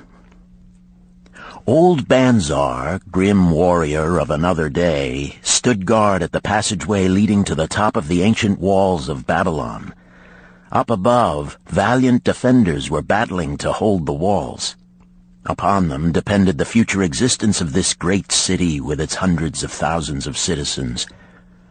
Over the walls came the roar of the attacking armies, the yelling of many men, the trampling of thousands of horses, the deafening boom of the battering rams pounding the bronzed gates. In the street behind the gate lounged the spearmen, waiting to defend the entrance should the gates give way. They were but few for the task. The main armies of Babylon were with their king, far away in the east on a great expedition against the Elamites. No attack upon the city having been anticipated during their absence, the defending forces were small. Unexpectedly from the north bore down the mighty armies of the Assyrians, and now the walls must hold or Babylon was doomed. About Banzar were great crowds of citizens, white-faced and terrified, eagerly seeking news of the battle. With hushed awe they viewed the stream of wounded and dead being carried or led out of the passageway. Here was the crucial point of attack. After 3 days of circling about the city, the enemy had suddenly thrown his great strength against this section and this gate. The defenders from the top of the wall fought off the climbing platforms and the scaling ladders of the attackers with arrows, burning oil, and, if any reached the top, spears. Against the defenders, thousands of the enemy's archers poured a deadly barrage of arrows. Old Banzar had the vantage point for news. He was closest to the conflict and first to hear of each fresh repulse of the frenzied attackers. An elderly merchant crowded close to him, his palsied hands quivering. "Tell me, he pleaded. "They cannot get in. My sons are with the good king. There is no one to protect my old wife. My goods, they will steal all. My food, they will leave nothing. We are old, too old to defend ourselves, too old for slaves. We shall starve, we shall die. Tell me they cannot get in." "Calm thyself, good merchant," the guard responded. "The walls of Babylon are strong. Go back to the bazaar and tell your wife that the walls will protect you and all of your possessions as safely as they protect the rich treasures of the king. Keep close to the walls, lest the arrows flying over strike you." A woman with a babe in arms took the old man's place as he withdrew. "Sergeant, what news from the top? Tell me truly that I may reassure my poor husband. He lies with fever from his terrible wounds, yet insists upon his armor and his spear to protect me who am with child. Terrible, he says, will be the vengeful lust of our enemies should they break in." "Be thou good of heart, thou mother that is and is again to be. The walls of Babylon will protect you and your babes. They are high and strong. Hear ye not the yells of our valiant defenders as they empty the cauldrons of burning oil upon the ladder scalers?" "Yes, that do I hear, and also the roar of the battering rams that do hammer at our gates." "Back to thy husband. Tell him the gates are strong and withstand the rams. Also that the scalers climb the walls, but to receive the waiting spear thrust. Watch thy way, and hasten behind yon buildings." Banzar stepped aside to clear the passage for heavily armed reinforcements. As, with clanking bronze shields and heavy tread, they tramped by, a small girl plucked at his girdle. "Tell me, soldier, are we safe?" she pleaded. "I hear the awful noises. I see the men all bleeding. I am so frightened. What will become of our family, of my mother, little brother, and the baby?" The grim old campaigner blinked his eyes and thrust forward his chin as he beheld the child. "Be not afraid, little one," he reassured her. "The walls of Babylon will protect you and mother and little brother and the baby. It was for the safety of such as you that the good Queen Semiramis built them over 100 years ago. Never have they been broken through. Go back and tell your mother and little brother and the baby that the walls of Babylon will protect them and they need have no fear." Day after day old Banzar stood at his post and watched the reinforcements file up the passageway, there to stay and fight until wounded or dead they came down once more. Around him unceasingly crowded the throngs of frightened citizens eagerly seeking to learn if the walls would hold. To all he gave his answer with the fine dignity of an old soldier: "The walls of Babylon will protect you." For 3 weeks and 5 days the attack waged with scarcely ceasing violence. Harder and grimmer set the jaw of Banzar as the passage behind, wet with the blood of the many wounded, was churned into mud by the never-ceasing streams of men passing up and staggering down. Each day the slaughtered attackers piled up in heaps before the wall. Each night they were carried back and buried by their comrades. Upon the 5th night of the 4th week, the clamor without diminished. The first streaks of daylight illuminated the plains, disclosed great clouds of dust raised by the retreating armies. A mighty shout went up from the defenders. There was no mistaking its meaning. It was repeated by the waiting troops behind the walls. It was echoed by the citizens upon the streets. It swept over the city with the violence of a storm. People rushed from the houses. The streets were jammed with a throbbing mob. The pent-up fear of weeks found an outlet in the wild chorus of joy. From the top of the high tower of the Temple of Bel burst forth the flames of victory. Skyward floated the column of blue smoke to carry the message far and wide. The walls of Babylon had once again repulsed a mighty and vicious foe determined to loot her rich treasures and to ravish and enslave her citizens. Babylon endured century after century because it was fully protected. It could not afford to be otherwise. The walls of Babylon were an outstanding example of man's need and desire for protection. This desire is inherent in the human race. It is just as strong today as it ever was, but we have developed broader and better plans to accomplish the same purpose. In this day, behind the impregnable walls of insurance, savings accounts, and dependable investments, we can guard ourselves against the unexpected tragedies that may enter any door and seat themselves before any fireside. We cannot afford to be without adequate protection.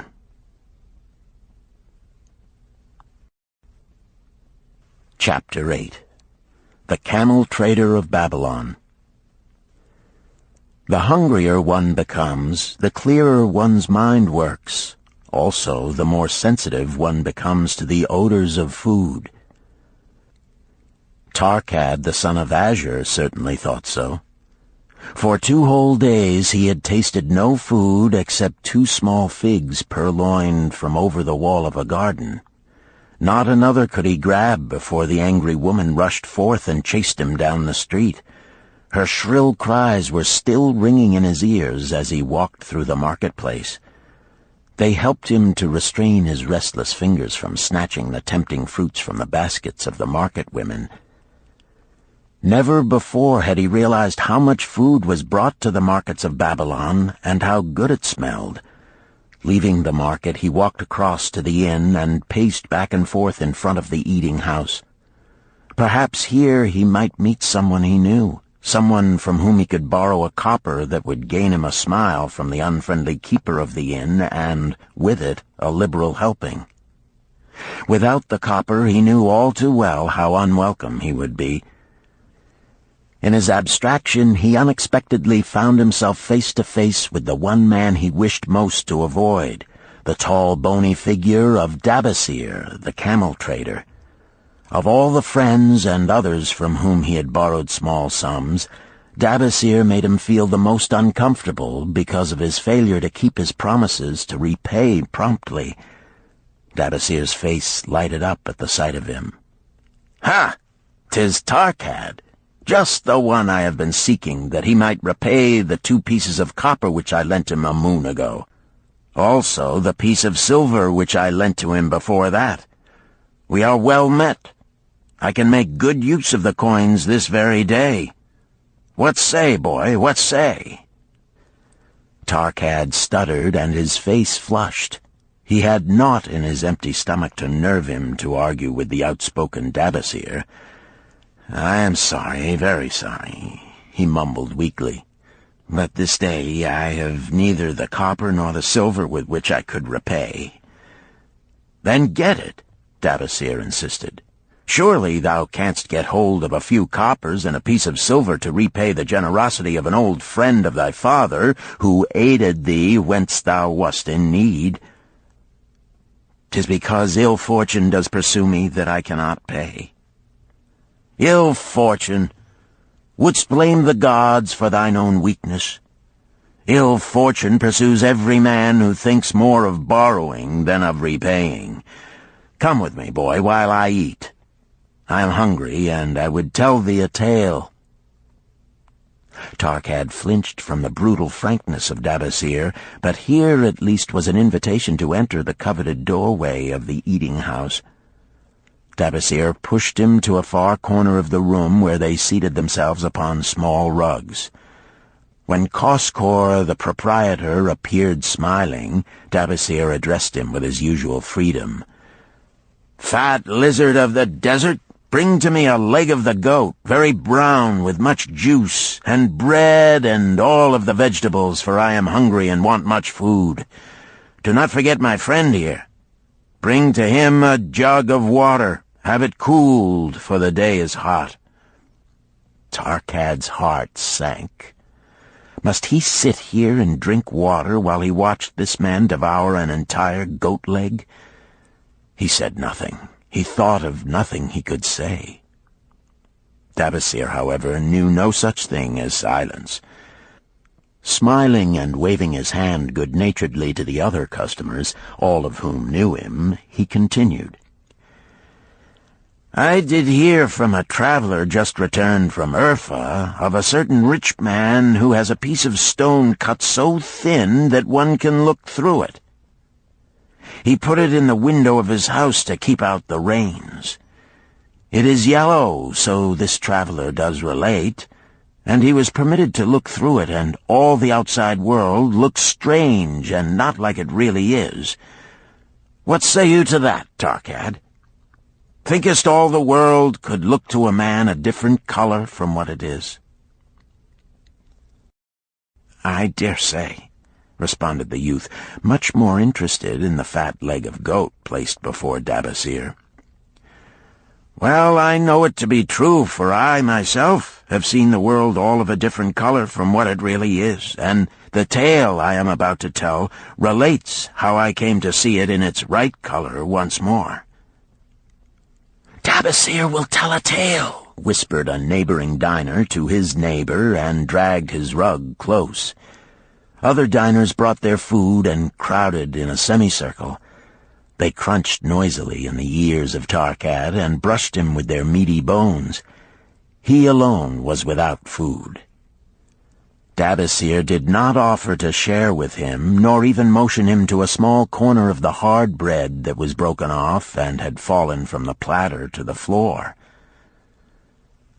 "The tale that I am about to tell," began Dabasir, pausing to bite a goodly chunk from the goat leg, "relates to my early life and how I came to be a camel trader.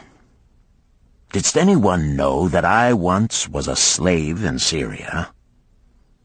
A murmur of surprise ran through the audience, to which Dabasir listened with satisfaction. "When I was a young man," continued Dabasir after another vicious onslaught on the goat leg, "I learned the trade of my father, the making of saddles. I worked with him in his shop and took to myself a wife. Being young and not greatly skilled, I could earn but little, just enough to support my excellent wife in a modest way. I craved good things which I could not afford. Soon I found that the shopkeepers would trust me to pay later, even though I could not pay at the time. Being young and without experience, I did not know that he who spends more than he earns is sowing the winds of needless self-indulgence from which he is sure to reap the whirlwinds of trouble and humiliation.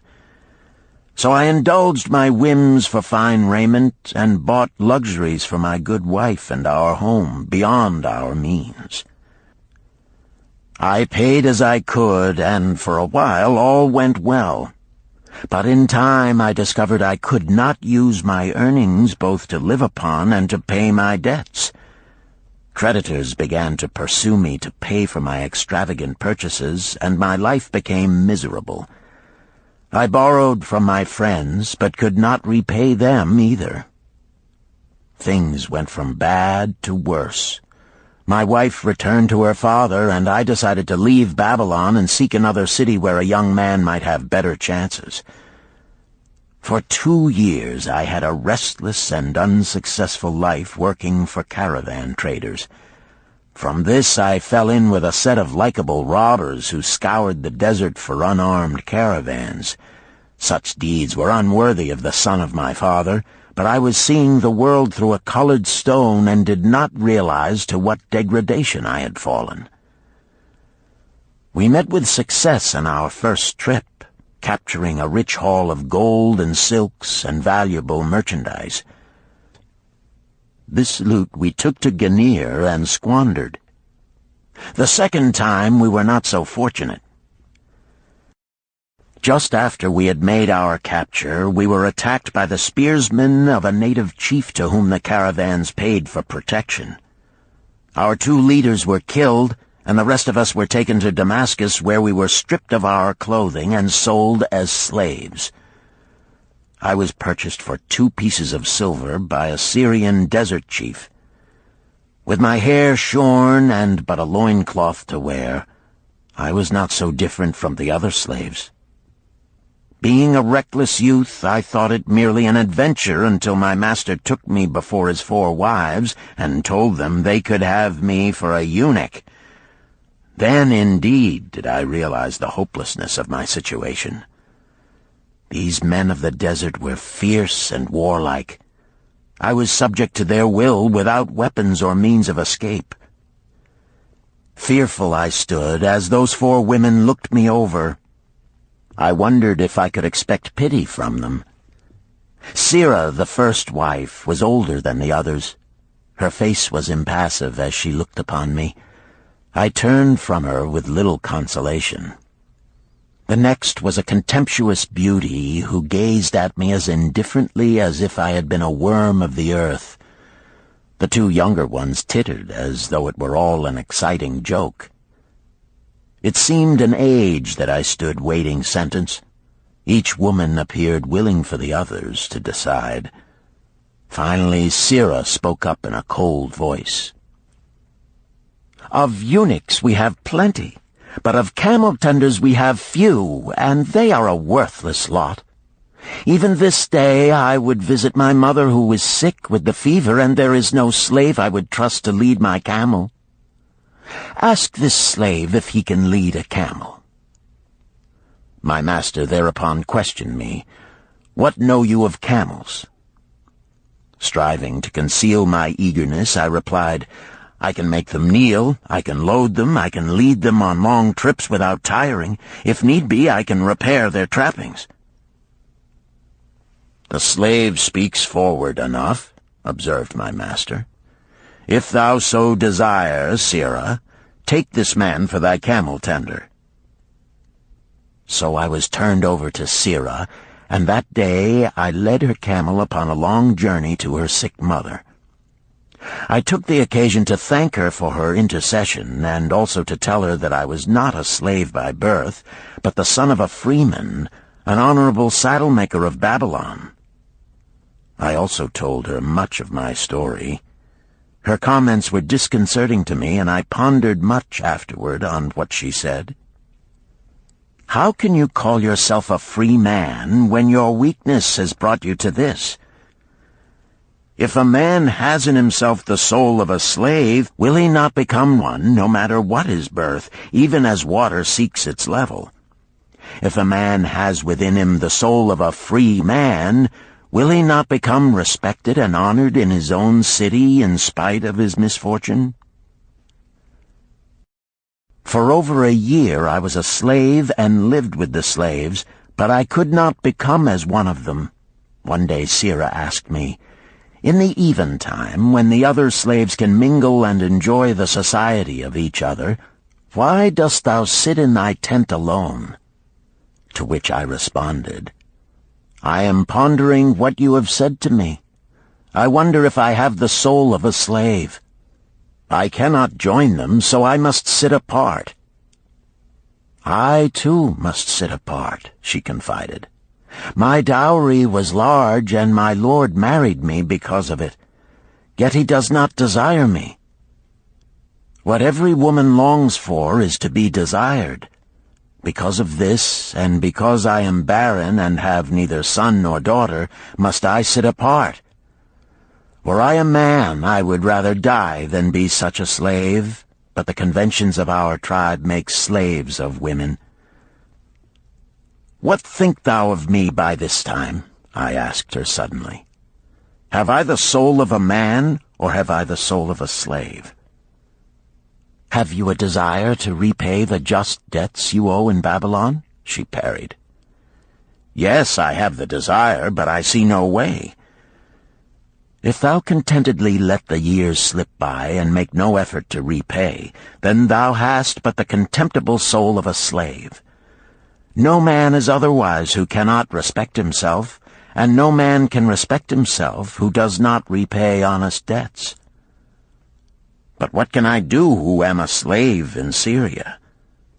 "Stay a slave in Syria, thou weakling." "I am not a weakling," I denied hotly. "Then prove it." "How?" "Does not thy great king fight his enemies in every way he can and with every force he has? Thy debts are thy enemies. They ran thee out of Babylon. You left them alone, and they grew too strong for thee. Hadst fought them as a man, thou couldst have conquered them and been one honored among the townspeople. But thou had not the soul to fight them, and behold, thy pride hast gone down until thou art a slave in Syria." Much I thought over her unkind accusations, and many defensive phrases I worded to prove myself not a slave at heart. But I was not to have the chance to use them. 3 days later, the maid of Sira took me to her mistress. "My mother is again very sick," she said. "Saddle the 2 best camels in my husband's herd. Tie on waterskins and saddlebags for a long journey. The maid will give thee food at the kitchen tent."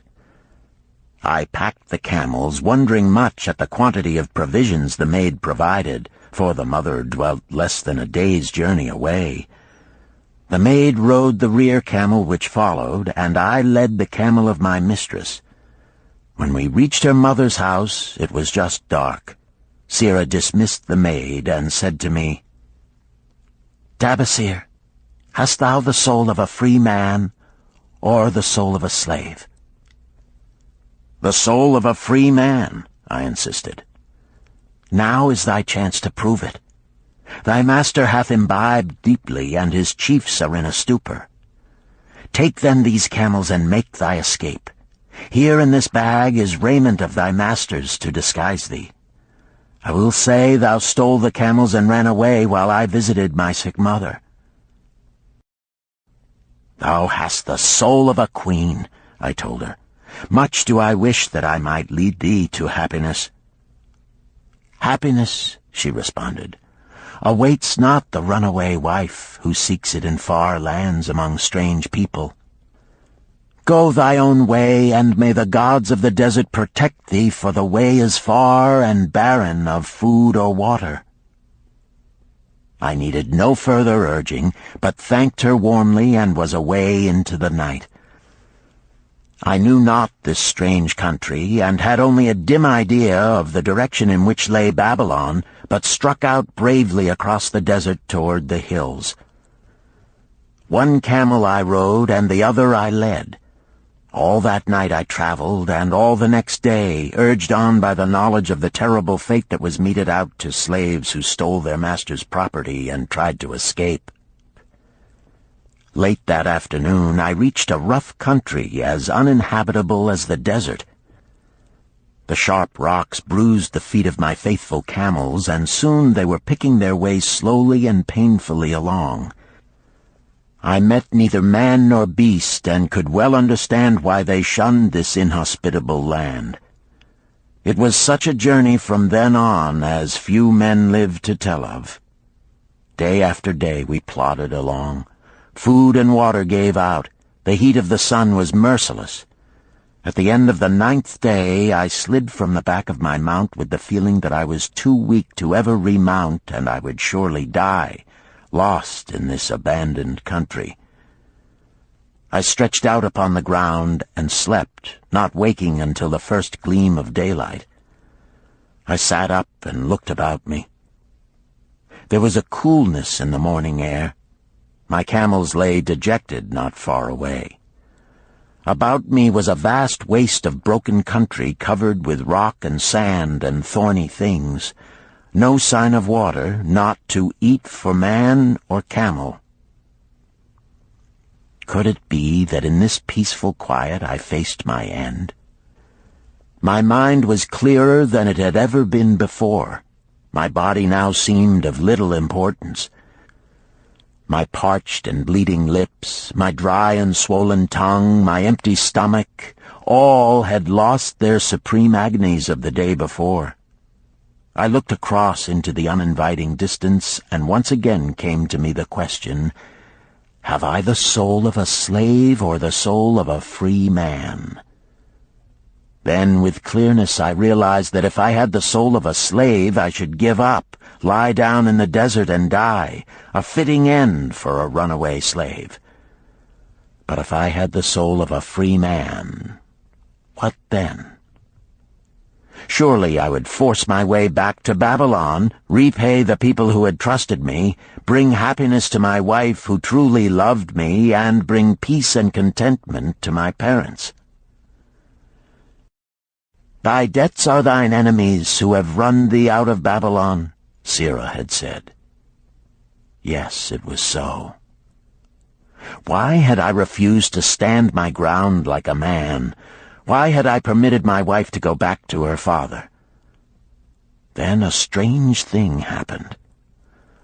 All the world seemed to be of a different color, as though I had been looking at it through a colored stone which had suddenly been removed. At last I saw the true values in life. Die in the desert, not I. With a new vision I saw the things that I must do. First, I would go back to Babylon and face every man to whom I owed an unpaid debt. I should tell them that after years of wandering and misfortune, I had come back to pay my debts as fast as the gods would permit. Next, I should make a home for my wife and become a citizen of whom my parents should be proud. My debts were my enemies, but the men I owed were my friends, for they had trusted me and believed in me. I staggered weakly to my feet. What mattered hunger? What mattered thirst? They were but incidents on the road to Babylon. Within me surged the soul of a free man going back to conquer his enemies and reward his friends. I thrilled with the great resolve. The glazed eyes of my camels brightened at the new note in my husky voice. With great effort, after many attempts, they gained their feet. With pitiful perseverance, they pushed on toward the north, where something within me said we would find Babylon. We found water. We passed into a more fertile country where were grass and fruit. We found the trail to Babylon because the soul of a free man looks at life as a series of problems to be solved, and solves them. while the soul of a slave whines, "What can I do who am but a slave?" How about thee, Tarkad? Does thy empty stomach make thy head exceedingly clear? Art ready to take the road that leads back to self-respect? Canst thou see the world in its true color? Hast thou the desire to pay thy honest debts, however many they may be, and once again be a man respected in Babylon? Moisture came to the eyes of the youth. He rose eagerly to his knees. "Thou hast shown me a vision. Already I feel the soul of a free man surge within me." "But how fared you upon your return?" questioned an interested listener. "Where the determination is, the way can be found," Dabasir replied. "I now had the determination, so I set out to find a way. First I visited every man to whom I was indebted, and begged his indulgence until I could earn that with which to repay. Most of them met me gladly. Several reviled me, but others offered to help me. One indeed did give me the very help I needed. It was Mathon, the gold lender.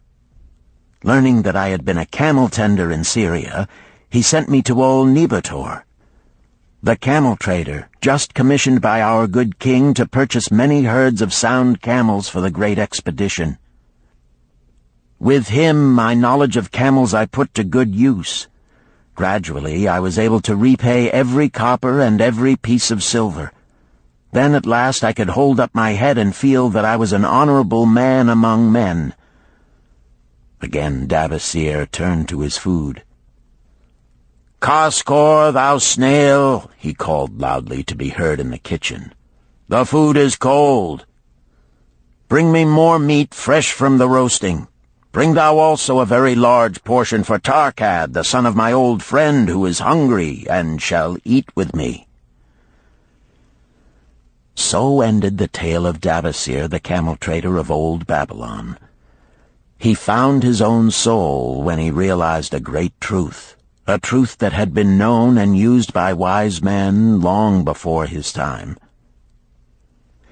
It has led men of all ages out of difficulties and into success, and it will continue to do so for those who have the wisdom to understand its magic power.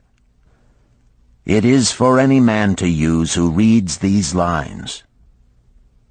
Where the determination is, the way can be found.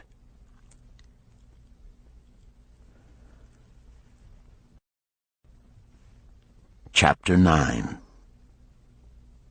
The Clay Tablets from Babylon. St. Swithin's College, Nottingham University, Newark-on-Trent, Nottingham. October 21st, 1934. Professor Franklin Caldwell, care of British Scientific Expedition, Hilla, Mesopotamia. My dear Professor, the 5 clay tablets from your recent excavation in the ruins of Babylon arrived on the same boat with your letter. I have been fascinated no end and have spent many pleasant hours translating their inscriptions. I should have answered your letter at once, but delayed until I could complete the translations which are attached. The tablets arrived without damage thanks to your careful use of preservatives and excellent packing. You will be as astonished as we in the laboratory at the story they relate. One expects the dim and distant past to speak of romance and adventure. Arabian Nights sort of things, you know. When instead it discloses the problem of a person named Dabasir to pay off his debts, one realizes that conditions upon this old world have not changed as much in 5,000 years as one might expect. It's odd, you know, but these old inscriptions rather rag me, as the students say. Being a college professor, I am supposed to be a thinking human being possessing a working knowledge of most subjects. Yet here comes this old chap out of the dust-covered ruins of Babylon to offer a way I had never heard of to pay off my debts and at the same time acquire gold to jingle in my wallet. Pleasant thought, I say, and interesting to prove whether it will work as well nowadays as it did in old Babylon. Mrs. Shrewsbury and myself are planning to try out his plan upon our own affairs, which could be much improved. Wishing you the best of luck in your worthy undertaking, and waiting eagerly another opportunity to assist, I am, yours sincerely, Alfred H. Shrewsbury, Department of Archaeology. Tablet 1. Now, when the moon becometh full, I, Davasir, who am but recently returned from slavery in Syria, with the determination to pay my many just debts and become a man of means worthy of respect in my native city of Babylon, do here engrave upon the clay a permanent record of my affairs to guide and assist me in carrying through my high desires. Under the wise advice of my good friend Mathon, the gold lender, I am determined to follow an exact plan that he doth say will lead any honorable man out of debt into means and self-respect. This plan includeth 3 purposes which are my hope and desire. First, the plan doth provide for my future prosperity. Therefore 1/10 of all I earn shall be set aside as my own to keep.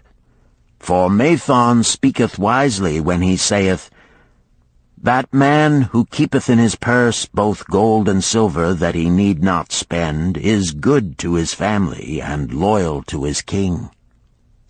The man who hath but a few coppers in his purse is indifferent to his family and indifferent to his king. But the man who hath naught in his purse is unkind to his family and disloyal to his king, for his own heart is bitter. Therefore the man who wisheth to achieve must have coin that he may keep to jingle in his purse, that he have in his heart love for his family and loyalty to his king. Second, the plan doth provide that I shall support and clothe my good wife who hath returned to me with loyalty from the house of her father. For Mathon doth say that to take good care of a faithful wife putteth self-respect into the heart of a man, and addeth strength and determination to his purposes. Therefore 7/10 of all I earn shall be used to provide a home, clothes to wear, and food to eat, with a bit extra to spend, that our lives be not lacking in pleasure and enjoyment. But he doth further enjoin the greatest care that we spend not greater than 7/10 of what I earn for these worthy purposes. Herein lieth the success of the plan. I must live upon this portion, and never use more, nor buy what I may not pay for out of this portion. This ends Disc 3. The Richest Man in Babylon, Disc 4. Tablet 2. Third, the plan doth provide that out of my earnings my debts shall be paid. Therefore each time the moon is full, 2/10 of all I have earned shall be divided honorably and fairly among those who have trusted me and to whom I am indebted. Thus in due time will all my indebtedness be surely paid. Therefore do I here engrave the name of every man to whom I am indebted, and the honest amount of my debt. Faru the cloth weaver, 2 silver, 6 copper. Sinjar the couch maker, 1 silver. Amar my friend, 3 silver, 1 copper. Zantkar my friend, 4 silver, 7 copper. Askamir my friend, 1 silver, 3 copper.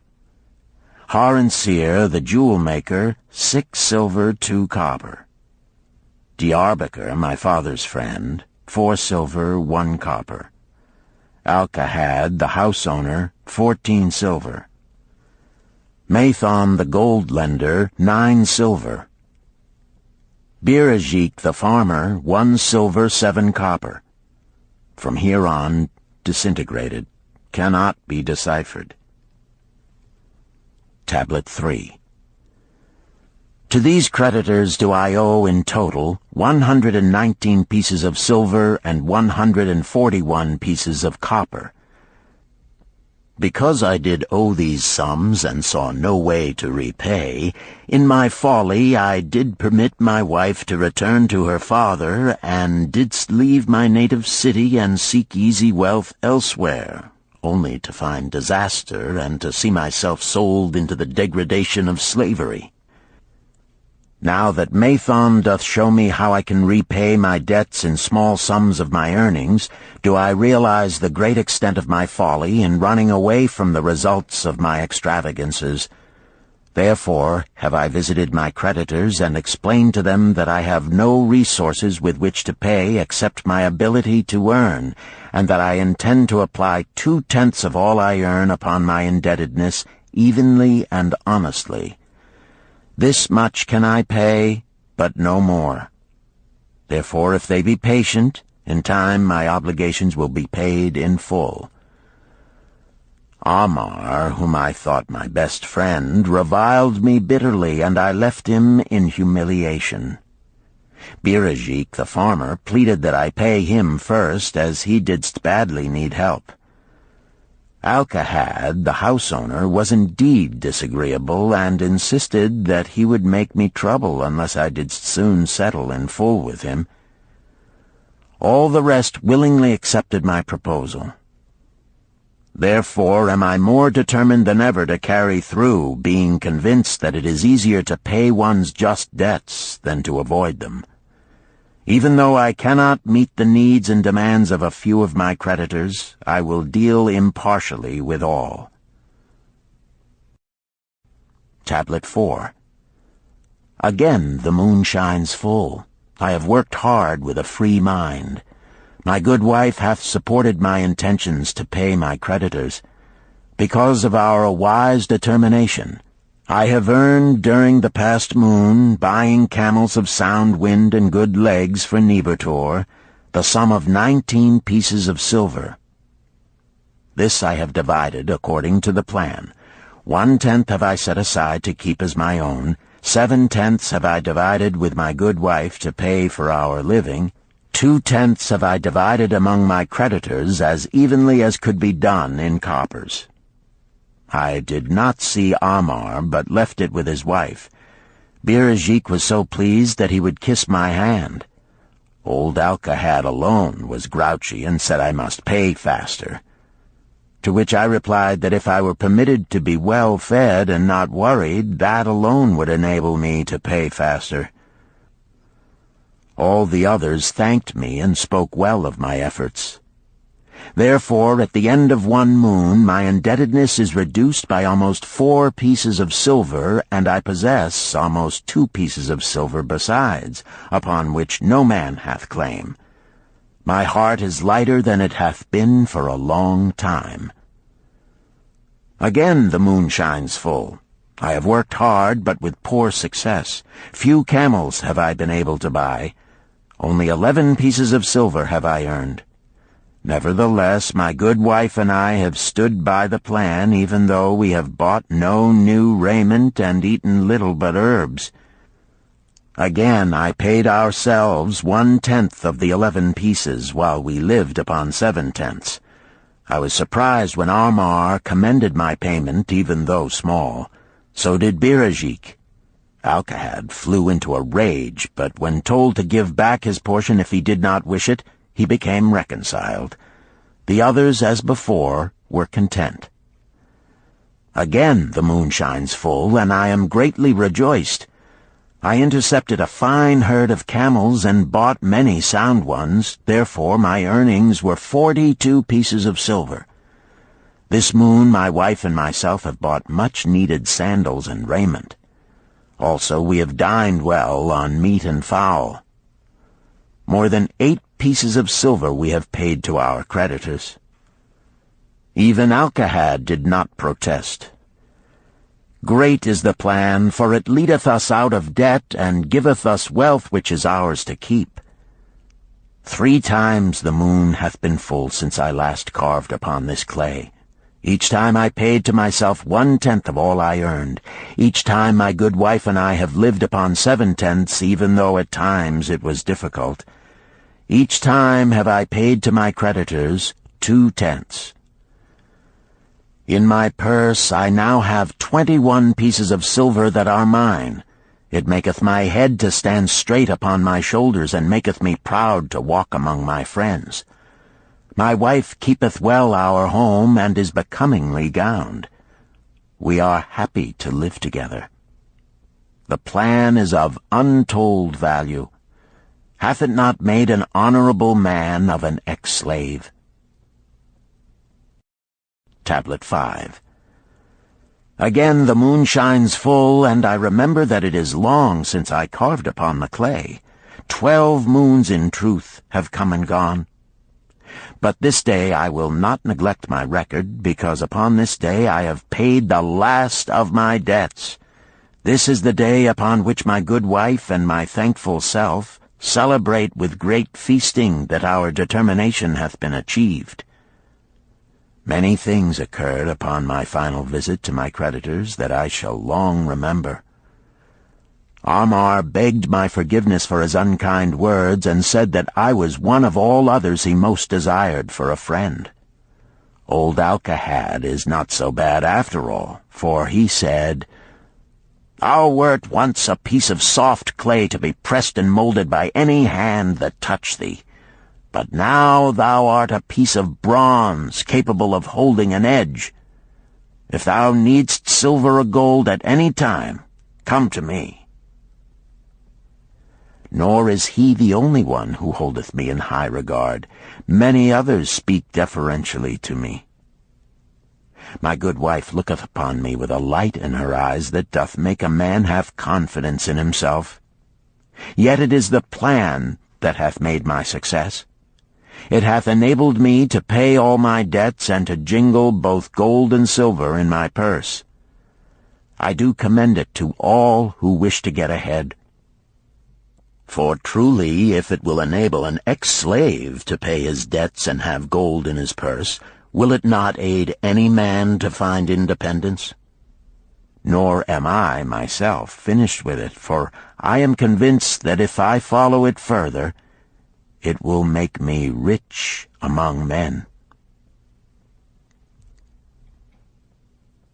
St. Swithin's College, Nottingham University, Newark-on-Trent, Nottingham, November 7th, 1936. Professor Franklin Caldwell, care of British Scientific Expedition, Hilla, Mesopotamia. My dear Professor, if in your further digging into those ruins of Babylon you encounter the ghost of a former resident, an old camel-trader named Dabasir, do me a favor. Tell him that his scribbling upon those clay tablets so long ago has earned for him the lifelong gratitude of a couple of college folks back here in England. You will possibly remember my writing a year ago that Mrs. Shrewsbury and myself intended to try his plan for getting out of debt and at the same time having gold to jingle. You may have guessed, even though we tried to keep it from our friends, our desperate straits. We were frightfully humiliated for years by a lot of old debts, and worried sick for fear some of the tradespeople might start a scandal that would force me out of the college. We paid and paid, every shilling we could squeeze out of income, but it was hardly enough to hold things even. Besides, we were forced to do all our buying where we could get further credit regardless of higher costs. It developed into one of those vicious circles that grow worse instead of better. Our struggles were getting hopeless. We could not move to less costly rooms because we owed the landlord. There did not appear to be anything we could do to improve our situation. Then here comes your acquaintance, the old camel-trader from Babylon, with a plan to do just what we wished to accomplish. He jolly well stirred us up to follow his system. We made a list of all our debts, and I took it around and showed it to every one we owed. I explained how it was simply impossible for me to ever repay them the way things were going along. They could readily see this themselves from the figures. Then I explained that the only way I saw to pay in full was to set aside 20% of my income each month to be divided pro rata, which would pay them in full in a little over 2 years. That in the meantime we would go on a cash basis and give them the further benefit of our cash purchases. They were really quite decent. Our greengrocer, a wise old chap, put it in a way that helped to bring around the rest. If you pay for all you buy and then pay some on what you owe, that is better than you have done, for you ain't paid down the account none in 3 years. Finally, I secured all their names to an agreement binding them not to molest us as long as the 20% of income was paid regularly. Then we began scheming on how to live upon 70%. We were determined to keep that extra 10% to jingle. The thought of silver and possibly gold was most alluring. It was like having an adventure to make the change. We enjoyed figuring this way and that to live comfortably upon that remaining 70%. We started with rent and managed to secure a fair reduction. Next, we put our favorite brands of tea and such under suspicion, and were agreeably surprised how often we could purchase superior qualities at less cost.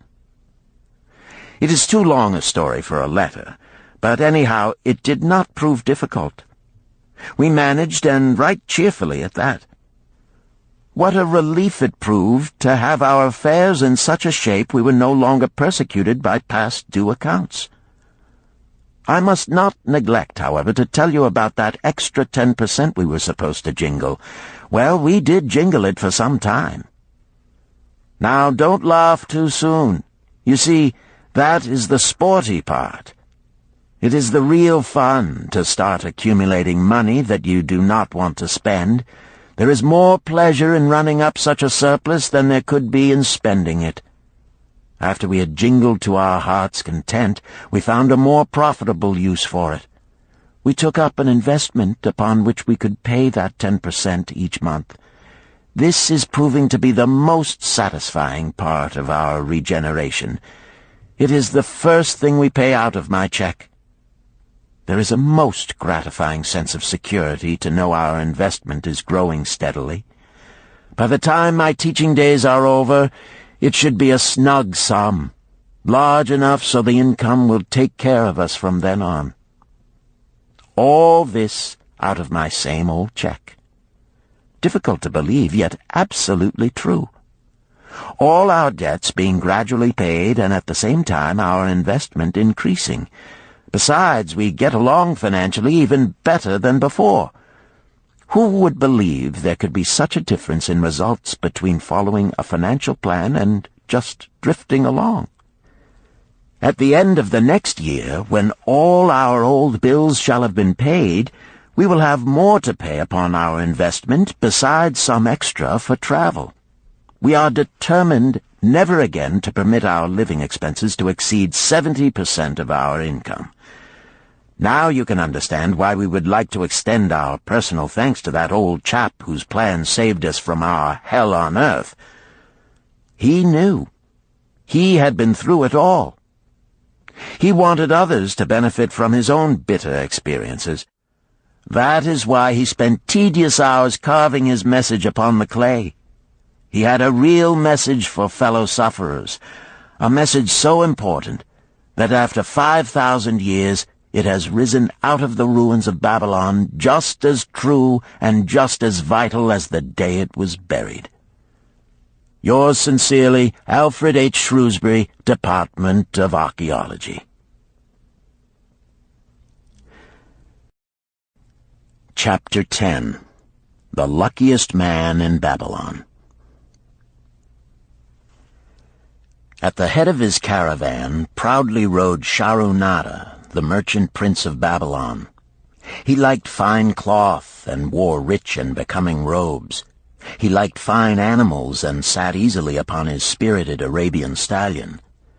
To look at him, one would hardly have guessed his advanced years. Certainly they would not have suspected that he was inwardly troubled. The journey from Damascus is long, and the hardships of the desert many. These he minded not. The Arab tribes are fierce and eager to loot rich caravans. These he feared not, for his many fleet-mounted guards were a safe protection. About the youth at his side, whom he was bringing from Damascus, was he disturbed. This was Hayden Gula, the grandson of his partner of other years, Arid Gula, to whom he felt he owed a debt of gratitude which could never be repaid. He would like to do something for this grandson, but the more he considered this, the more difficult it seemed because of the youth himself.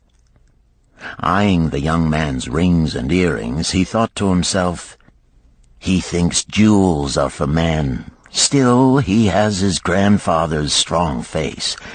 But his grandfather wore no such gaudy robes. Yet I sought him to come, hoping I might help him get a start for himself and get away from the wreck his father has made of their inheritance." Hayden Gula broke in upon his thoughts. "Why dost thou work so hard, riding always with thy caravan upon its long journeys? Dost thou never take time to enjoy life?" Shahrunada smiled. "To enjoy life?" he repeated. "What wouldst thou do to enjoy life if thou wert Shahrunada?"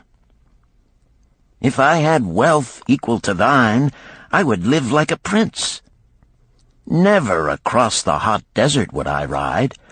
I would spend the shekels as fast as they came to my purse. I would wear the richest of robes and the rarest of jewels. That would be a life to my liking, a life worth living." Both men laughed. "Thy grandfather wore no jewels," Shahrunada spoke before he thought, then continued jokingly, "Wouldst thou leave no time for work?" "Work was made for slaves," Hayden Gula responded. Shahrunada bit his lip but made no reply, riding in silence until the trail led them to the slope. Here he reined his mount, and pointing to the green valley far away, "See, there is the valley. Look far down, and thou canst faintly see the walls of Babylon. The tower is the temple of Bel. If thine eyes are sharp, thou mayest even see the smoke from the eternal fire upon its crest." "So that is Babylon? Always have I longed to see the wealthiest city in all the world," Hayden Gula commented. "Babylon, where my grandfather started his fortune. Would he were still alive, we would not be so sorely pressed. Why wish his spirit to linger on earth beyond its allotted time? Thou and thy father can well carry on his good work. Alas, of us neither has his gift. Father and myself know not his secret for attracting the golden shekels." Shahrunada did not reply, but gave rein to his mount and rode thoughtfully down the trail to the valley. Behind them followed the caravan in a cloud of reddish dust. Some time later they reached the King's Highway and turned south through the irrigated farms. 3 old men plowing a field caught Shahrunada's attention. They seemed strangely familiar. How ridiculous!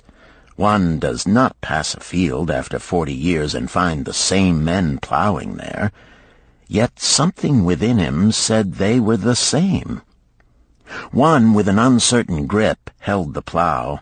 The others laboriously plodded beside the oxen, ineffectually beating them with their barrel staves to keep them pulling. 40 years ago, he had envied these men. How gladly he would have exchanged places. But what a difference now! With pride he looked back at his trailing caravan, well-chosen camels and donkeys loaded high with valuable goods from Damascus. All this was but one of his possessions. He pointed to the plowers, saying, "Still plowing the same field where they were 40 years ago. They look it, but why thinkest thou they are the same?" "I saw them there," Shahrunada replied. Recollections were racing rapidly through his mind. Why could he not bury the past and live in the present? Then he saw, as in a picture, the smiling face of Arid Gula. The barrier between himself and the cynical youth beside him dissolved. But how could he help such a superior youth with his spendthrift ideas and bejeweled hands? Work he could offer in plenty to willing workers, but not for men who considered themselves too good for work.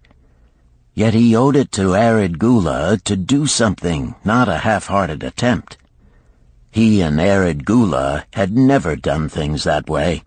They were not that sort of men. A plan came almost in a flash.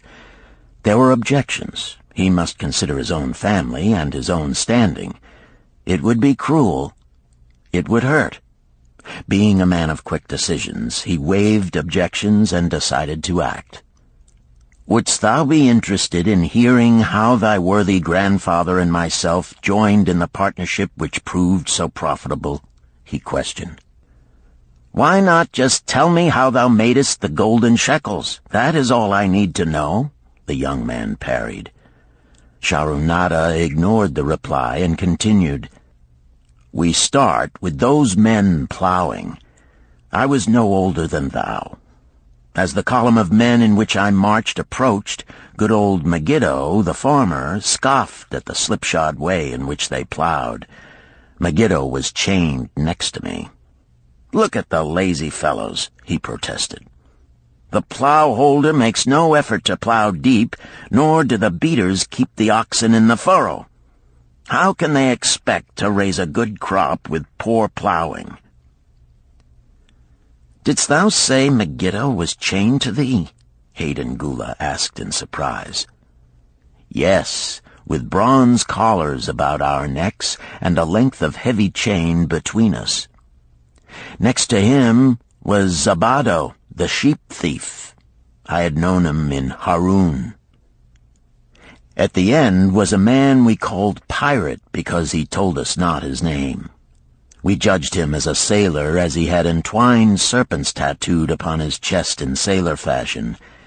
The column was made up thus, so the men could walk in fours." "Thou wert chained as a slave?" Hayden Gula asked incredulously. "Did not thy grandfather tell thee I was once a slave? He often spoke of thee, but never hinted of this. He was a man thou couldst trust with innermost secrets. Thou, too, are a man I may trust, am I not right?" Sharunada looked him squarely in the eye. "Thou mayest rely upon my silence, but I am amazed. Tell me, how didst thou come to be a slave?" Sharunada shrugged his shoulders. "Any man may find himself a slave. It was a gaming house and barley beer that brought me disaster. I was the victim of my brother's indiscretions. In a brawl he killed his friend. I was bonded to the widow by my father, desperate to keep my brother from being prosecuted under the law. When my father could not raise the silver to free me, she in anger sold me to the slave dealer." "What a shame and injustice," Hayden Gula protested. "But tell me, how didst thou regain freedom?" "We shall come to that, but not yet. Let us continue my tale. As we passed, the plowers jeered at us. One did doff his ragged hat and bow low, calling out, 'Welcome to Babylon, guests of the king! He waits for thee on the city walls where the banquet is spread, mud bricks and onion soup.' With that, they laughed uproariously. Pirate flew into a rage and cursed them roundly. "What do those men mean by the king awaiting us on the walls?" I asked him. "To the city walls ye march to carry bricks until the back breaks. Maybe they beat thee to death before it breaks. They won't beat me. I'll kill 'em." Then Megiddo spoke up. "It doesn't make sense to me to talk of masters beating willing, hard-working slaves to death. Masters like good slaves and treat them well." "Who wants to work hard?" commented Zabato. "Those plowers are wise fellows. They're not breaking their backs, just letting on as if they be." "Thou can't get ahead by shirking," Megiddo protested. "If thou plow a hectare, that's a good day's work, and any master knows it. But when thou plow only a half, that's shirking. I don't shirk. I like to work, and I like to do good work, for work is the best friend I've ever known. It has brought me all the good things I've had, my farm and cows and crops, everything." "Yea, and where be these things now?" scoffed Zabato. "I figure it pays better to be smart and get by without working. You watch Zabato. If we're sold to the walls, he'll be carrying the water bag or some easy job, when thou, who like to work, will be breaking thy back carrying bricks." He laughed his silly laugh. Terror gripped me that night. I could not sleep. I crowded close to the guard rope, and when the others slept, I attracted the attention of Godoso, who was doing the first guard watch. He was one of those brigand Arabs, the sort of rogue who, if he robbed thee of thy purse, would think he must also cut thy throat. "Tell me, Godoso," I whispered, "when we get to Babylon, will we be sold to the walls?" "Why want to know?" he questioned cautiously. "Canst thou not understand?" I pleaded. "I am young. I want to live. I don't want to be worked or beaten to death on the walls. Is there any chance for me to get a good master?" He whispered back, "I tell something. Thou good fellow, give Godoso no trouble. Most times we go first to slave market. Listen now. When buyers come, tell 'em you good worker, like to work hard for good master, make 'em want to buy. You not make 'em buy, next day you carry brick. Mighty hard work." After he walked away, I lay in the warm sand looking up at the stars and thinking about work. What Megiddo had said about it being his best friend made me wonder if it would be my best friend. Certainly it would be if it helped me out of this. When Megiddo awoke, I whispered my good news to him. It was our one ray of hope as we marched toward Babylon. Late in the afternoon, we approached the walls and could see the lines of men, like black ants, climbing up and down the steep diagonal paths. As we drew closer, we were amazed at the thousands of men working. Some were digging in the moat, others mixed the dirt into mud bricks. The greatest number were carrying the bricks in large baskets up those steep trails to the masons. Overseers cursed the laggards and cracked bullock whips over the backs of those who failed to keep in line. Poor, worn-out fellows were seen to stagger and fall beneath their heavy baskets, unable to rise again. If the lash failed to bring them to their feet, they were pushed to the side of the paths and left writhing in agony. Soon they would be dragged down to join other craven bodies beside the roadway to await unsanctified graves. As I beheld the ghastly sight, I shuddered. So this was what awaited my father's son if he failed at the slave market. Godoso had been right. We were taken through the gates of the city to the slave prison, and next morning marched to the pens in the market. Here the rest of the men huddled in fear, and only the whips of our guard could keep them moving so the buyers could examine them. Megiddo and myself eagerly talked to every man who permitted us to address him. The slave dealer brought soldiers from the king's guard who shackled Pirate and brutally beat him when he protested. As they led him away, I felt sorry for him. Megiddo felt that we would soon part. When no buyers were near, he talked to me earnestly to impress upon me how valuable work would be to me in the future. Some men hate it. They make it their enemy. Better to treat it like a friend. Make thyself like it. Don't mind because it is hard. If thou thinkest about what a good house thou build, then who cares if the beams are heavy and it is far from the well to carry the water for the plaster? Promise me, boy, if thou get a master, work for him as hard as thou canst. If he does not appreciate all thou do, never mind. Remember, work well done does good to the man who does it. It makes him a better man. He stopped as a burly farmer came to the enclosure and looked at us critically. Megiddo asked about his farm and crops, soon convincing him that he would be a valuable man. After violent bargaining with the slave dealer, the farmer drew a fat purse from beneath his robe, and soon Megiddo had followed his new master out of sight. A few other men were sold during the morning. At noon, Godoso confided to me that the dealer was disgusted and would not stay over another night, but would take all who remained at sundown to the king's buyer. I was becoming desperate when a fat, good-natured man walked up to the wall and inquired if there was a baker among us. I approached him, saying, "Why should a good baker like thyself seek another baker of inferior ways? Would it not be easier to teach a willing man like myself thy skilled ways? Look at me. I am young, strong, and like to work. Give me a chance, and I will do my best to earn gold and silver for thy purse."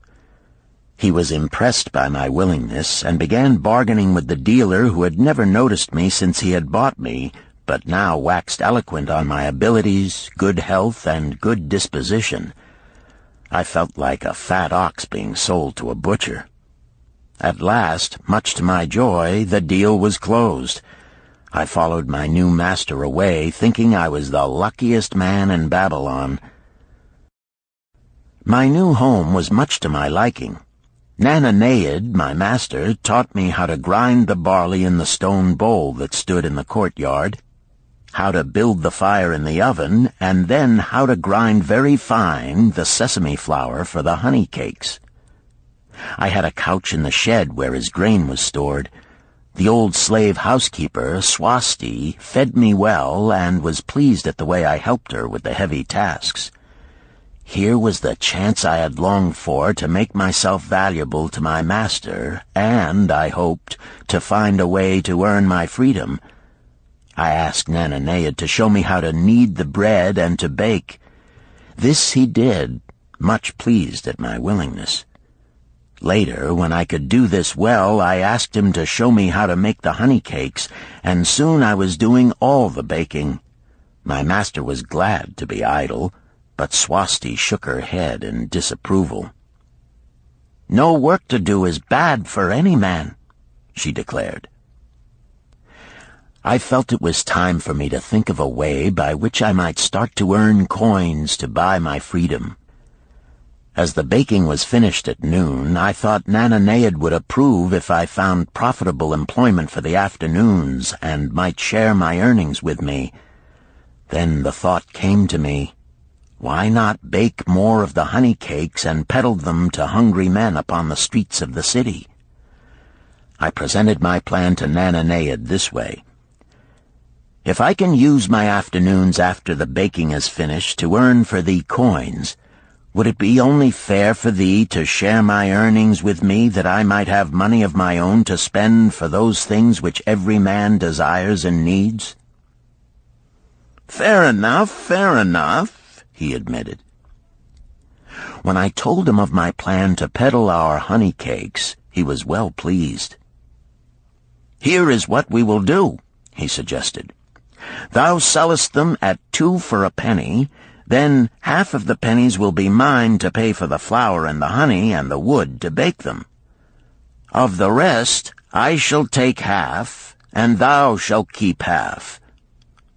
I was much pleased by this generous offer that I might keep for myself 1/4 of my sales. That night I worked late to make a tray upon which to display them. Nananeid gave me one of his worn robes that I might look well, and Swasti helped me patch it and wash it clean. The next day I baked an extra supply of honey cakes. They looked brown and tempting upon the tray as I went along the street, loudly calling my wares. At first no one seemed interested, and I became discouraged. I kept on, and later in the afternoon, as men became hungry, the cakes began to sell, and soon my tray was empty. Nananeid was well pleased with my success and gladly paid me my share. I was delighted to own pennies. Megiddo had been right when he said a master appreciated good work from his slaves. That night I was so excited over my success I could hardly sleep, and tried to figure how much I could earn in a year and how many years would be required to buy my freedom. As I went forth with my tray of cakes every day, I soon found regular customers. One of these was none other than thy grandfather, Arid Gula. He was a rug merchant and sold to the housewives, going from one end of the city to the other, accompanied by a donkey loaded high with rugs and a black slave to tend it. He would buy 2 cakes for himself and 2 for his slave, always tarrying to talk with me while they ate them. Thy grandfather said something to me one day that I shall always remember. "I like thy cakes, boy. But better still, I like the fine enterprise with which thou offerest them. Such spirit can carry thee far on the road to success." But how canst thou understand, Hayden Gula, what such words of encouragement could mean to a slave boy, lonesome in a great city, struggling with all he had in him to find a way out of his humiliation? As the months went by, I continued to add pennies to my purse. It began to have a comforting weight upon my belt. Work was proving to be my best friend, just as Megiddo had said. I was happy, but Swasti was worried. "Thy master, I fear to have him spend so much time at the gaming houses," she protested. I was overjoyed one day to meet my friend Megiddo upon the street. He was leading 3 donkeys loaded with vegetables to the market. "I am doing mighty well," he said. "My master does appreciate my good work, for now I am a foreman. See, he does trust the marketing to me. And also he is sending for my family. Work is helping me to recover from my great trouble. Someday it will help me to buy my freedom and once more own a farm of my own." Time went on, and Nananeid became more and more anxious for me to return from selling. He would be waiting when I returned, and would eagerly count and divide our money. He would also urge me to seek further markets and increase my sales. Often I went outside the city gates to solicit the overseers of the slaves building the walls. I hated to return to the disagreeable sights, but found the overseers liberal buyers. One day I was surprised to see Zabado waiting in line to fill his basket with bricks. He was gaunt and bent, and his back was covered with welts and sores from the whips of the overseers. I was sorry for him, and handed him a cake which he crushed into his mouth like a hungry animal. Seeing the greedy look in his eyes, I ran before he could grab my tray. "Why dost thou work so hard?" Arid Gula said to me one day. "Almost the same question thou asked of me today, dost thou remember?" I told him what Megiddo had said about work and how it was proving to be my best friend. I showed him with pride my wallet of pennies and explained how I was saving them to buy my freedom. "When thou art free, what wilt thou do?" he inquired. "Then," I answered, "I intend to become a merchant." At that he confided in me, something I had never suspected. "Thou knowest not that I also am a slave. I am in partnership with my master." "Stop," demanded Hayden Gula. "I will not listen to lies defaming my grandfather. He was no slave." His eyes blazed in anger. Sharunada remained calm. "I honor him for rising above his misfortune and becoming a leading citizen of Damascus. Art thou his grandson, cast of the same mold? Art thou man enough to face true facts, or dost thou prefer to live under false illusions?" Hayden Gula straightened in his saddle. In a voice suppressed with deep emotion, he replied, "My grandfather was beloved by all. Countless were his good deeds. When the famine came, did not his gold buy grain in Egypt, and did not his caravan bring it to Damascus and distribute it to the people so none would starve? Now thou sayest he was but a despised slave in Babylon. Had he remained a slave in Babylon, then he might well have been despised. But when, through his own efforts, he became a great man in Damascus, the gods indeed condoned his misfortunes and honored him with their respect," Sharunada replied. "After telling me that he was a slave," Sharunada continued, "he explained how anxious he had been to earn his freedom. Now that he had enough money to buy this, he was much disturbed as to what he should do. He was no longer making good sales and feared to leave the support of his master." I protested his indecision. "Cling no longer to thy master. Get once again the feeling of being a free man. Act like a free man and succeed like one.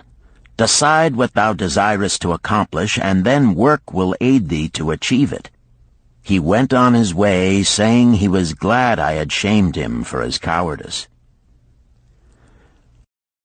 One day I went outside the gates again, and was surprised to find a great crowd gathering there. When I asked a man for an explanation, he replied, "Hast thou not heard? An escaped slave who murdered one of the king's guards has been brought to justice and will this day be flogged to death for his crime. Even the king himself is to be here." So dense was the crowd about the flogging post, I feared to go near lest my tray of honey cakes be upset. Therefore I climbed up the unfinished wall to see over the heads of the people. I was fortunate in having a view of Nebuchadnezzar himself as he rode by in his golden chariot. Never had I beheld such grandeur, such robes and hangings of gold cloth and velvet. I could not see the flogging, though I could hear the shrieks of the poor slave. I wondered how one so noble as our handsome king could endure to see such suffering, yet when I saw he was laughing and joking with his nobles, I knew he was cruel and understood why such inhuman tasks were demanded of the slaves building the walls. After the slave was dead, his body was hung upon a pole by a rope attached to his leg so all might see.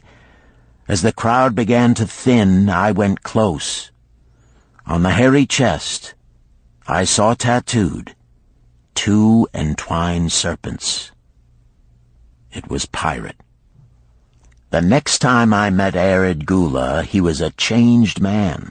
Full of enthusiasm, he greeted me. "Behold, the slave thou knewest is now a free man. There was magic in thy words. Already my sales and my profits are increasing. My wife is overjoyed. She was a free woman, the niece of my master. She much desires that we move to a strange city where no man shall know I was once a slave. Thus our children shall be above reproach for their father's misfortune. Work has become my best helper. It has enabled me to recapture my confidence and my skill to sell." I was overjoyed that I had been able, even in a small way, to repay him for the encouragement he had given me. One evening Swasti came to me in deep distress. "Thy master is in trouble. I fear for him. Some months ago he lost much at the gaming tables. He pays not the farmer for his grain, nor his honey. He pays not the money-lender. They are angry and threaten him." "Why should we worry over his folly? We are not his keepers," I replied thoughtlessly. "Foolish youth, thou understandest not. To the moneylender didst he give thy title to secure a loan? Under the law he can claim thee and sell thee. I know not what to do. He is a good master.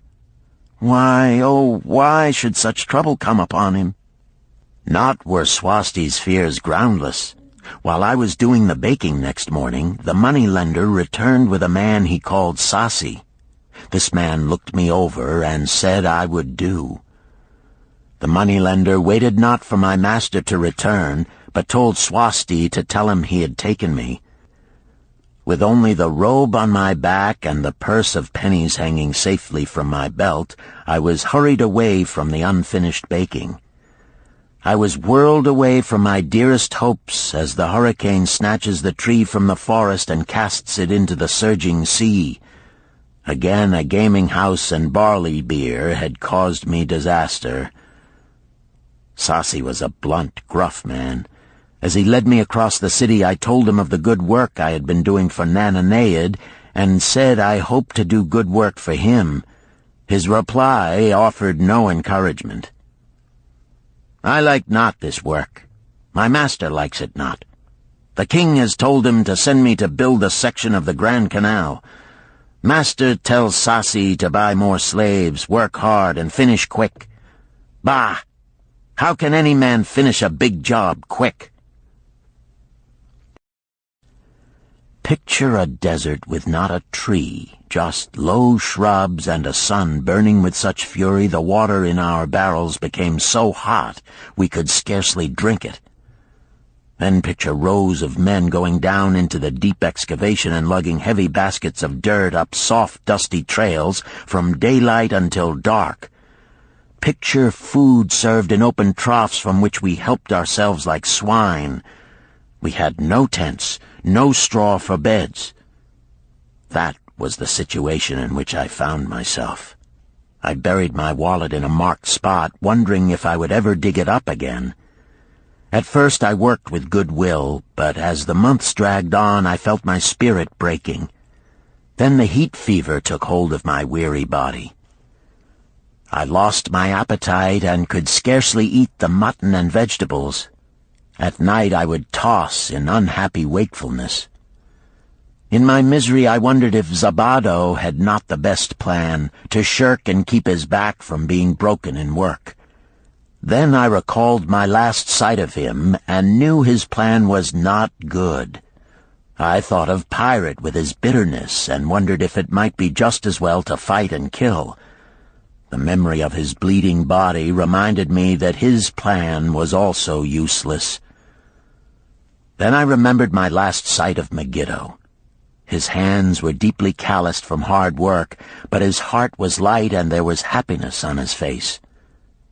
His was the best plan. Yet I was just as willing to work as Megiddo. He could not have worked harder than I. Why did not my work bring me happiness and success?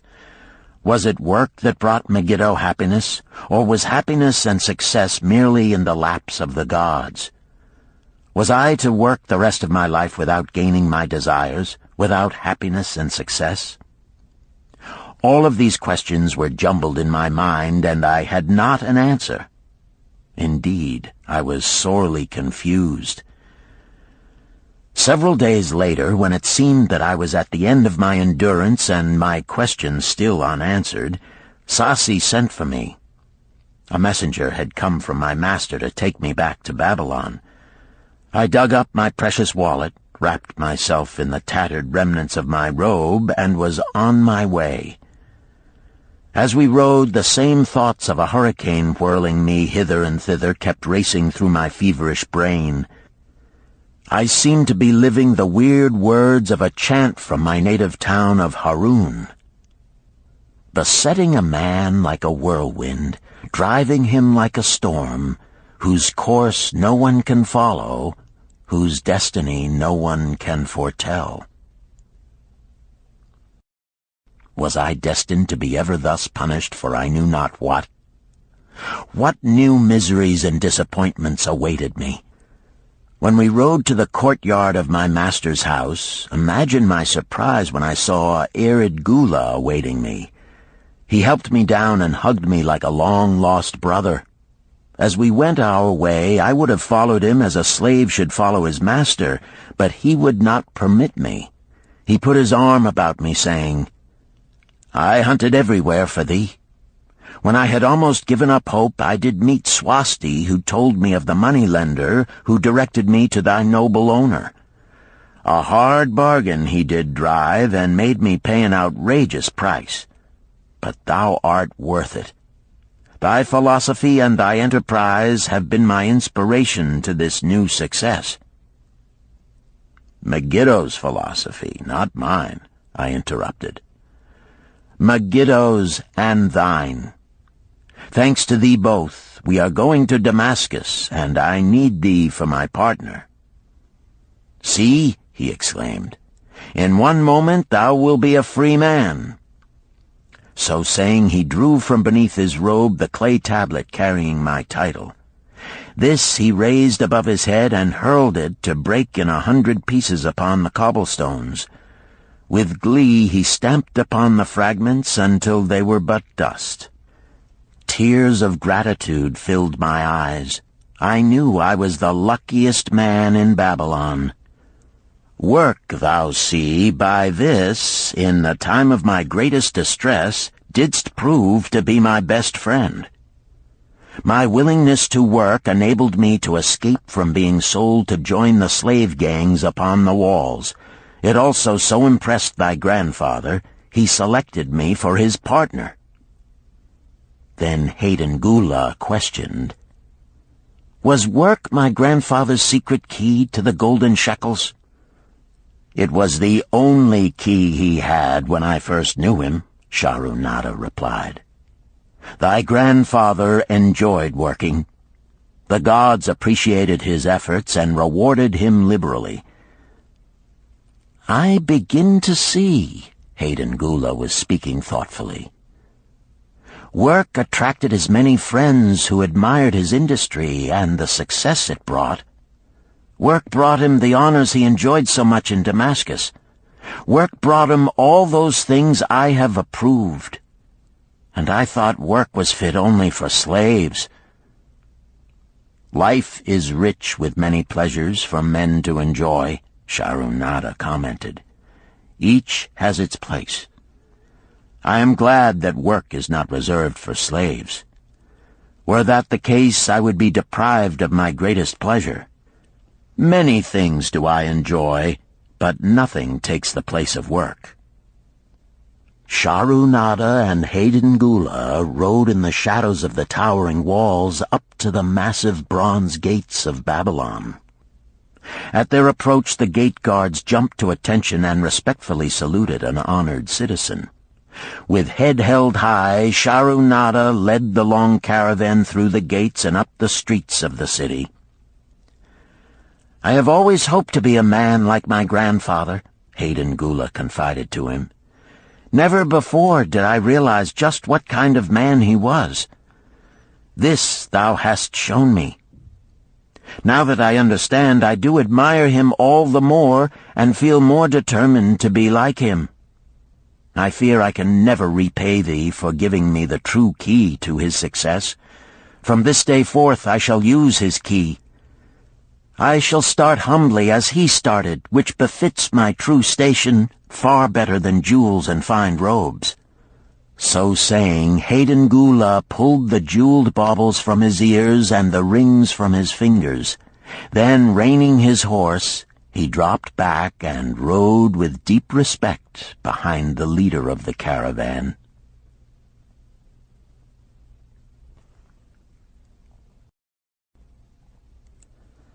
Chapter 11.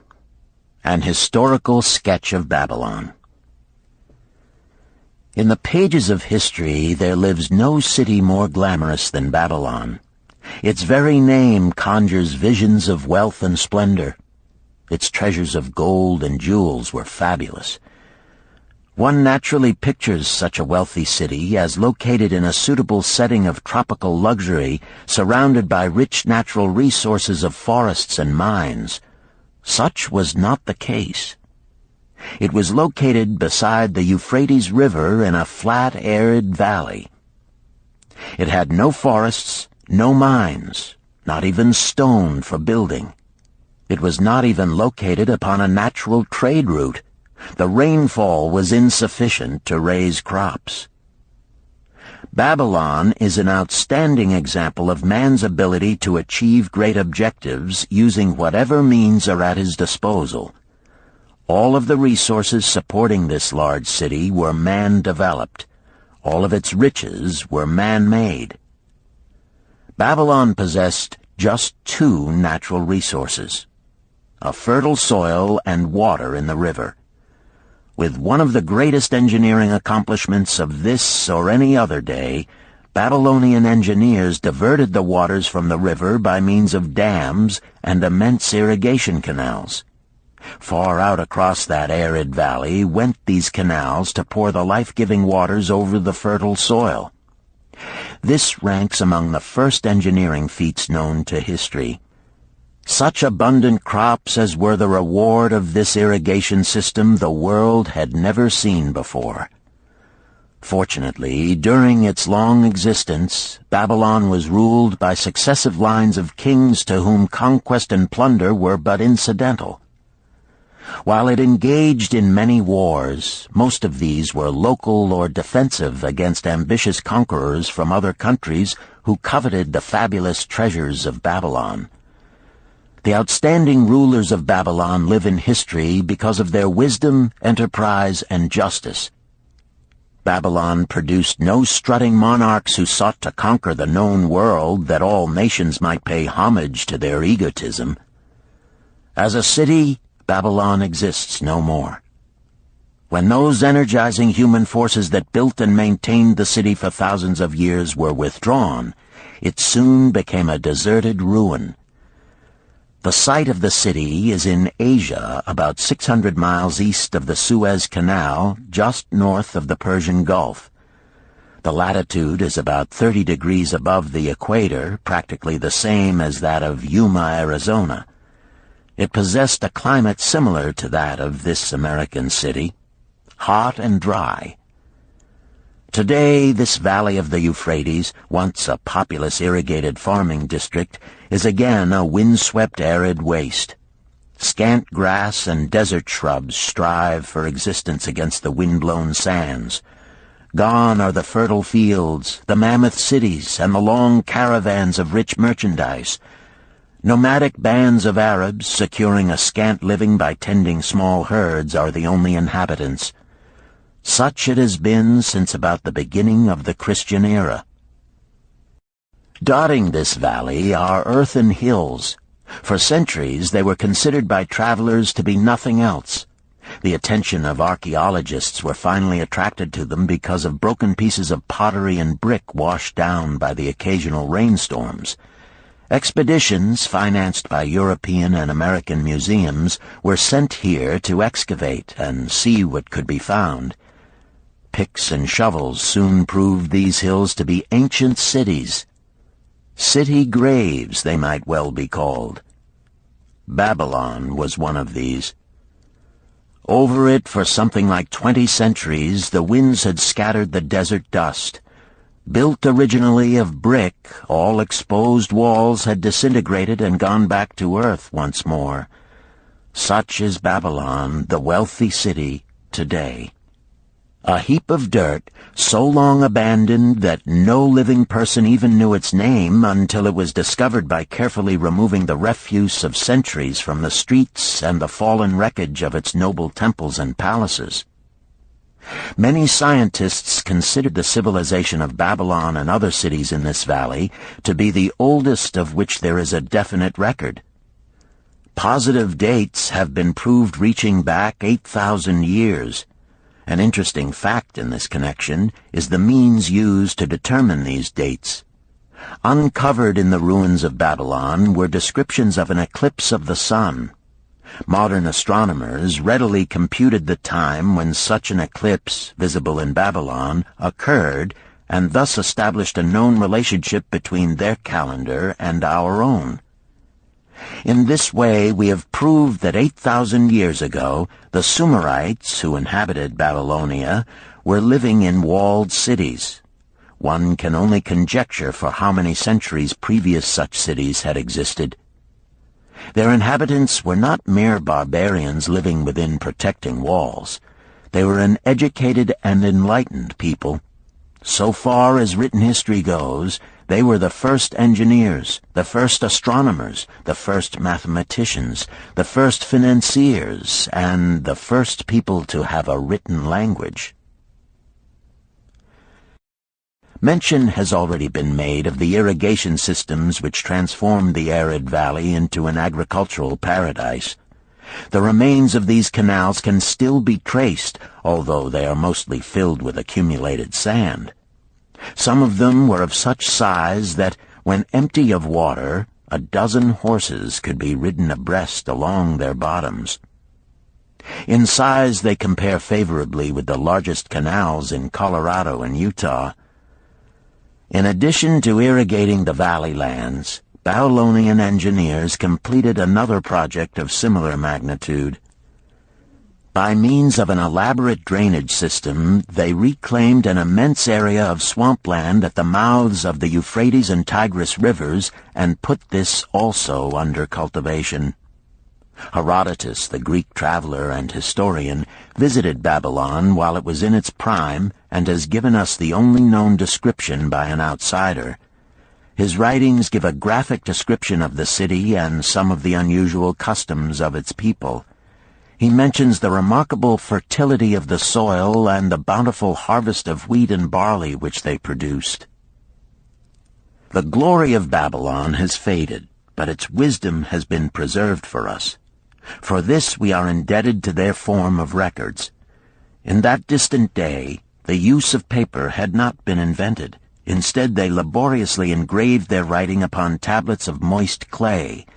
When completed, these were baked and became hard tile. In size, they were about 6 by 8 inches and an inch in thickness. These clay tablets, as they are commonly called, were used much as we use modern forms of writing.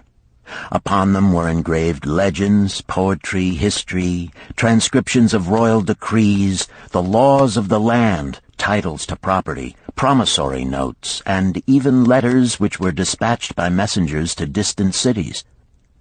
From these clay tablets we are permitted an insight into the intimate personal affairs of the people. For example, one tablet, evidently from the records of a country storekeeper, relates that upon the given date, a certain named customer brought in a cow and exchanged it for 7 sacks of wheat, 3 being delivered at the time, and the other 4 to await the customer's pleasure. Safely buried in the wrecked cities, archaeologists have recovered entire libraries of these tablets, hundreds of thousands of them. One of the outstanding wonders of Babylon was the immense walls surrounding the city. The ancients ranked them with the Great Pyramid of Egypt as belonging to the 7 wonders of the world. Queen Semiramis is credited with having erected the first walls during the early history of the city. Modern excavators have been unable to find any trace of the original walls, nor is their exact height known. From mention made by early writers, it is estimated they were about 50 to 60 feet high, faced on the outer side with burnt brick, and further protected by a deep moat of water. The later and more famous walls were started about 600 years before the time of Christ by King Nabopolassar. Upon such a gigantic scale did he plan the rebuilding, he did not live to see the work finished. This was left to his son Nebuchadnezzar, whose name is familiar in biblical history. The height and length of these later walls staggers belief. They are reported upon reliable authority to have been about 160 feet high, the equivalent of the height of a modern 15-story office building. The total length is estimated as between 9 and 11 miles. So wide was the top that a 6-horse chariot could be driven around them. Of this tremendous structure, little now remains except portions of the foundations and the moat. In addition to the ravages of the elements, the Arabs completed the destruction by quarrying the brick for building purposes elsewhere. Against the walls of Babylon marched, in turn, the victorious armies of almost every conqueror of that age of wars of conquest. A host of kings laid siege to Babylon, but always in vain. Invading armies of that day were not to be considered lightly. Historians speak of such units as 10,000 horsemen, 25,000 chariots, 1,200 regiments of foot soldiers with 1,000 men to the regiment. Often 2 or 3 years of preparation would be required to assemble war materials and depots of food along the proposed line of march. The city of Babylon was organized much like a modern city. There were streets and shops. Peddlers offered their wares through residential districts. Priests officiated in magnificent temples. Within the city was an inner enclosure for the royal palaces. The walls about this were said to have been higher than those about the city. The Babylonians were skilled in the arts. These included sculpture, painting, weaving, gold working, and the manufacture of metal weapons and agricultural implements. Their jewelers created most artistic jewelry. Many samples have been recovered from the graves of its wealthy citizens and are now on exhibition in the leading museums of the world. At a very early period, when the rest of the world was still hacking at trees with stone-headed axes, or hunting and fighting with flint-pointed spears and arrows, the Babylonians were using axes, spears, and arrows with metal heads.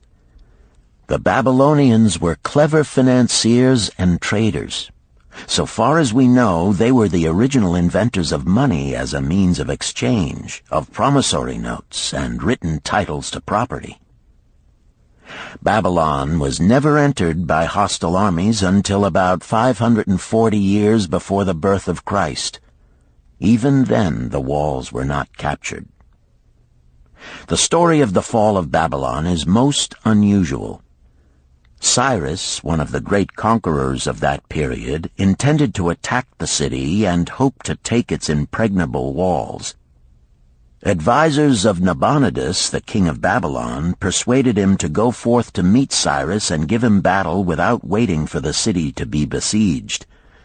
In the succeeding defeat to the Babylonian army, it fled away from the city. Cyrus thereupon entered the open gates and took possession without resistance. Thereafter, the power and prestige of the city gradually waned until, in the course of a few hundred years, it was eventually abandoned, deserted, left for the winds and storms to level once again to that desert earth from which its grandeur had originally been built. Babylon had fallen, never to rise again. But to it, civilization owes much.